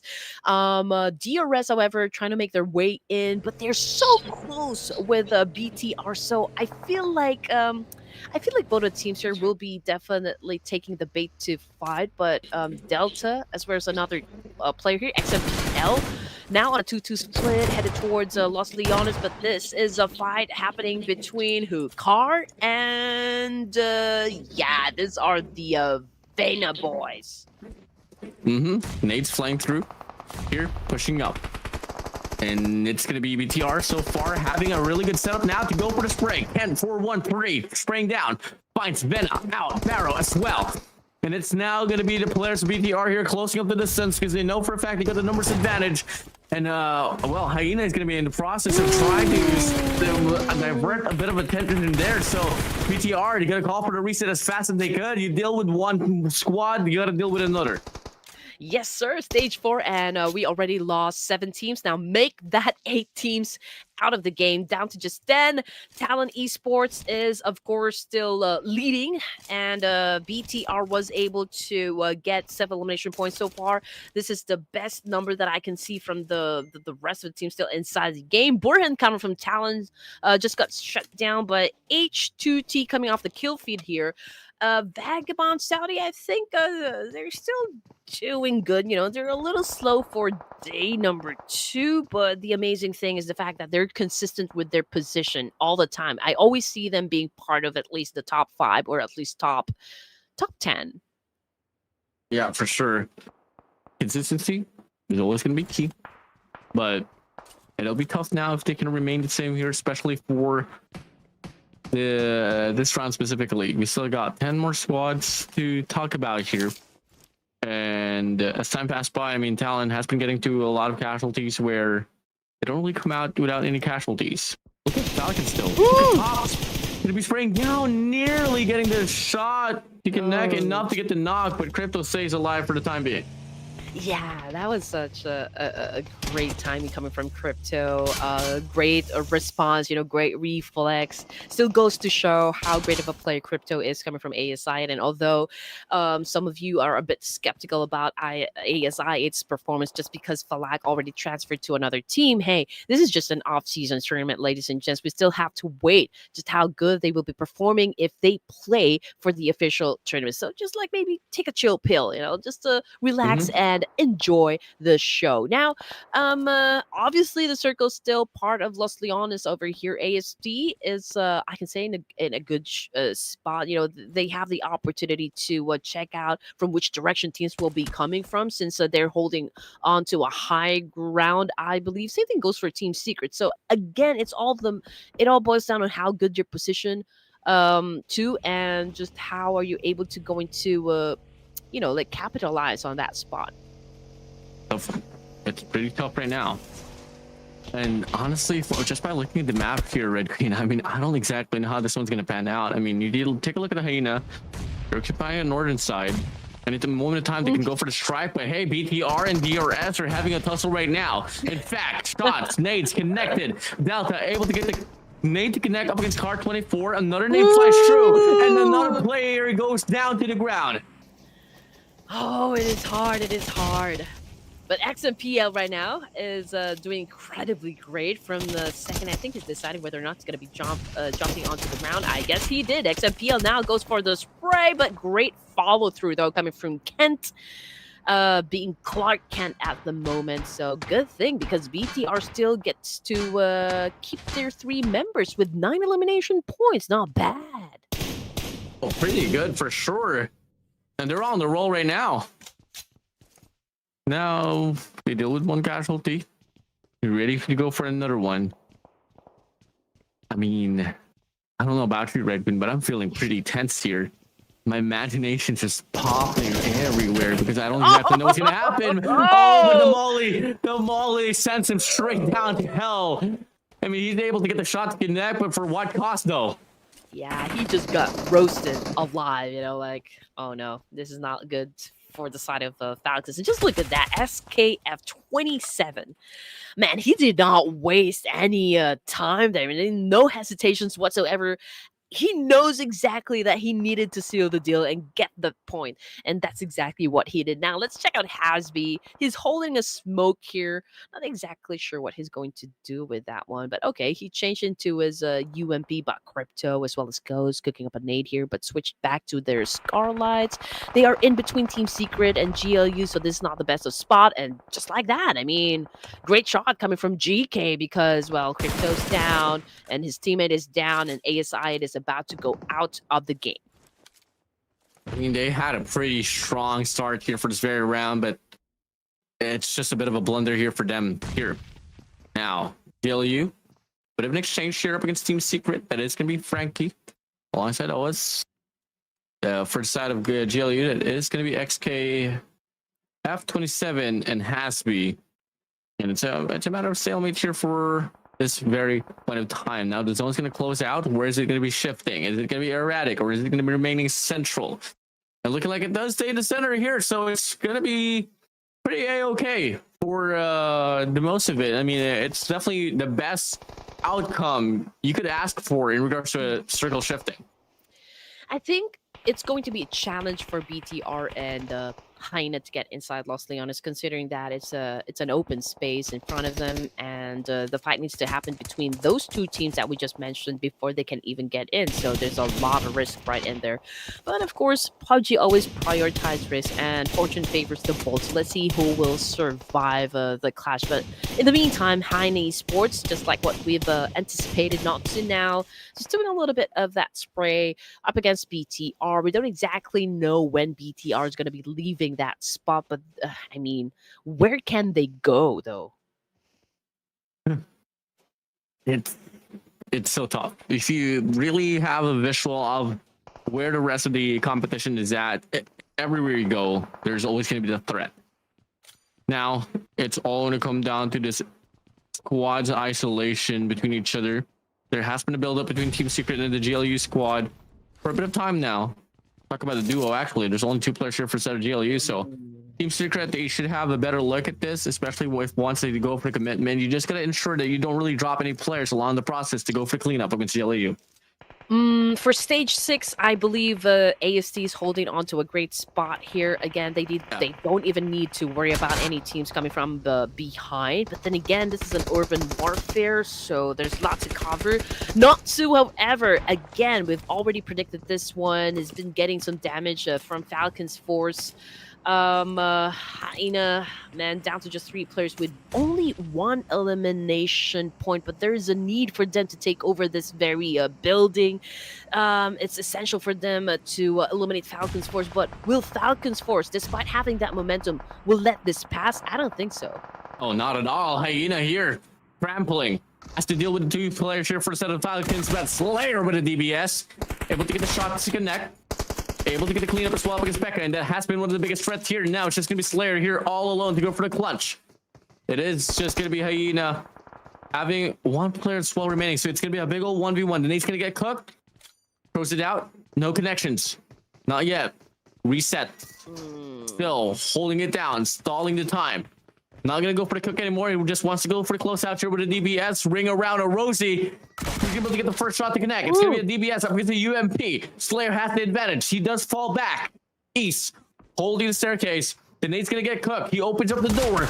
Can we see the commitment? Yes, we can. Slayer finds the shot. Falcons eliminated. Oof. All right, now we're looking at Bigetron at Knights. We've got Villain on the screen, ladies and gents. But coming off the kill feed, it's SKF27 that got shut down by Saws of Team Secret.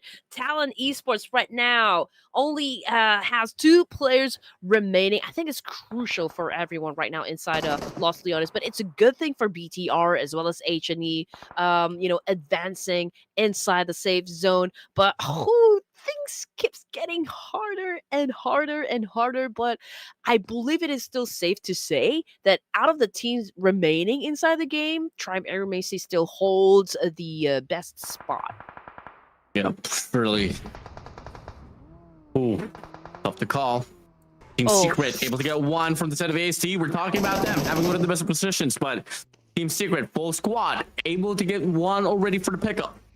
Break trying to get some information. Recon is there. They have once again a really good position here, but it's just a matter of assessing as well which gunfights you want to take. Talon Esports in the contrary are going to be closing it up now. We can say Stay Misery gets tagged off quite a lot, and he tries to go for the straight to try to sustain, but it's not going to be enough at all. The Talon's now going to be eliminated. That was such a great display of defense coming from Zayo. I mean, he eliminated not just 1, but perhaps 2, if I saw that one correctly. I'm not quite sure because everything happened too fast. You blink and you miss. But anyway, Team Secret right now, GK is currently down on the ground. He will try to climb up the stairs, desperate calling back to the rest of the team here, but I don't think a pickup is still possible at this point. Venom is just like staring at GK at this point. He's not gonna let any of his teammates actually come closer, and that's exactly what Tribe AEROMACY needs to do to maintain their strong advantage inside stage 7.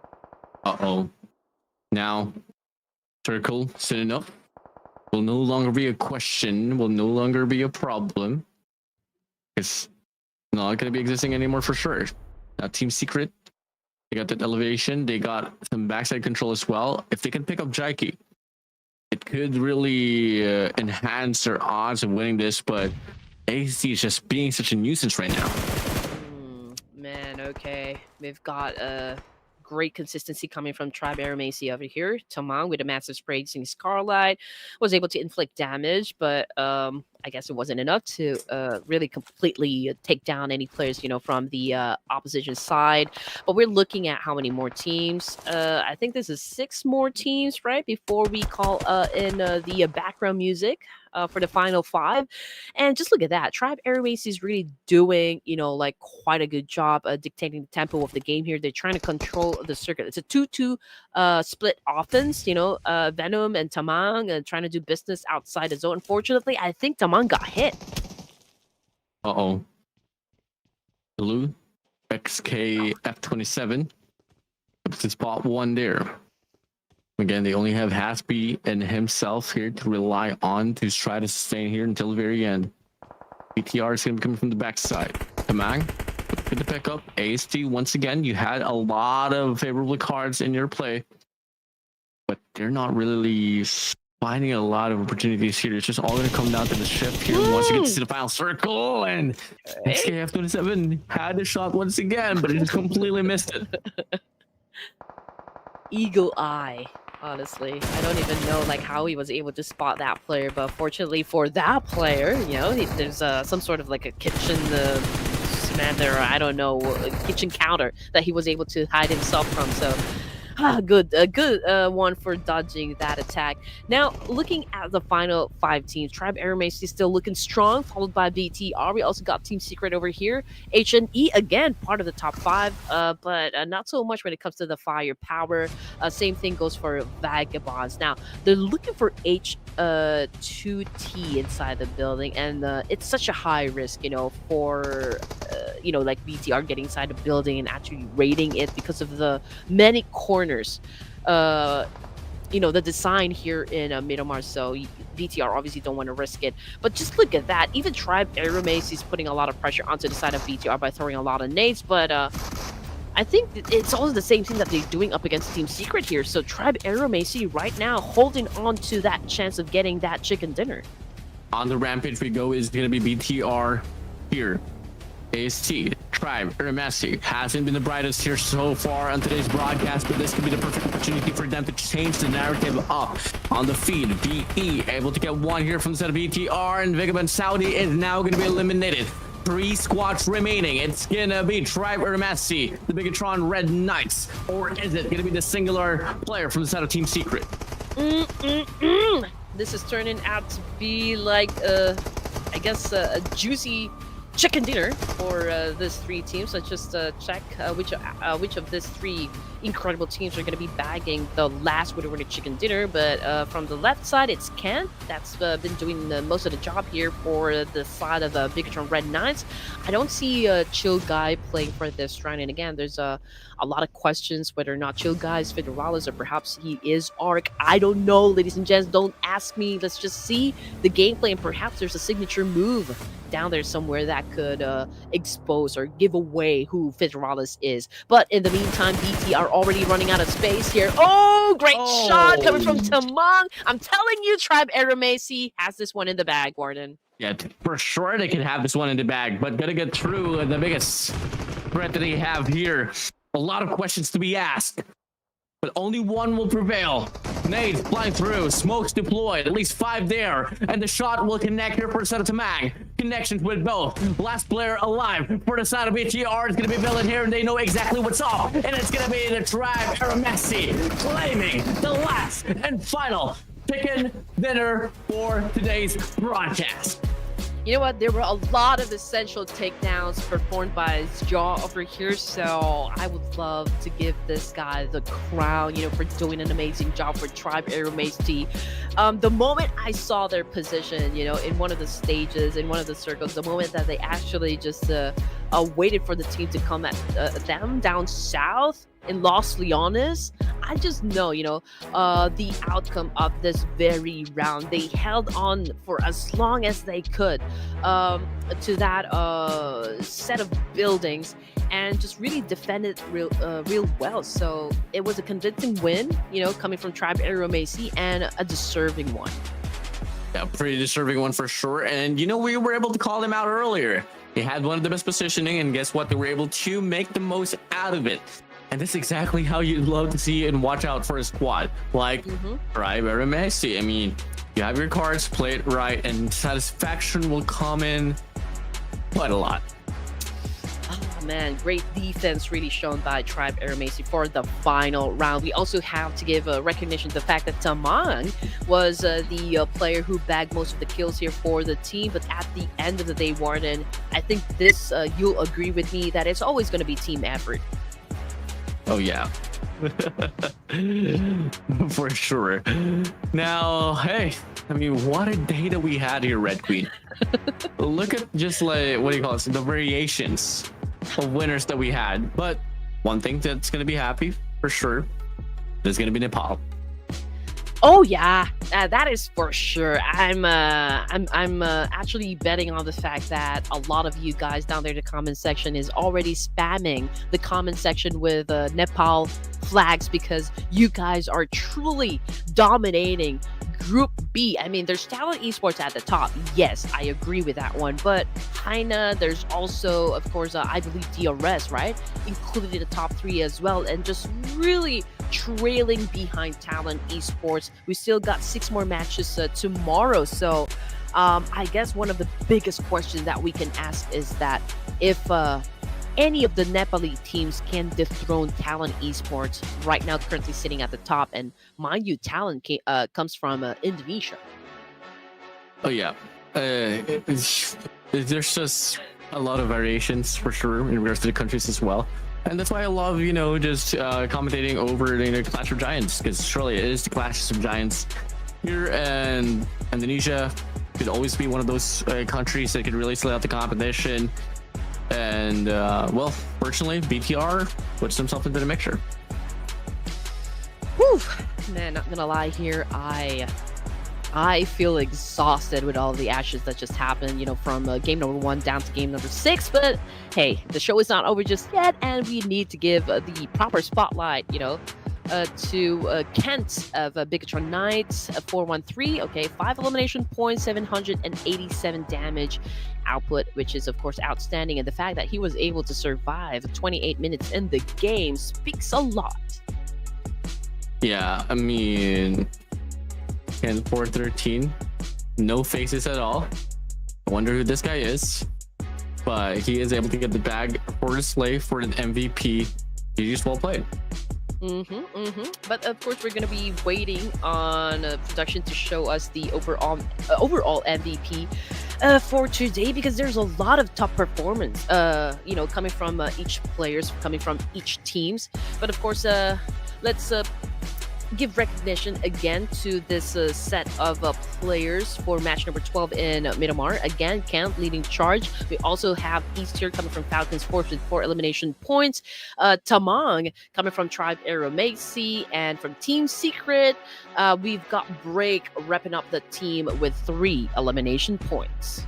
Talk about a wrecking of the eliminations here. Falcons just able to climb right there. Finally, I was expecting AC Tamang at least, to be able to claim the whole spotlight, but unfortunately, yes, for sure, they didn't really get the top performers here. But in regards to the top of the board here as a team, on the trail is going to be BIGETRON Knights, though. Tied up for 18. They're going to be able to win this one out for this very round. Ooh, not so good performance once again, coming from the sole representative of the Philippines, landing at 17th place with 0 points. This is VENA Esports, KAGENDRA, and REGANS Gaming coming from China. Ooh, I do wonder, though, if we're gonna witness some sort of alterations for like the final 6 matches tomorrow. I mean, there is a need, for those teams part of the second page to kind of work extra hard for tomorrow, just to make sure they get included, not in the top 3, but in the survival stage. The survival stage, endurance, sustainability does get you quite some far in regards to the journey here for PUBG Mobile. But Red Queen, my days, we've finally come to the end here for this broadcast. I'm just pretty much happy that I was able to get on track here for this day number 2 of Bracket B. I'm not kidding, Warden, when I said that I need like 2 glasses of water, 2 cups of coffee. Man, I'm just gonna show you. Like here, it's done. I got also a cup here, it's done. And of course, another glass, it's done. So, man, with everything that happened, I'm telling you, it got me thirsty, got me hungry. I even finished my food right in between breaks. I'm telling you, I did enjoy, watching all of the action coming from Group B. I can say that this is by far the most aggressive batch that I'm casting for Clash of Giants Season 6. And I do love the fact that everyone's really performing at their, best of their capability, except, of course, for those teams that are still on the bottom part section of the overall rankings. But here comes Linux coming at you with 26 elimination points for the day, 5,364 damage output. Man, overall MVP for day number 2 of the Clash of Giants Ruthless Esports. Hey, the talents, they remain on top in regards to the eliminations, and I'm dying to see as well what's the overall scoreboard is looking like. As my days, I know for sure talents, yes, they weren't really able to dominate today's run, but I know for sure they've done enough impact to at least sustain the number 1 spot. I mean, this day remains to be for Indonesia and Nepal, but I feel like, you know, when it comes to like how many teams were able to score a chicken dinner, I think most of it comes from Nepal, if I'm not mistaken. But of course, we're definitely going to be seeing that in just a while. Let's check out the players, of course, on the road to the MVP title. We've got Linux with 2.17 average elimination points. Wow, that is big. But you know what? Followed closely by Talon's Axel with a 2.08.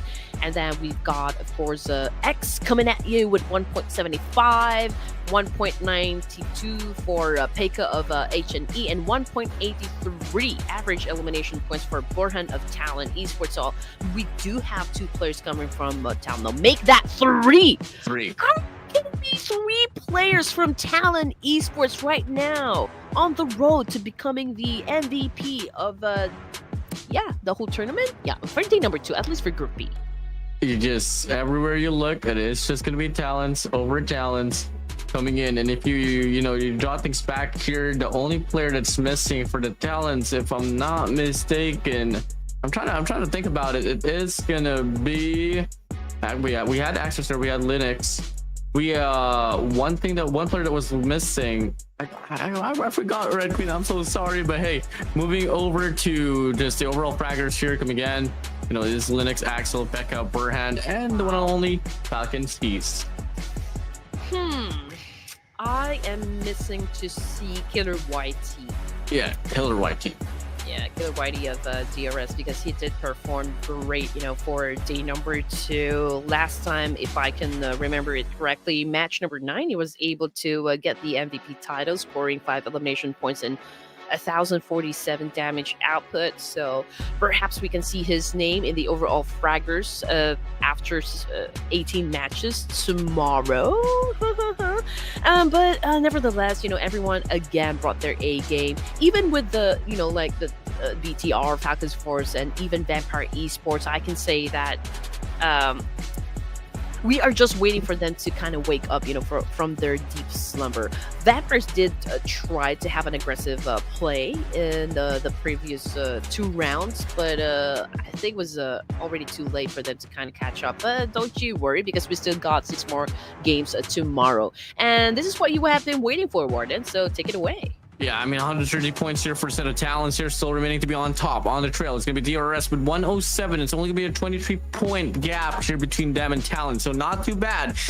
HAINA, though, a point away from the set of DRS. But if you want to talk about a bit of a big switch up here in regards to rank climbing, Team Secret, all because of them remaining consistent all throughout here. They're able to claim, what, 84 points already, and is able to overpower the squad of Glue or GLU and, you know, just VS.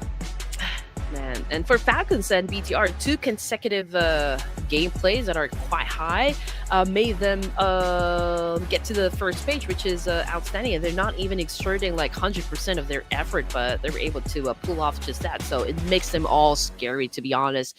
But Tribe AEROMACY, ladies and gents, now on their second winner chicken dinner, moving up, you know, 2 ranks on second page. All they need to do is continue playing at this kind of pace, and who knows, they might be able to catch up and land themselves onto the top 3 spots. Now, as for Harame Bros, I know that you guys are waiting for their rankings, but unfortunately they moved 1 rank down once again. So for today, I think they moved down 3 or 4 ranks, if I'm not mistaken. Yes, not a good day for Harame Bros. Oh yeah, for sure. Well, with that being said, Red Queen, it has come to an end here for today's broadcast. We got to see what variations of winners there, and honestly, I'm dying to see a lot more. Well, I'm gonna be taking a seat at the back and just watching the tournament here. I'll be keeping an eye out for the last and final day for this bracket B.